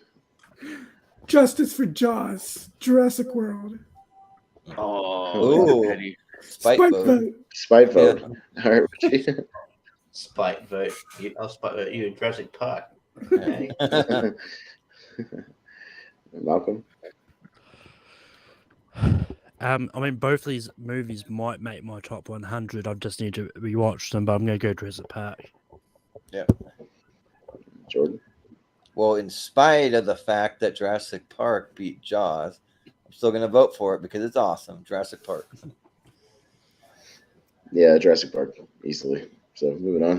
Yeah. All right. Okay. Right. Oh, all right. it. So that's our set of 8. We're almost there. And we will. Right. Another I just can't wait for the. I just can't wait for the poll when they see Peter Jackson's King Kong. It's like you'll get your comments like wrong King Kong. Yeah. Mm-hmm. I'm surprised Right, King Jaws. Yeah. Where's Jaws? Got beat up by Jurassic Park. Yeah. The only movie in this whole tournament that might be able to take it out. So. All right. So we got Lost World versus Deep Blue Sea. This could be interesting. So Steven. All right. Not really that hard. Deep Blue Sea. And just could be interesting and just shit all over. But in saying that though, Deep Blue Sea. Malcolm. This is Jurassic Park versus Jaws all over again. It is, yeah. But I'm going to go Lost World. Yeah, but people would be like, and the poll would be like, the fucking Rennie Harlan shark movie made it, but Jaws didn't. The one that's like the knockoff. Yeah. And be like, what? Anyways, Jordan. I'm gonna go with the Vince Vaughn classic, The Lost World. I'm gonna. He's in that. Yeah, right. You forget. I'd go with the Pete Postlethwaite classic, The Lost World. JPO. You start thinking of the most obscure, well-known actor in these movies. As a wise man once said, it's not that hard. Deep Blue Sea. Well, with that, we have another tie, and it goes to Mr. Malcolm. Lost World. Lost World. All right. Thank you. Yes. Already have the better Jurassic Park. I'm sorry, I'm fine with that. I'm sorry, Saffron Burrows. I'm sorry, ladies and James. Yeah. All right. I can't believe it's made it this far. Rampage versus Lake Placid. Rampage. Yeah. Richie. Like a Jason Bateman movie in 2015. This is where I leave you, Rampage. Lake Placid. Yeah, there we go. That's the long bow, but I did it. Okay. Malcolm. Lake Placid wasn't up against that much competition, but until now, Rampage. Really? Okay. Jordan. I gotta go with Lake Placid, but I might go play Rampage after this because I have it on my Nintendo Switch. So, yeah, but I'm voting Lake Placid. This one's easy. Lake Placid. Gotta get some of those 90s movies in there. Yeah. All right, JPO. Yeah, well, like a Jason Bateman TV show, my vote's not gonna be Arrested Development. Fuck! I didn't know where to go with it. Lake Placid. Yeah. I remember since I had someone to go with it. Okay, you just been. My joke was meant to be a bad joke. That's the joke. Yeah. I know. All right, Steven. we already have some apes in there, so I'll give some love, some crocs, and say Lake Placid. Rampage Yeah. has like a giant croc too, I think, doesn't it? It does. Yeah, I think so. Yeah, it does. Yeah. Haha. All right. Well, with that, it's Lake Placid. So there you go. Okay. All right. With that, we And, have a Lake Placid. mhm. Even All though right, I know got two more matches on this side. Yeah. We got Alligator That- that alligator. See, we already have some gators and versus Snakes on a Plane. All right. Malcolm.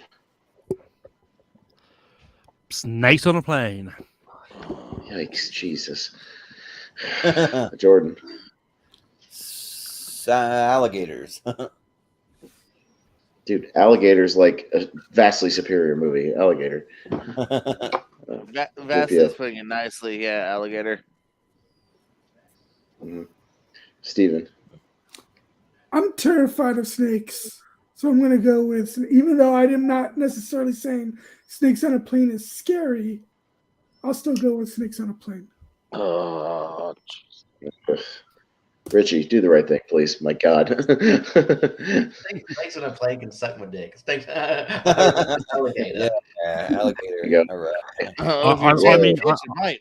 I mean, they do suck someone's dick in the movie. Yeah, that happens. Yeah. Best scene in the movie.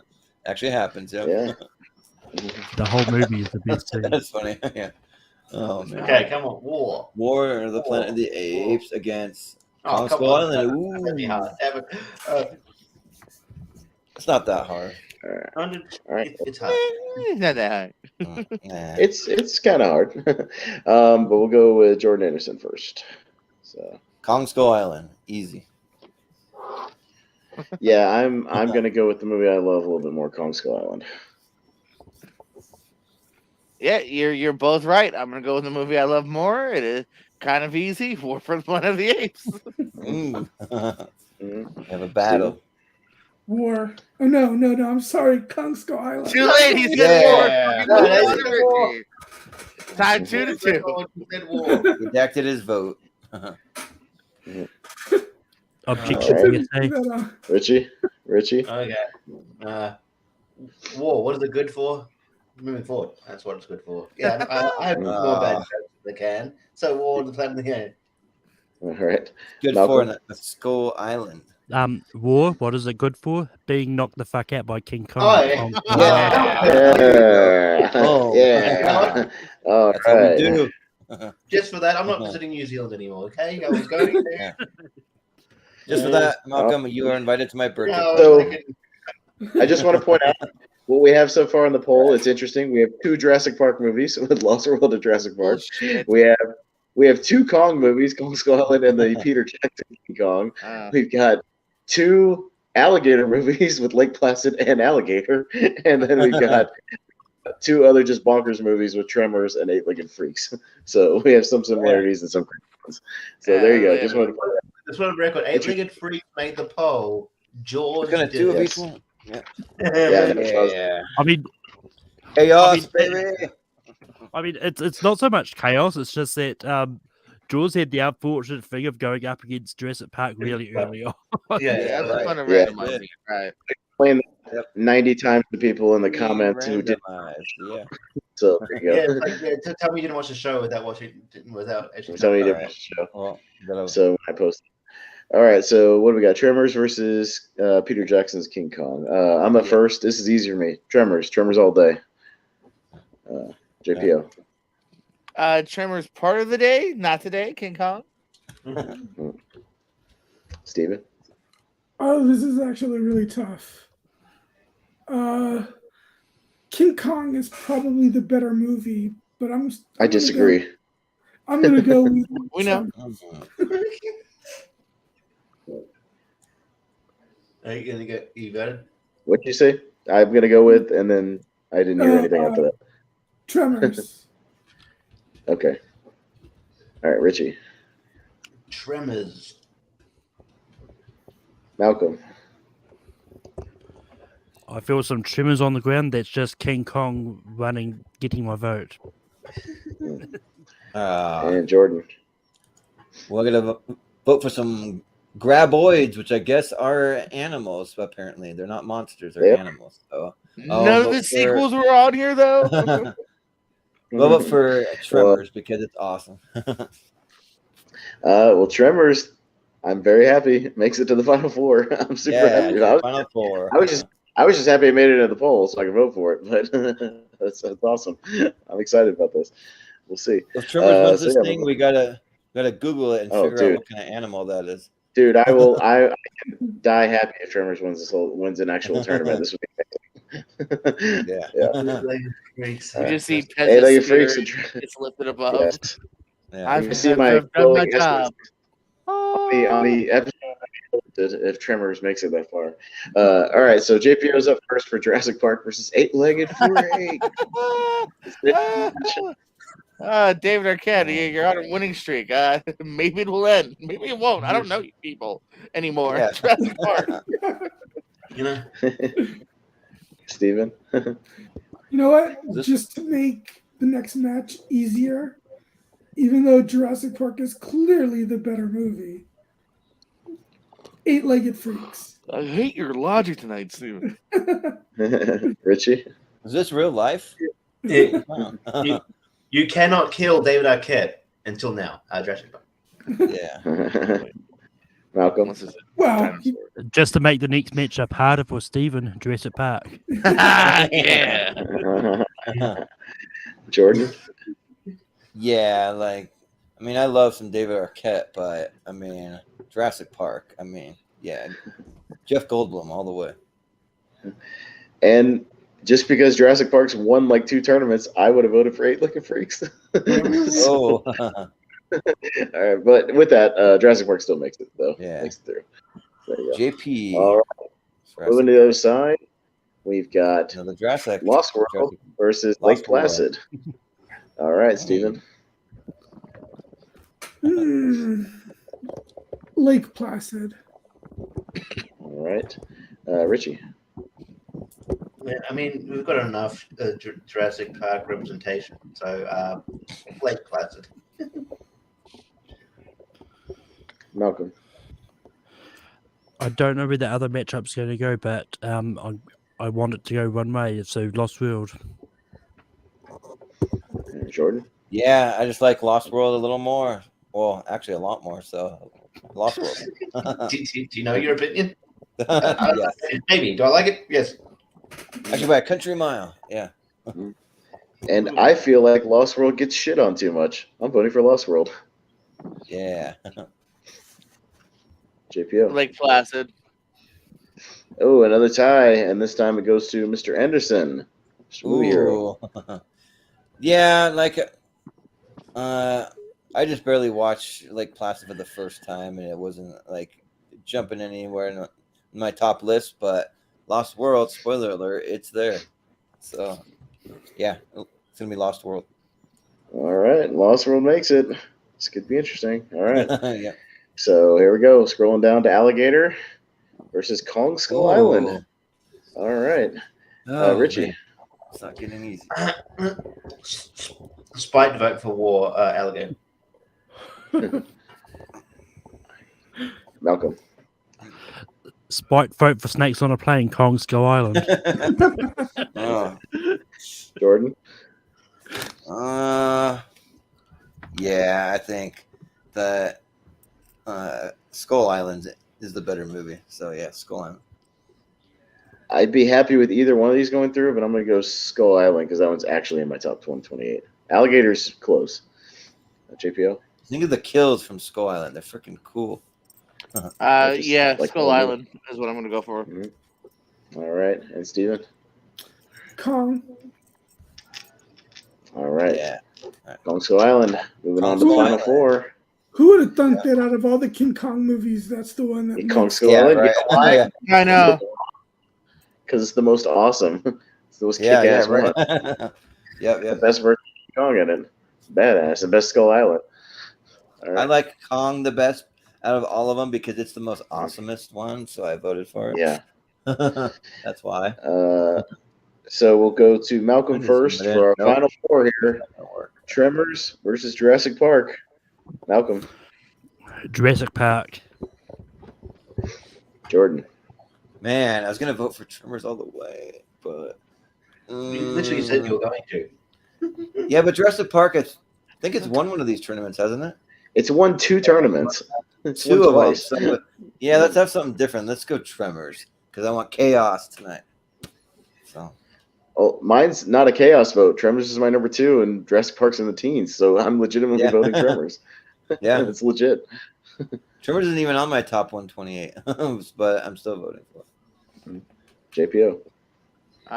Slap me silly and call me Santa Claus. Tremors. Yeah. Wow. Steve. Santa Claus. I'm going to go with Tremors. Yay! Richie. Tremors. Oh, Yay! Tremors. Yay! I'm so happy. It's in the championship. Austin's gonna have a coronary. His heart's gonna stop beating here. Yeah, it's gonna stop. Yay! It'll be the opposite though, because of the other episode when Ernest goes to camp didn't make it. Now your other favorite can make I it. know. Yeah. Yeah, you have to be happy for an episode. How is Hey. it Ernest So. Animal Attack movie? Yeah. He Good kind of news. gets attacked by a family of badgers in Ernest Goes to Camp because he goes, never do this to a family of badgers. And then he gets attacked. I mean, do trolls count? Oh man. See, Do trolls- if I had done that Then in he the episode, you might not have shit. Can we go Man, back to that's a time? classic slapstick comedy right there. Come on. They should have made Ernest go to the zoo. I mean, Yeah. if trolls count as animals, then there's Ernest Scared Stupid. We should have made No, Ernest trolls are gets attacked by a monsters. giant alligator. Right. All right, so we got Lost World versus Kong Skull Island, and we go to Jordan Anderson first. Oh man, this is freaking might be one of the hardest ones of the whole thing for me. I think I gotta go with the Lost World. So it's gonna Yeah. it'll be funny if that's the Jurassic Park that makes it. I love Kong Skull Island. Lost World's in there too. Kong. I'm gonna go King Kong. JPO. Hell yeah, King Kong. All right. And Steven. Kong Skull Island. All right. Richie. Yeah, it's not that hard. Kong Scholar. and All right. Malcolm. Kong Skull Island. Malcolm. Right. Malcolm. Oh yeah, Malcolm. Malcolm. Malcolm. Hey, Malcolm, what's your opinion? It's gonna be Malcolm. Kong Skull Island, anyways. But understand. Lost World understand, Avenged Jurassic Park. All right. well, it's still Kong Still, it's still Kong Skull Island, but I just wanted to make sure everybody. Yeah. Oh yeah. All right. So our championship match for the evening, surprisingly enough, first versus Kong Skull Island. I'd be happy with either one of these, but we'll see what happens. So I'm up first, ironically enough. So I'm going to start it out with Tremors. So I'm going to go with Tremors to start. We're gonna have So, King Kong JPO. versus the Graboids. See who wins that. That'd be a great battle. match. Yeah. Yeah. I feel like Graboids could easily be a part of Skull Island, and they would kind of make sense. Yeah. Yeah. Actually could. JPO. Tremors. Steven. Yeah, I'll go with Tremors. Richie. Make it interesting. Kong Skull Island. Oh, Malcolm. You know what would have been a better matchup? Jurassic Park versus Lost World. But we don't have that. I'm going to go for the movie I haven't seen because I don't like Kong Skull Island. Tremors. Oh, you. Oh. yeah. Jordan. Well, would have been an interesting matchup is what was that one with the killer worms again? I forget the name of it. Squirm. Yeah, that movie sucks. Yeah, Squirm versus Tremors, and watch like the Graboids that No. devour those things. Yeah. Yeah, I'm gonna go with Tremors. Tremors win. Yeah. Tremors, yeah. And it's funny. Not see that coming when we first started. It won a tournament that it wasn't even part of my 128. I'm so happy. We're gonna see Austin just like rip his shirt off and go running. Yay! Woo! I So know. I happy. need to go get my Trimmer shirt right now. All right. I should have worn it. I didn't wear it. Yeah, I didn't want to. The one that's not about a real animal one. Yeah. It's a real There's animal. movie out here that's not a real animal. How do you know it's not a real animal? Have you ever seen a graboid? You don't know that. I don't know. Yeah. All right, let's all vote now. Not a real animal. All right, let's start this list over. All right. All right. Well, Yeah, We're I'd doing actually another real put an S animal tier. We'll bring it down. Yeah. Oh, and one. Well, yeah, and half the animals on Soundcloud aren't real either, but that's fine. Yeah. I mean, my second favorite movie in this entire thing didn't even make it past the first round. So, Which is what? What was that? Arachnophobia. Oh yeah. Mm. Arachnophobia is great. Yeah. It should have made it further. Yeah. Just had a tough break. It was up against some tough competition up there. So yeah. Yeah. Yay! I'm so Well, happy. I love Tremors. We'll see So what happy. people think of our poll here. We had some that made it a lot further than they really had it right to, but Well, just the way the matchups are. all right. Well, as we wrap it up, I want to thank everybody for indulging me in my animal attack love. I appreciate it, and letting me rave about some of these movies. I appreciate it, and I hope you weren't voting for Tremors just because it was my tournament. I certainly hope not, but I hope you legitimately like it because I really love Tremors. I think it's a great movie. But anyways, we'll wrap it up here and bring us all up on the main screen. Let's all go watch Tremors tonight. I'll watch it any day of the week. Yeah, that'd be fine. I watched it today because it's on. Oh yeah, I have it on Steven watched it. The Stars add-on on Amazon Prime. Oh man, I just canceled my Stars. Shit, I gotta re-up it. Apparently, you can buy a plush Graboid Tremors toy. Ooh. Yes, you can buy toys. They sold some in Tremors 3. Little plush graboids. Or if you've seen the show Santa Clarita at Diet, the main kid gets Kevin Bacon's hat, the actual hat from Tremors, and wears it around on that show. Nice. It's kind of cool. Yeah, it gives him confidence. Kevin Bacon. Kevin Bacon. Santa Clarita Diet? No, it wasn't actually him. It's just Kevin Bacon's hat that he finds like at an antique store.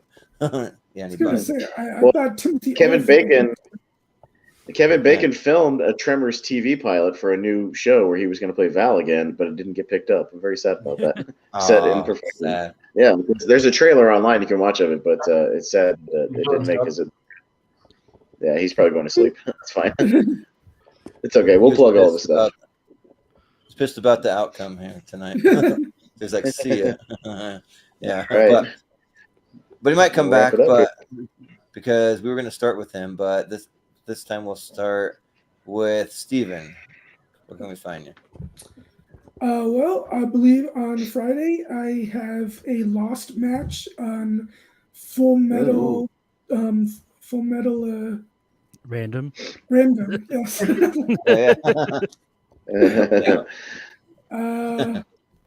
than that, just all the social medias on my name and Letterboxd SShepherd82. Yeah. Sounds good. Richie, where can we find you? Yeah, you can find me online. I'm going to be doing. I'm going to be doing Full Metal Random Match as well on Friday. Doing Simpsons season 1 to 10 should be interesting. Also,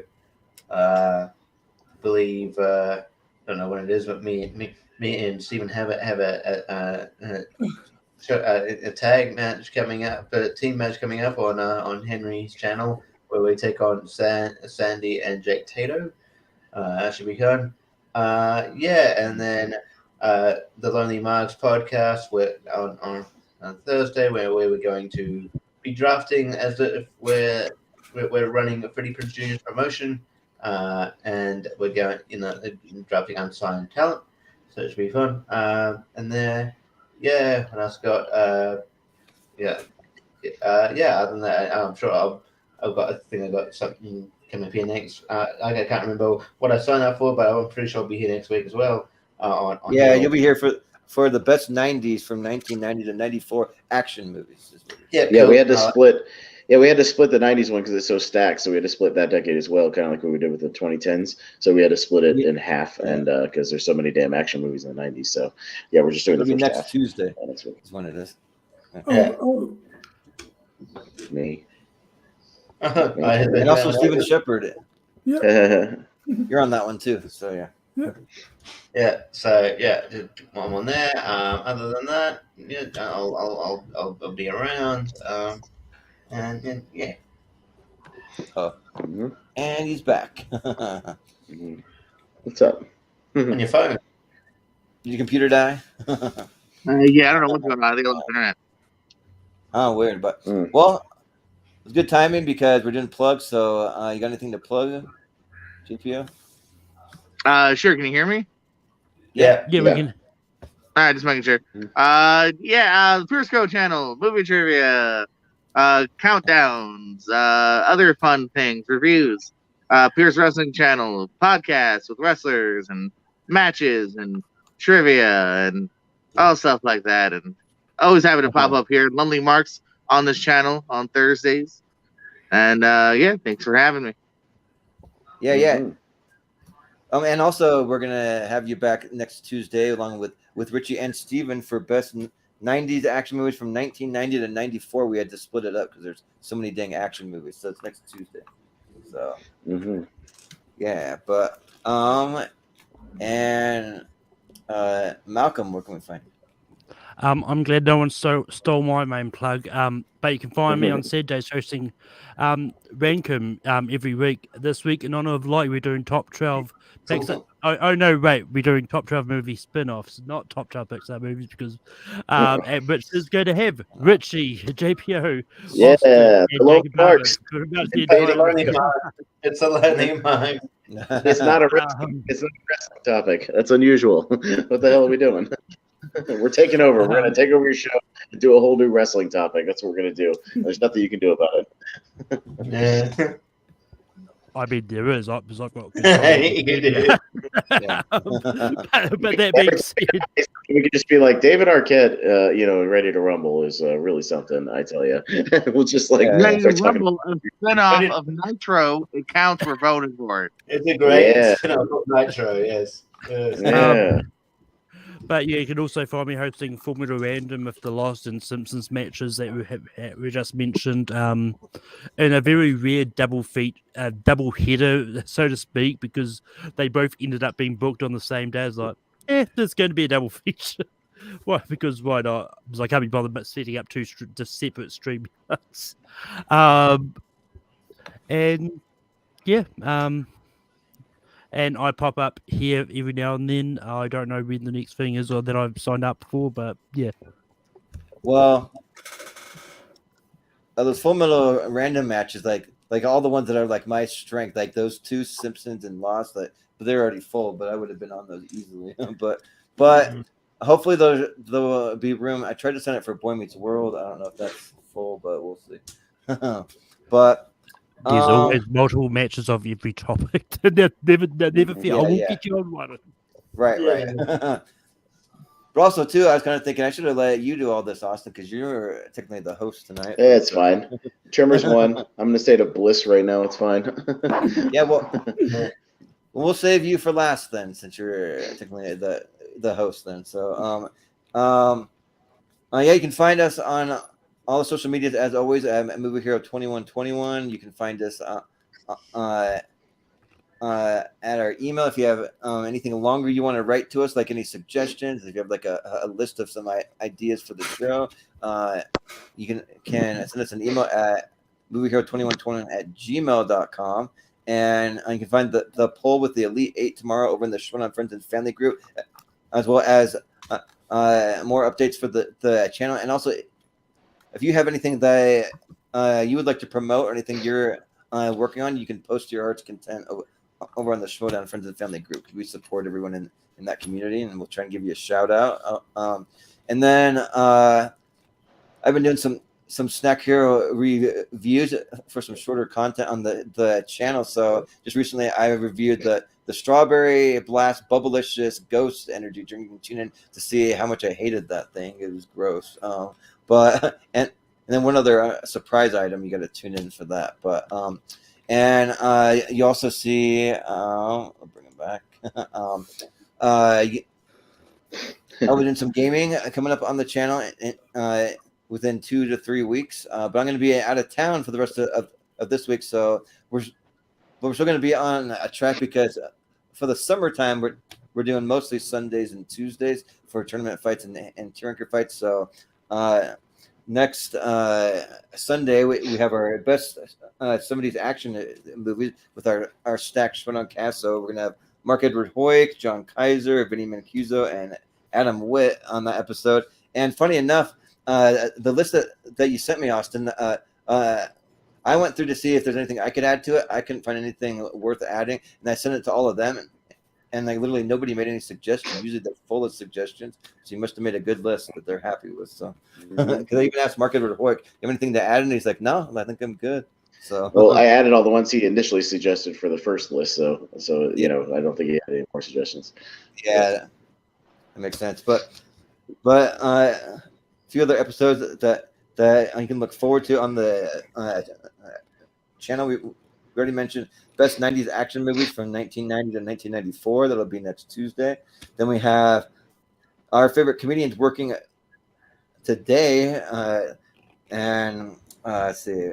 We also have Jacob Barber's part 2 of his top 128 movies coming up at the end of the month, June 28th. And then we also have best Sly versus Arnie movies for a tournament fight versus, and we have best Seinfeld characters for another tournament fight versus. And then on Sunday, July 10th, we'll be doing Austin Pez's part 1 of his top 128. So that's cool too. So yeah. Oh, damn.